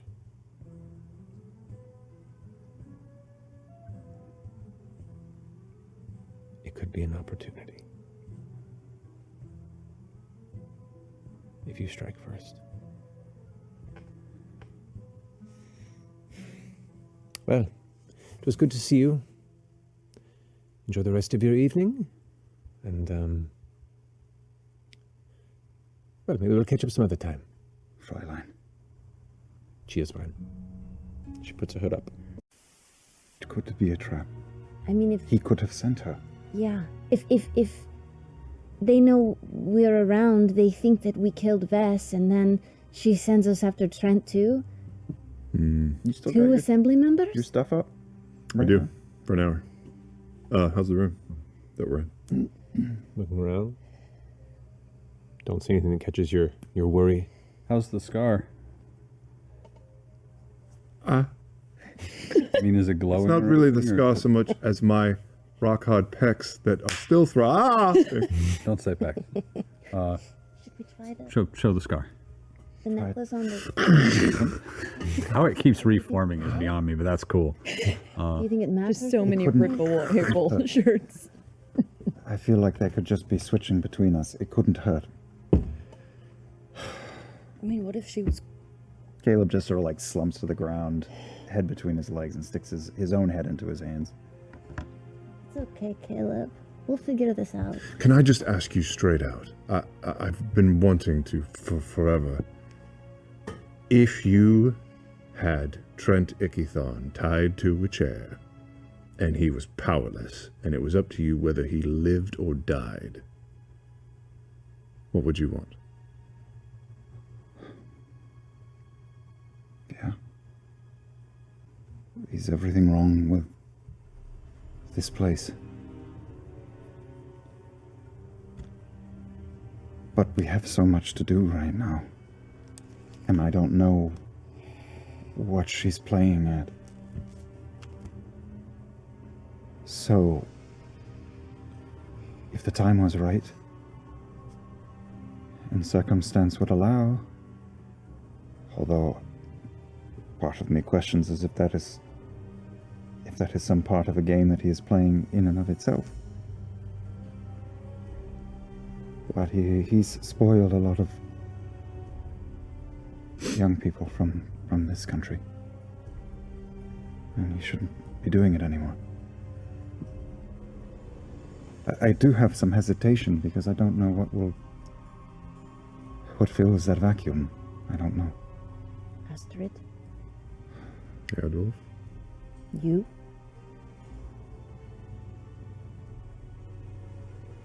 You. Would you consider filling that void? And what? Contradict the king? Change Seems it. like they have no problem doing it. I mean, you could, in theory, affect change from the inside. I mean, this is all conceptual, of course, but... I don't think she loves me, Jester. It has been a very long time since Do you I love was- her? I care for her, but it doesn't matter. If it came down to it and Astrid asked you to do something that went against everything you stood for now, because it would help her, would you do it? No. But then we can't trust her to do the same. I think she sees Caleb as an opportunity to better her situation. Not in an evil way. I think she sees you as someone who is capable of doing what she is afraid to. Mm-hmm. It had occurred to me, maybe we can just keep the pretense up long enough to get the favor. She's ambitious. And I would not be shocked if Trent were removed, if she were to fill that place, and I don't get the sense that things would improve much. I don't really care about her or what she does, or this place, or these people. All I care about is what you do, and how to do it behind you. Get closure. Burn your past. That's what you have to do for you. Not for her. I've weighed that very thing for many, many years, Veth. And in the past I was not strong enough to do it, or brave enough to do it. It didn't even seem like a possibility until recent time, but now we have a lot to do. That is more important than if that thing comes through a hole in the ice. There could be no more empire, no more dynasty, nothing. And I don't know what's happening with this or that.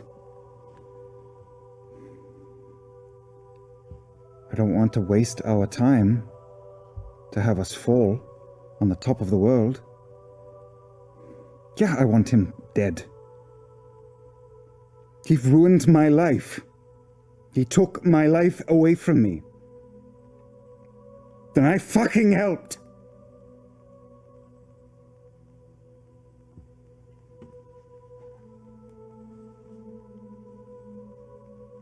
But I'm not going to risk all of you right now. We need to get ready and we need to go north and finish what we started. There are things way bigger than my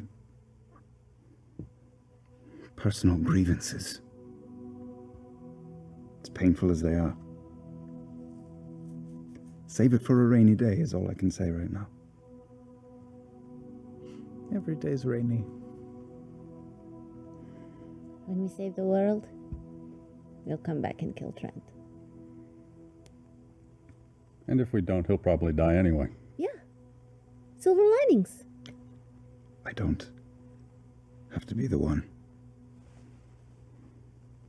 I don't know. We just need something better, Caduceus. I think you're making the right choice. I think there may come a time and a place, but... What are you casting? You were readying it, so... Yeah, I pull out a black marble and bring it into a circle, and I cast Gravity Sinkhole, a dynamantic spell, above him at the ceiling to pull him up to the roof. Now there is sound as his metal hits the stone above and cranks up. The actual metal is crushed inward. You watch as blood begins to just kind of flop out of the armor. What are you doing? I put another fissure right at that doorway, back into the hole. It's a bloodbath.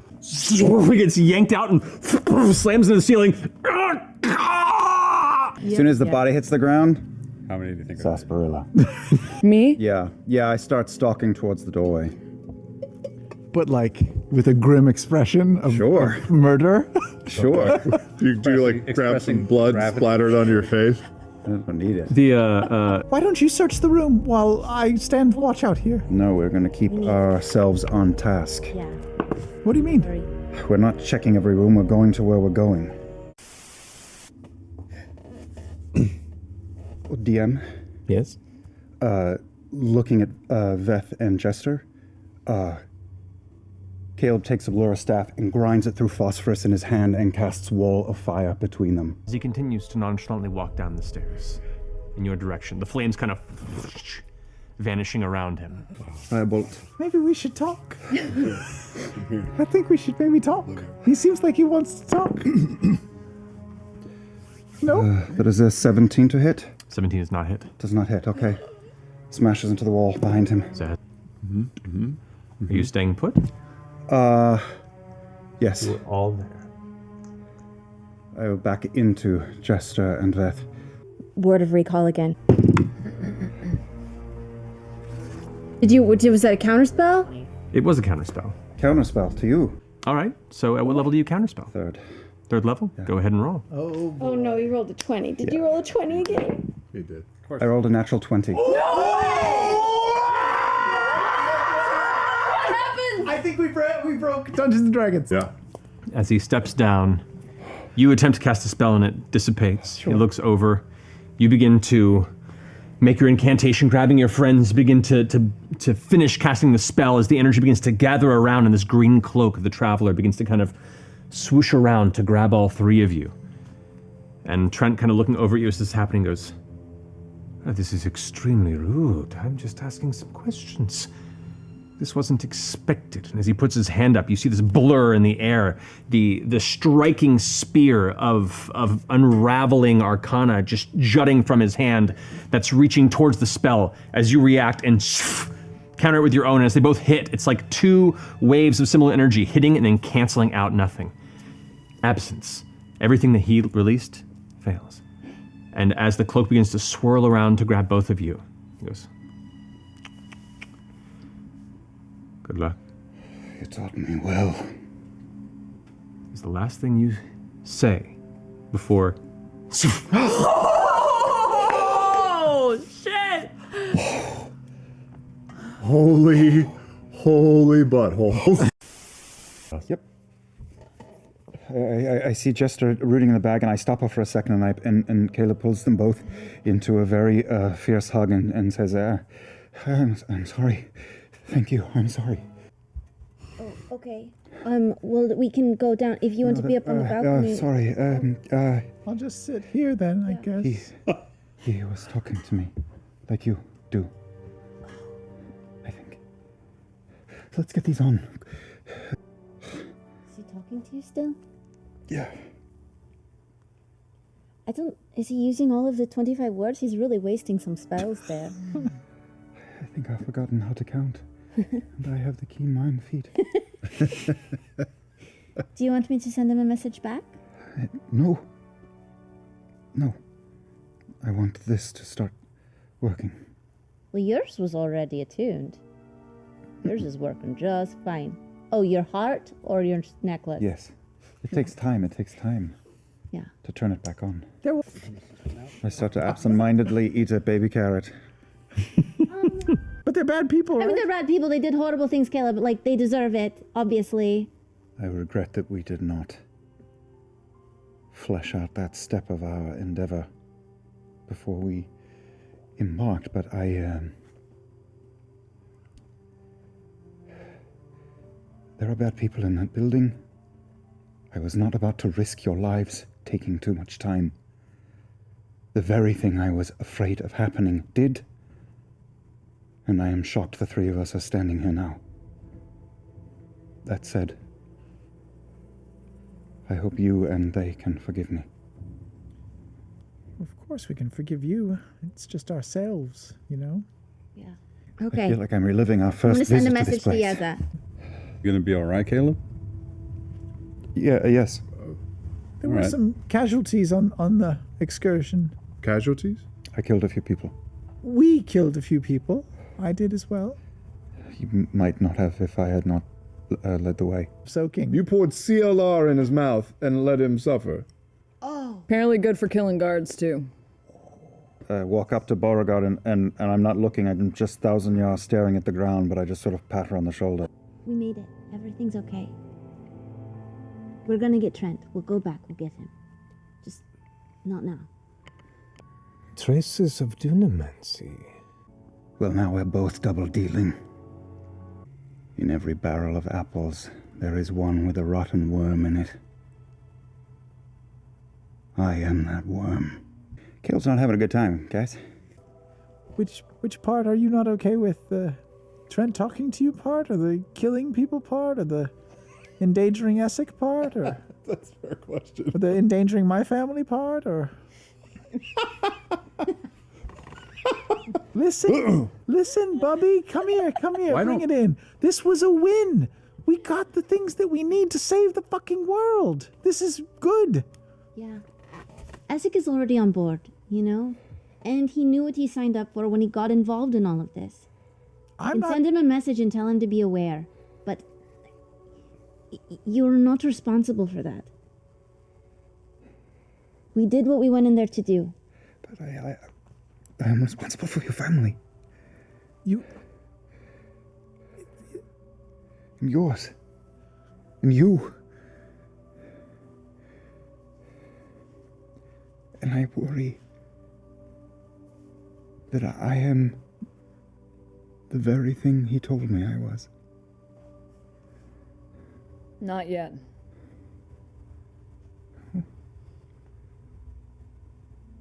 Not yet. And you did good. We got what we needed. Those guys probably tortured a lot of people. You know what I mean? They probably had kids. We should move. We really should. Can we process and move at the same time?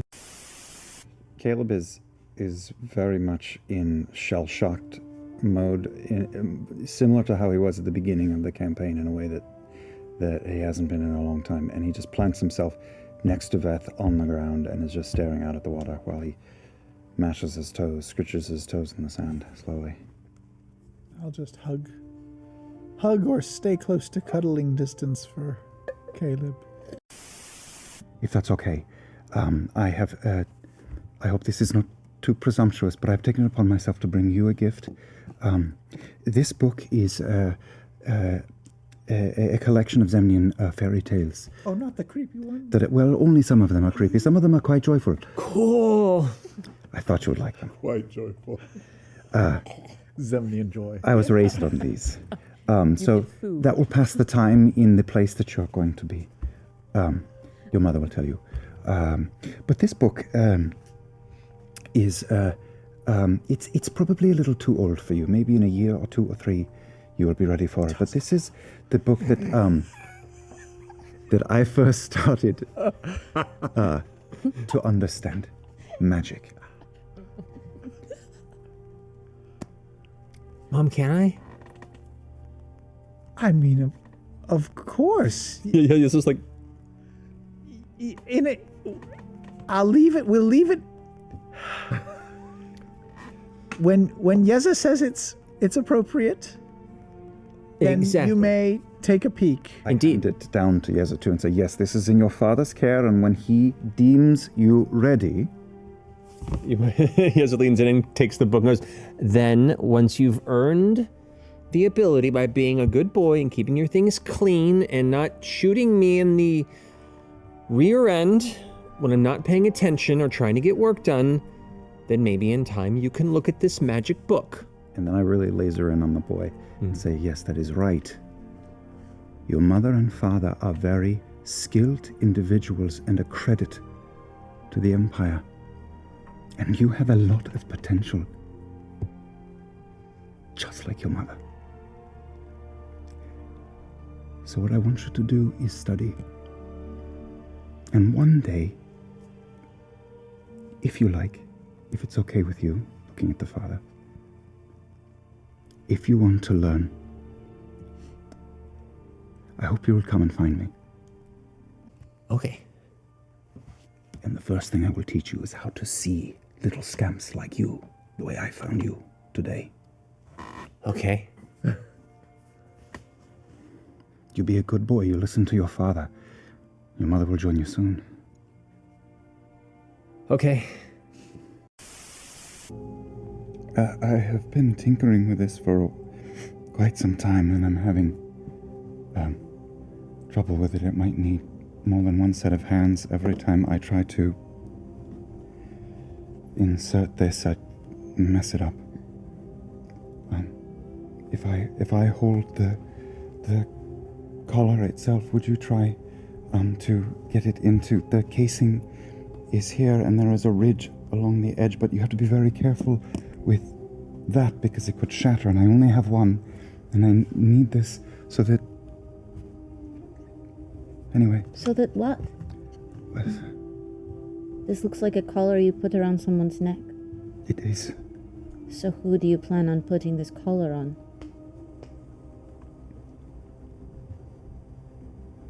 My old teacher.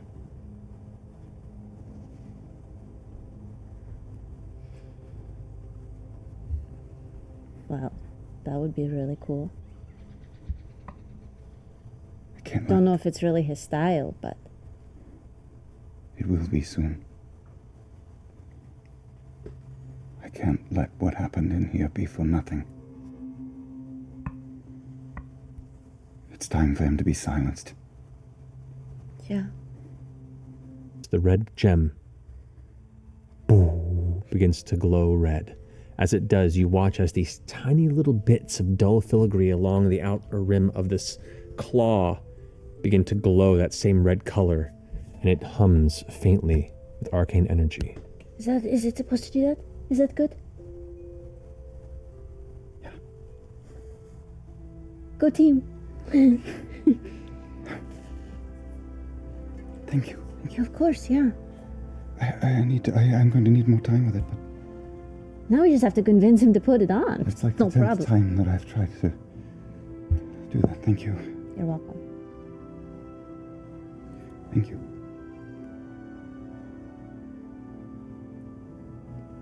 Don't blame yourself for any of this. I know it's kind of what you're prone to do, Caleb, but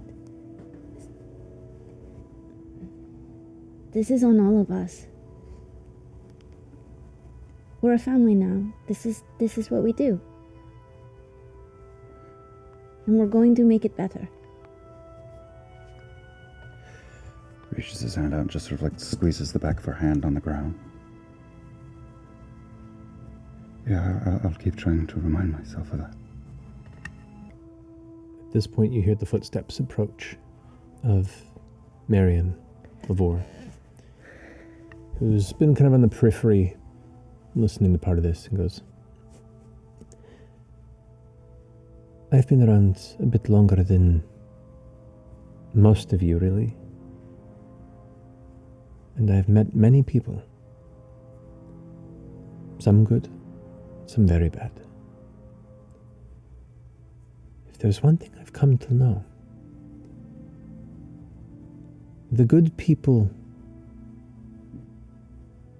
are easy to be misled to think they're at fault for the things that bad people use to victimize them.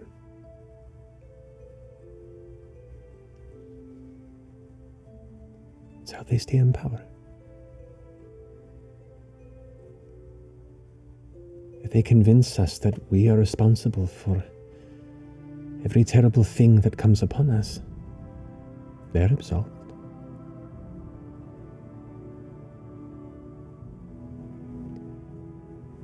Blame's a tricky thing. And sure, we all have our own guilts that we keep. Gods know I have mine. But I've been told enough times in my life that I'm responsible for the bad things that befall me. And it's taken me this long to know that that's not true.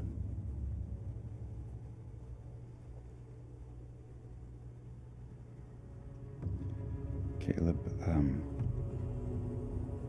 bites his tongue and doesn't try to explain or reason away or sidestep and just listen. Which is something for him. Experiment's been going poorly lately. You're better at accents than I am. I don't know. You've got to throw me something. Oh, wild mother. No, you're better. You're better than him. Wow. Yeah. Not a good tone, though. I thought you were going to start chanting. Bop, bop. Yeah. It's a good one. That slaps. Very solid.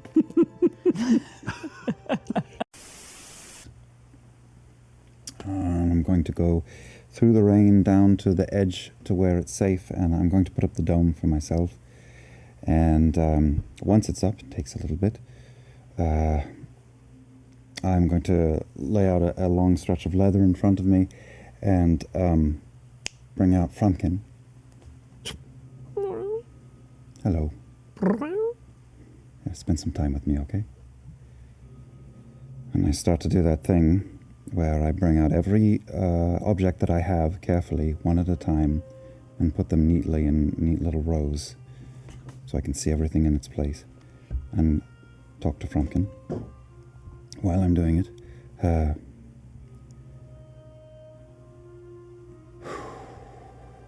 Oh, buddy boy. This is like the beginning with us. For one more night. For years, it was just you and me. Before we added 1. Then we added more, and it turned into 9. Yeah.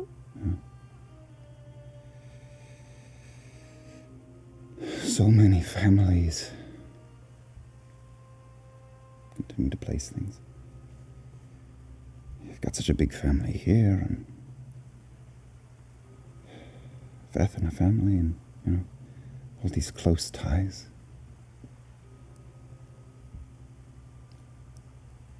So much family.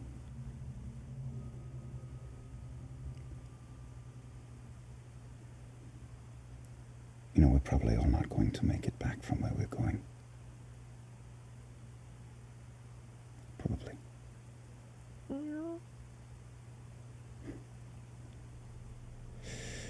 But maybe we will if we try very hard. And you and me, we'll do our best to keep families together. You and me will keep people together instead of letting families break apart.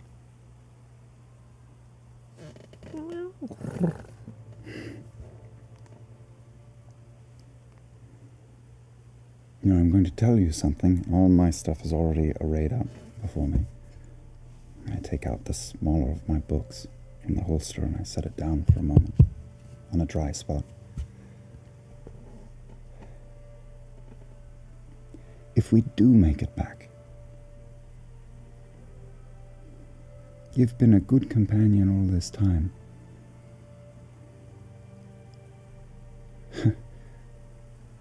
Actually, it's a win-win for you, because if we all die out there, you get to go back to where your home is. But if we do make it back, I'm going to let you go anyway. Because you're not my cat. My cat is dead.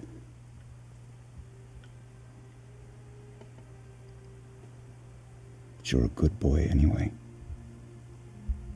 And you've done a lot of good for me. So, one way or another, you'll be free soon. He looks up at you with that familiar, affectionate look. The eyes just flash with the sheen of magic green. For a brief moment, wordlessly, you sense understanding. I put out the incense and the herbs that I use to summon him. And I begin to, while those things percolate and prepare, I begin to write a little bit in that other book, just for a minute. And then I bring him over, and as everything reaches completion, I reach out and I scratch him under the neck, and his fur from where I touch him starts to spread white over his body from the point of contact over his whole self, and he is a white cat. Probably better where we're going.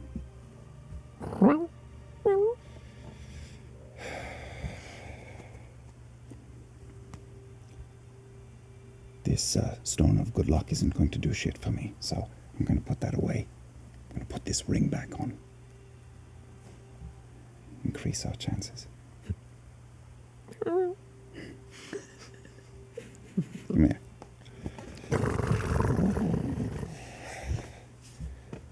Okay, so we better head back, because what happens next is they start to do a search of the grounds for us, thinking we're dead, or I've gone off to try to talk to a stone eye and contact our nemesis or some foolish thing like that, so I don't want anyone to be alarmed.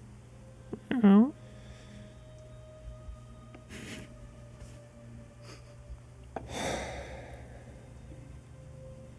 All right. I'm being foolish. Come on.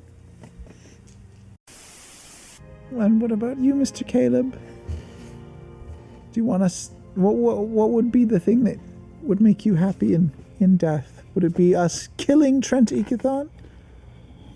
Or... It couldn't hurt. I don't have any family other than you all. Yeah. Make sure that no more children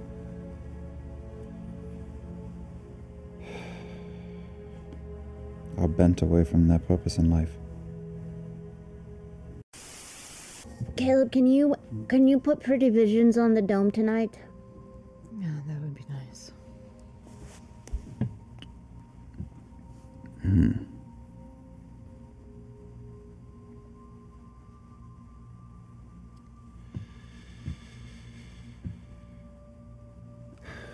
Well, I start a small fire in the center of the dome, which is not concentration. So a small fire starts up and globules start to slowly rotate around our heads, very, very slow, casting shadows that are constantly moving. And the fire, using control flames, begins to take one shape after another. And I just start running through things that pop into my head. We see the crudest form of Marion and the gentleman dancing, and we see a ship at sea.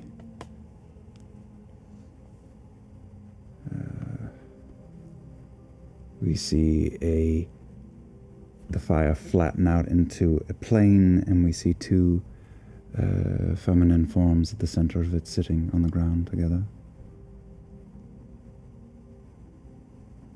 We see a little house ringed in by a flaming forest.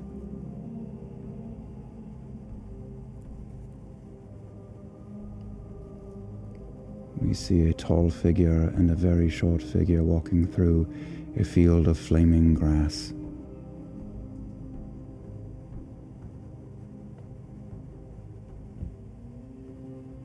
And eventually it just turns to a plain old fire, and the globules dim.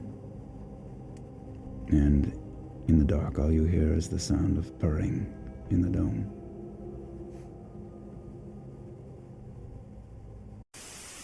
Caleb, can you understand me? I don't know what that means. I'm seeing 100 Yashas broken in all the little eyes. Maybe tell him to shoot out some webbing if he understands you. Like, just crap some out. Yeah, put a little webbing out if you understand me. Oh. He understands me. This is super gross. Yeah. I'll join. Can I high pitch screech to the other spider.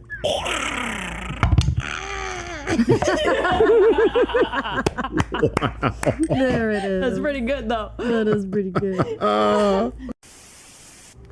Caleb walks over and palms Essex like almost entire torso. Oh, Caleb. He looks over at Caduceus. I'm aware. I'm just waiting for a Don't moment like where this. you're back to normal, and it's just easier for me to do everybody at If you once. Pulls out to Jester. Yes, I understand. Put him down, Kind Caleb. of pats the finger, goes like, "You can put me down, Caleb, please." Well, that works too. He's like clutching it. He doesn't think clearly when he's an animal. Evidently.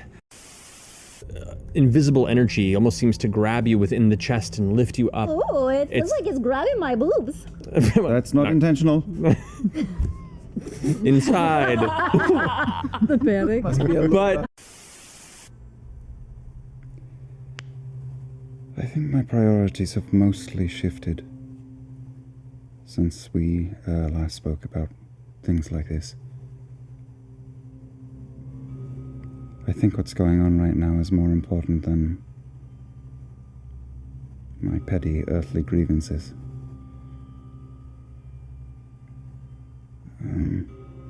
still very much fascinated with and attracted to ability and skill, and it's not fashionable to say, but to power. Who doesn't feel the tug? Such a thing. But, yeah, I said it knowing your reaction was going to be. I see you outside.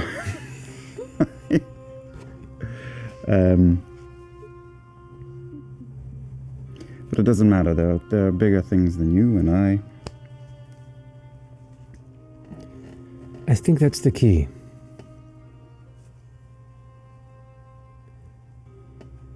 The pursuit of magic, in the ways that we know it, in the ways that we've been disparately, but in some ways similarly raised and studied. At a certain point, it becomes about the self. It becomes about what I can do.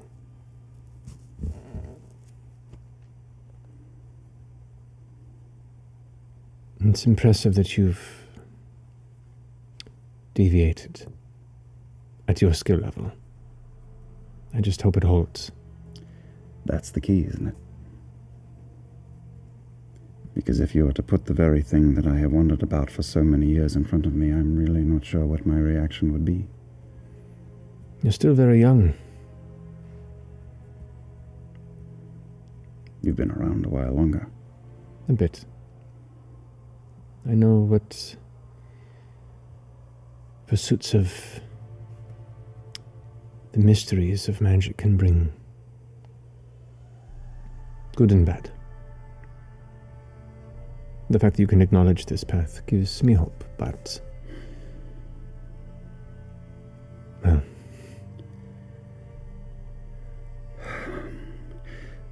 The one thing that has stayed true, though, is that I carry a lot of sins, like you do. Not anywhere like I do. Don't be so sure. Kind of looks down to catch your attention. I'm pretty sure, young man. I'll take you at your word. To Caleb's memory, throughout life, what is the smell that makes him the happiest?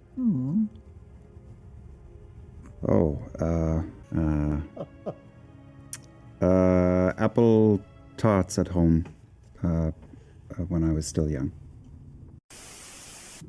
Perhaps if we survive this, we can return And change the past? exchange theories. Does that mean what I think it means? Is he coming on to you? I think. What do you think it means? I think he's coming on to you. She hears. It's complicated. All right. Oh my god. So you cast teleport and zoof, shunt out of the space and appear right in front of the portal. Oh, great. Good job. But Which is awesome. But I die on the spot. But your You testicles see are made of tiny Veth, you look over and see Caleb appear. And then his form shifts as well. Only now, he's a sheep. Yes. What? Yes. What? You sheep shifted?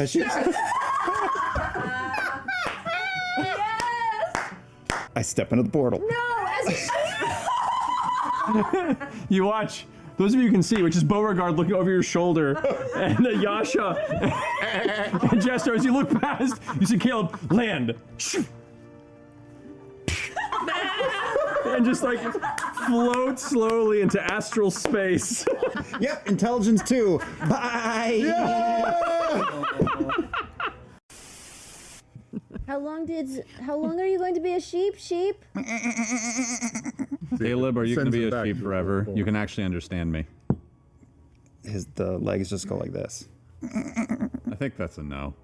You'll thank me later. I'm just going to bap the sheep. You punch the sheep! I'm gonna hit the sheep with the stick. Yes, Okay, you do! roll an attack. So Caleb takes 3 points of damage, bludgeoning damage, as the sheep form reverts. You take 2 points because it was a 5. Because I forgot to remove one. Got it. Okay. Oh, hey, you're back. Good work, Caduceus. Thank you. I'm learning from you guys. If it's a real problem, you just smack it.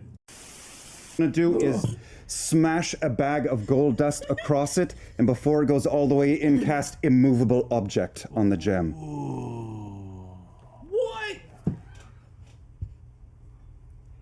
As all the tendrils tighten and pull, the threshold crest becomes a fixed point in space and time. And you watch as the tendrils are attempting to kind of pull and pull, and as it extends, it's unable to grasp the stone. It's just stuck just beyond its ability to connect. Good job. Say, ha ha, go to hell, dream people, and I will use my movement to turn and curl like a small baby monkey into the grip of Mama Monkey. And snap out of it, tea leaf. We need you, and I am going to focus on the eyes on the different points of my body and imagine a large flesh and stone version of the glaive that Lorenzo used to murder Mollymock, and try to summon it into the air above him and stab down. In the air in front of Lucian, you see this spark, this light, and it emerges, and there you see this dark, metallic, hooked glaive appear, blood still fresh, dripping from the front of it. As it spins around towards Lucian, who currently is still surveying the atmosphere, kind of twitches the head a bit and looks up at it. Eyes go wide with a flash of unexpected recognition before it. You just became a fighter. Cool. With your spell modifier. Without having to use a spell. 30. 30 points of damage to Lucian as the glaive sinks into the body before it vanishes, no longer held in the will. I'm going to add just a little bit of flavor too. Right before it went on the side of the glaive, and I went bulged open, and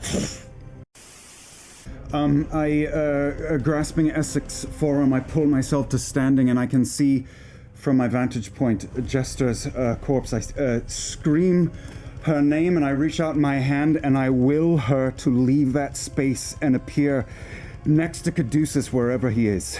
As you concentrate, you watch as her body begins to lift off the ground telekinetically, her arms dropping limp beneath it as you carry her. But she does appear, you assume, somewhere nearby. And I just scream in my mind at Lucian, "You're killing her, you're killing her, you love her, you're killing her," as a bonus action. This is a legendary action. And then one of the hands reaches up and claws across his own face, leaving streaks of blood.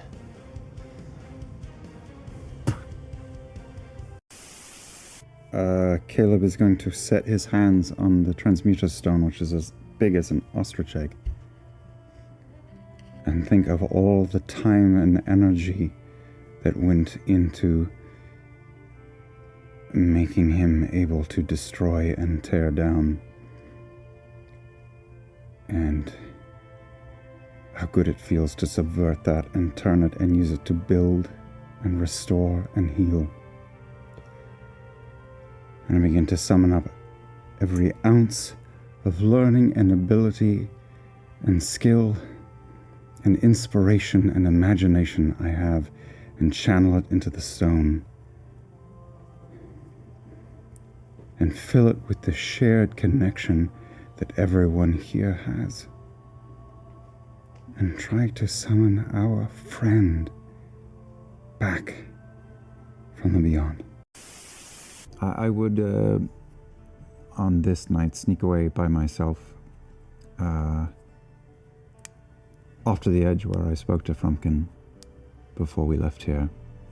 And I will summon him, but I will not specify any animal or shape. I will just summon him. What do I see? You see the same white cat that you let go. Looks up at you with the face like someone who himself wasn't ready to leave yet. Okay. Well, a promise is a promise. I have no right over you, and I absolve you of any bindings I have placed in the past. Go where you will.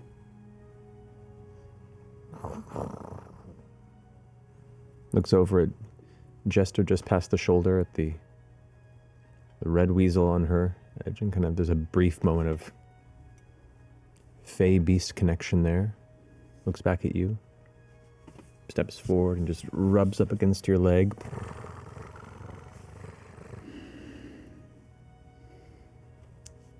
And then walks past you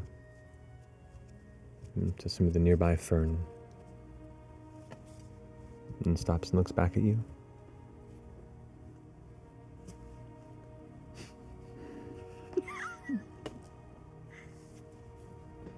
And then continues on inside the fern, pushing through the brush and the green, until he's just out of sight. Did I lose sight of him?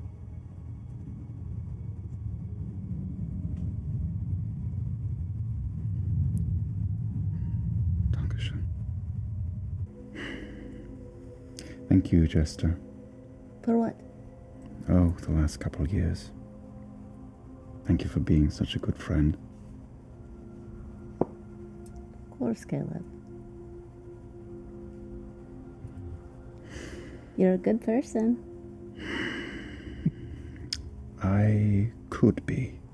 You are. There's just a little more to do. She's not wrong. Trust me. I know a few bad people. You're not one of them. Do you say the same for yourself?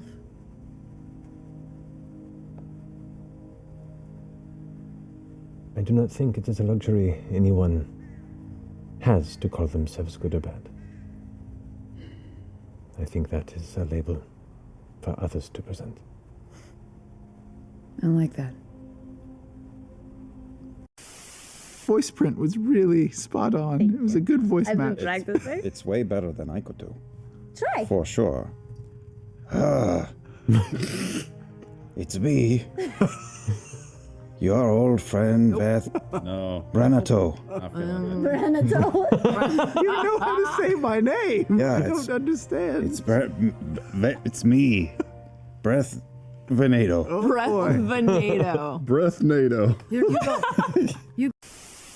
I think when Yeza and Luke and Veth entered this room together, Caleb would have been like caught just by the sight of a mother and a father and a son together, and then just breaks into a big smile and nods to Yeza. Safe and sound. You didn't let me down. She didn't let us down. It's best that we erase these failures, so I don't have to look at it. And neither does anybody else. I think I can accommodate you today.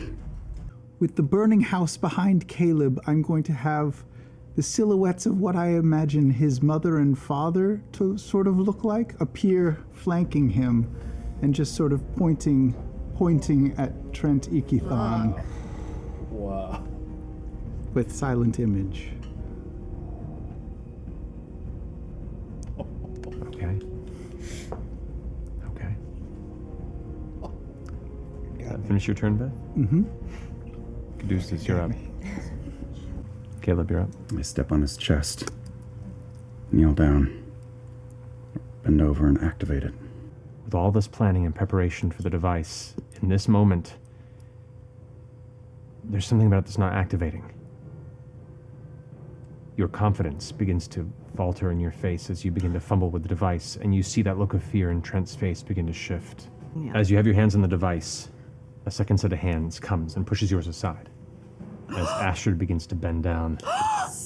Natural 16 plus 8. Ooh. The side that you're holding, she glances over and finds one trigger that had come loose. She presses it back into place. squeezes your hand at once. You hit both sides. The red gem that you had embedded as the power source flickers on with a buzz. Watch your fingers. And Trent suddenly goes like...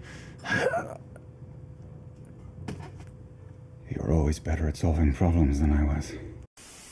And she is just punching her fists into the ground, one after the other.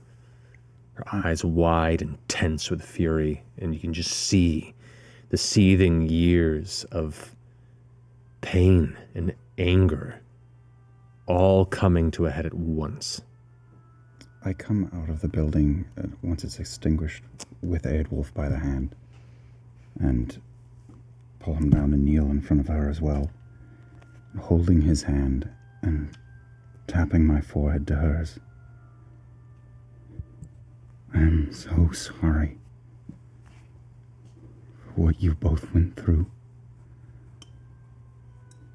I loved you both so much. But what we believed in was a lie. And it still is. And now we must be strong. Now. The door opens, and from the still relatively well moonlit night, you can see the shape of two figures standing in the door. And it takes you only about a minute to recognize them to likely be Astrid and Eadwulf. Wow. Hi. It's good to see you again. Thank you for softening a skeptic's eye. Thank you for bearing fruit that saved everybody. Don't be a stranger. Somewhat hypocritical coming from me, but try to be kind to yourself.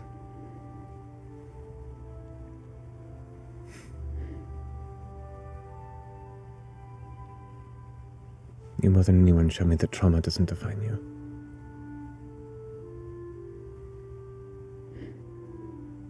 Stay safe. Pull Caleb aside and just, we've traveled a long road together, you and me. And I don't know what to say.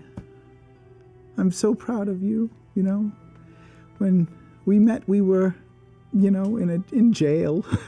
And yeah, and also sort of trapped in our own funks of, me and my body and you and your guilt.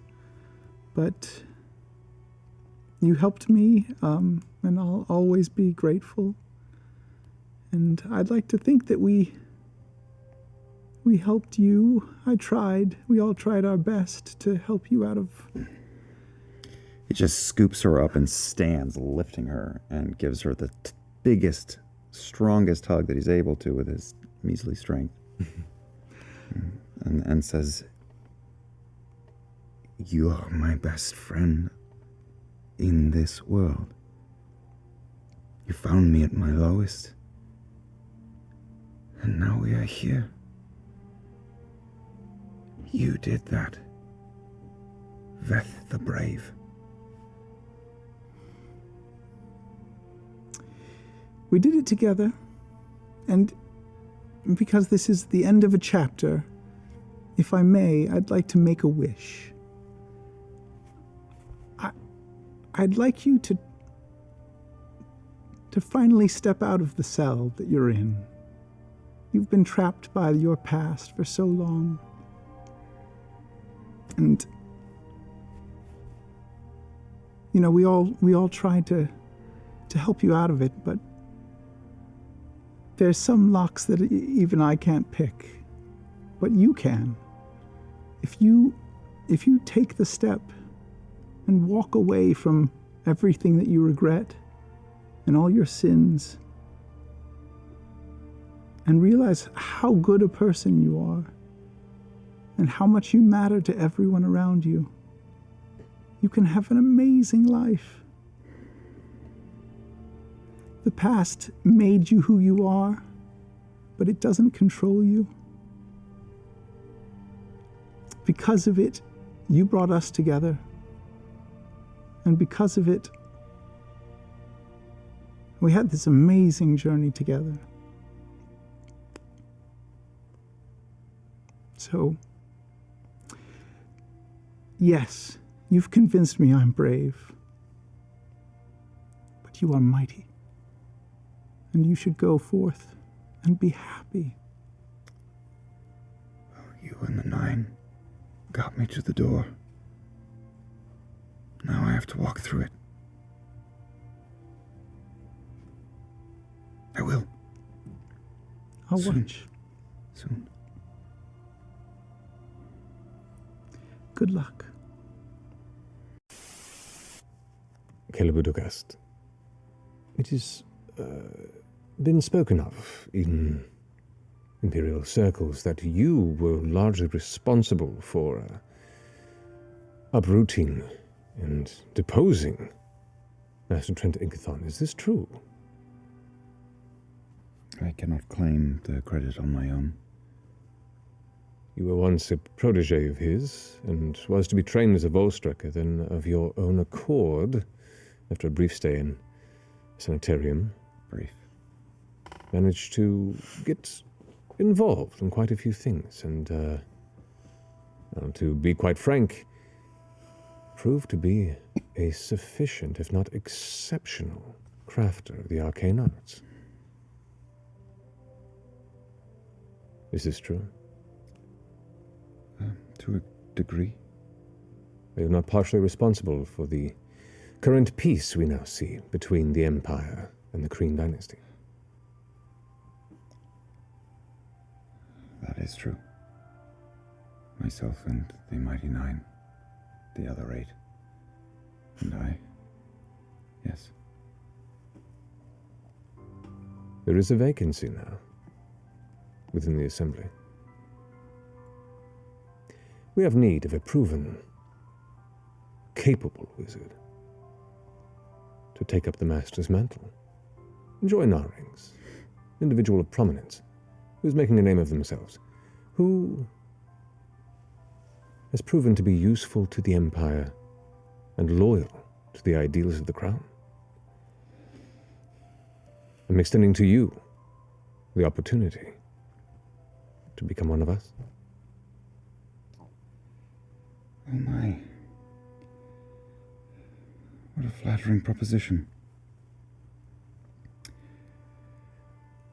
I do, unfortunately, have several other things on my plate, and must regretfully pass on your offer. Good luck filling the vacancy, Martinet.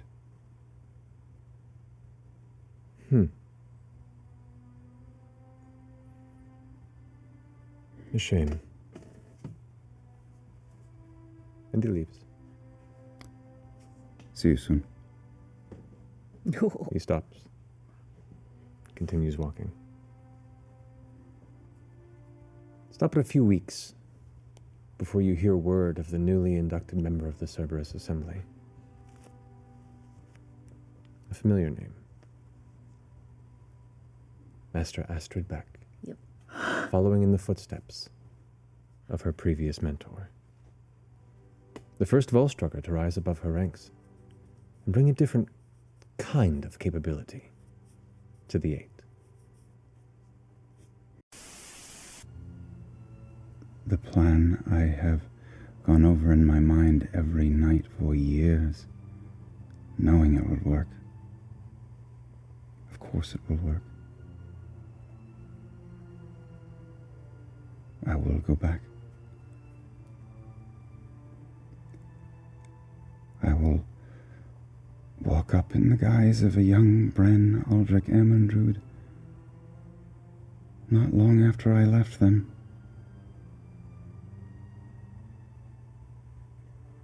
I will re-enter my home and explain it to them. I will dump 2 bodies out of the amber on my neck and leave them on the floor. I will set illusion behind us as we leave, and wait from afar and watch invisibly as 3 children walk up to the house and set it ablaze, and hear the screams of my parents who are no longer in that building, and everything will stay as it was. And I will take them to tell Dore. And I will tell them, take these gems, start a life here, wait for me. And in a little less than 2 decades, start coming to this square once a week, every week, and eventually you will find me there.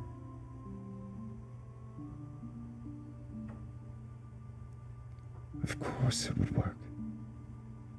Will you do it? Will you do it?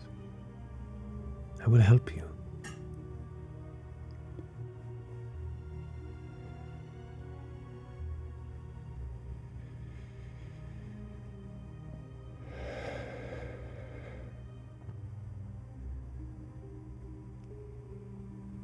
I drag some dust up my arm and disintegrate everything in the room. And burn what's left. I think that Caleb and Essek, if Essek were of a mood to, would be together for a while. But knowing that eventually, not too far off, Caleb will be an old man and Essek will be Essek.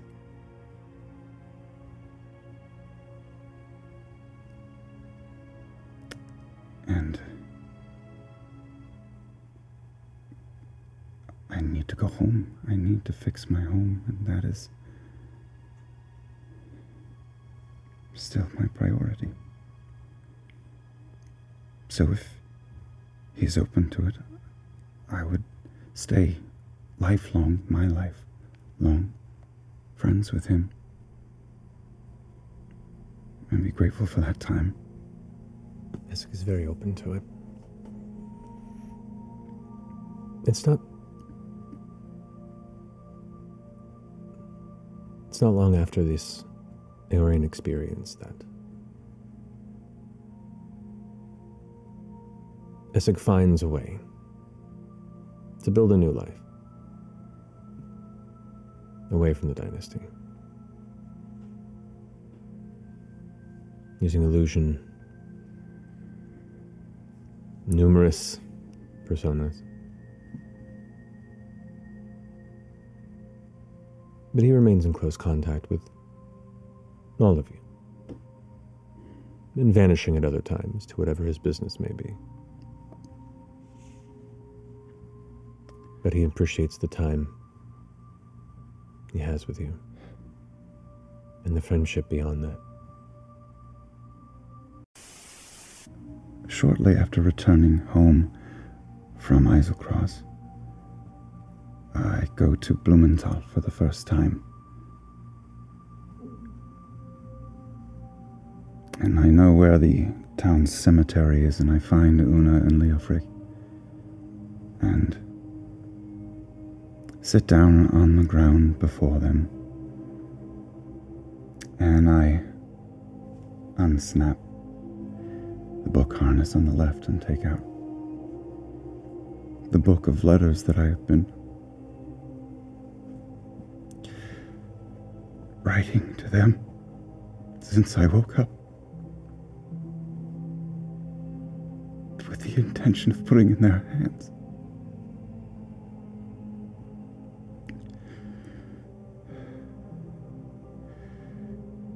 I have so much more work to do. trying to be the man you wanted me to be. I still hope to.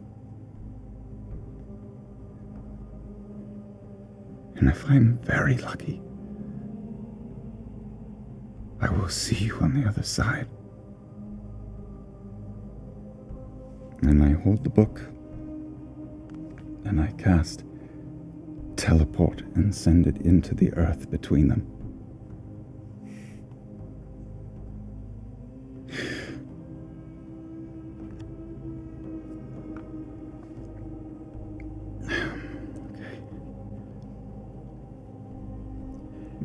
And I think for the rest of Caleb's life, he will teach.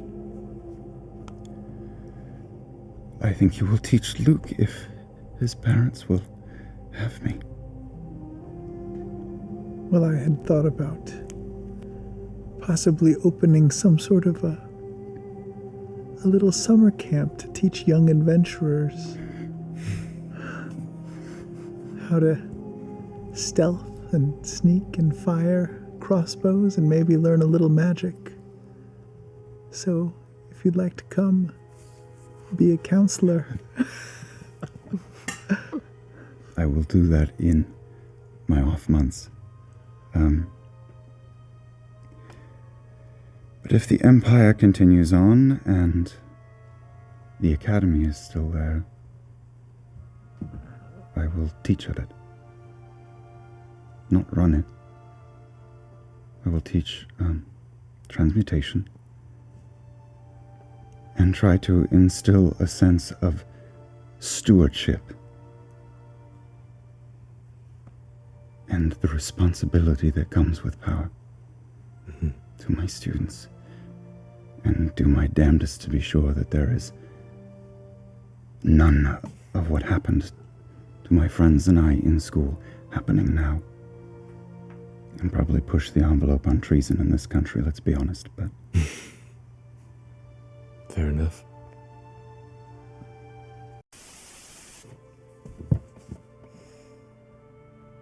A tale of 7 friends.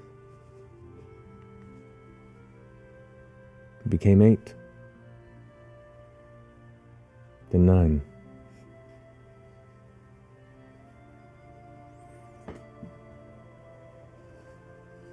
Wild swells of adventure and love and guilt and redemption, family, truth.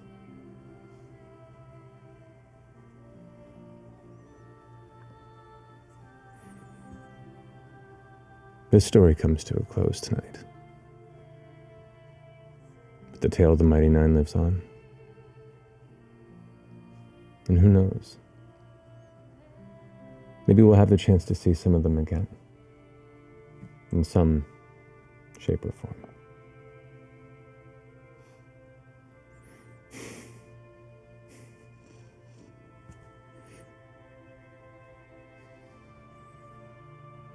Love you all so much.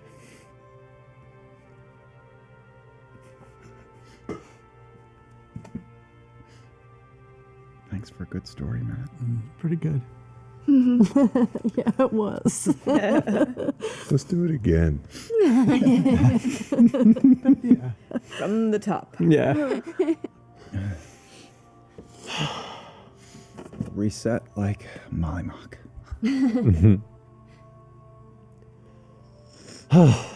Well, thank you for hanging in with us for this second campaign. For the highs and lows and confusion and clusterfucks. Thank you so much for joining us. We love you very much. And it's a Thursday. Good night.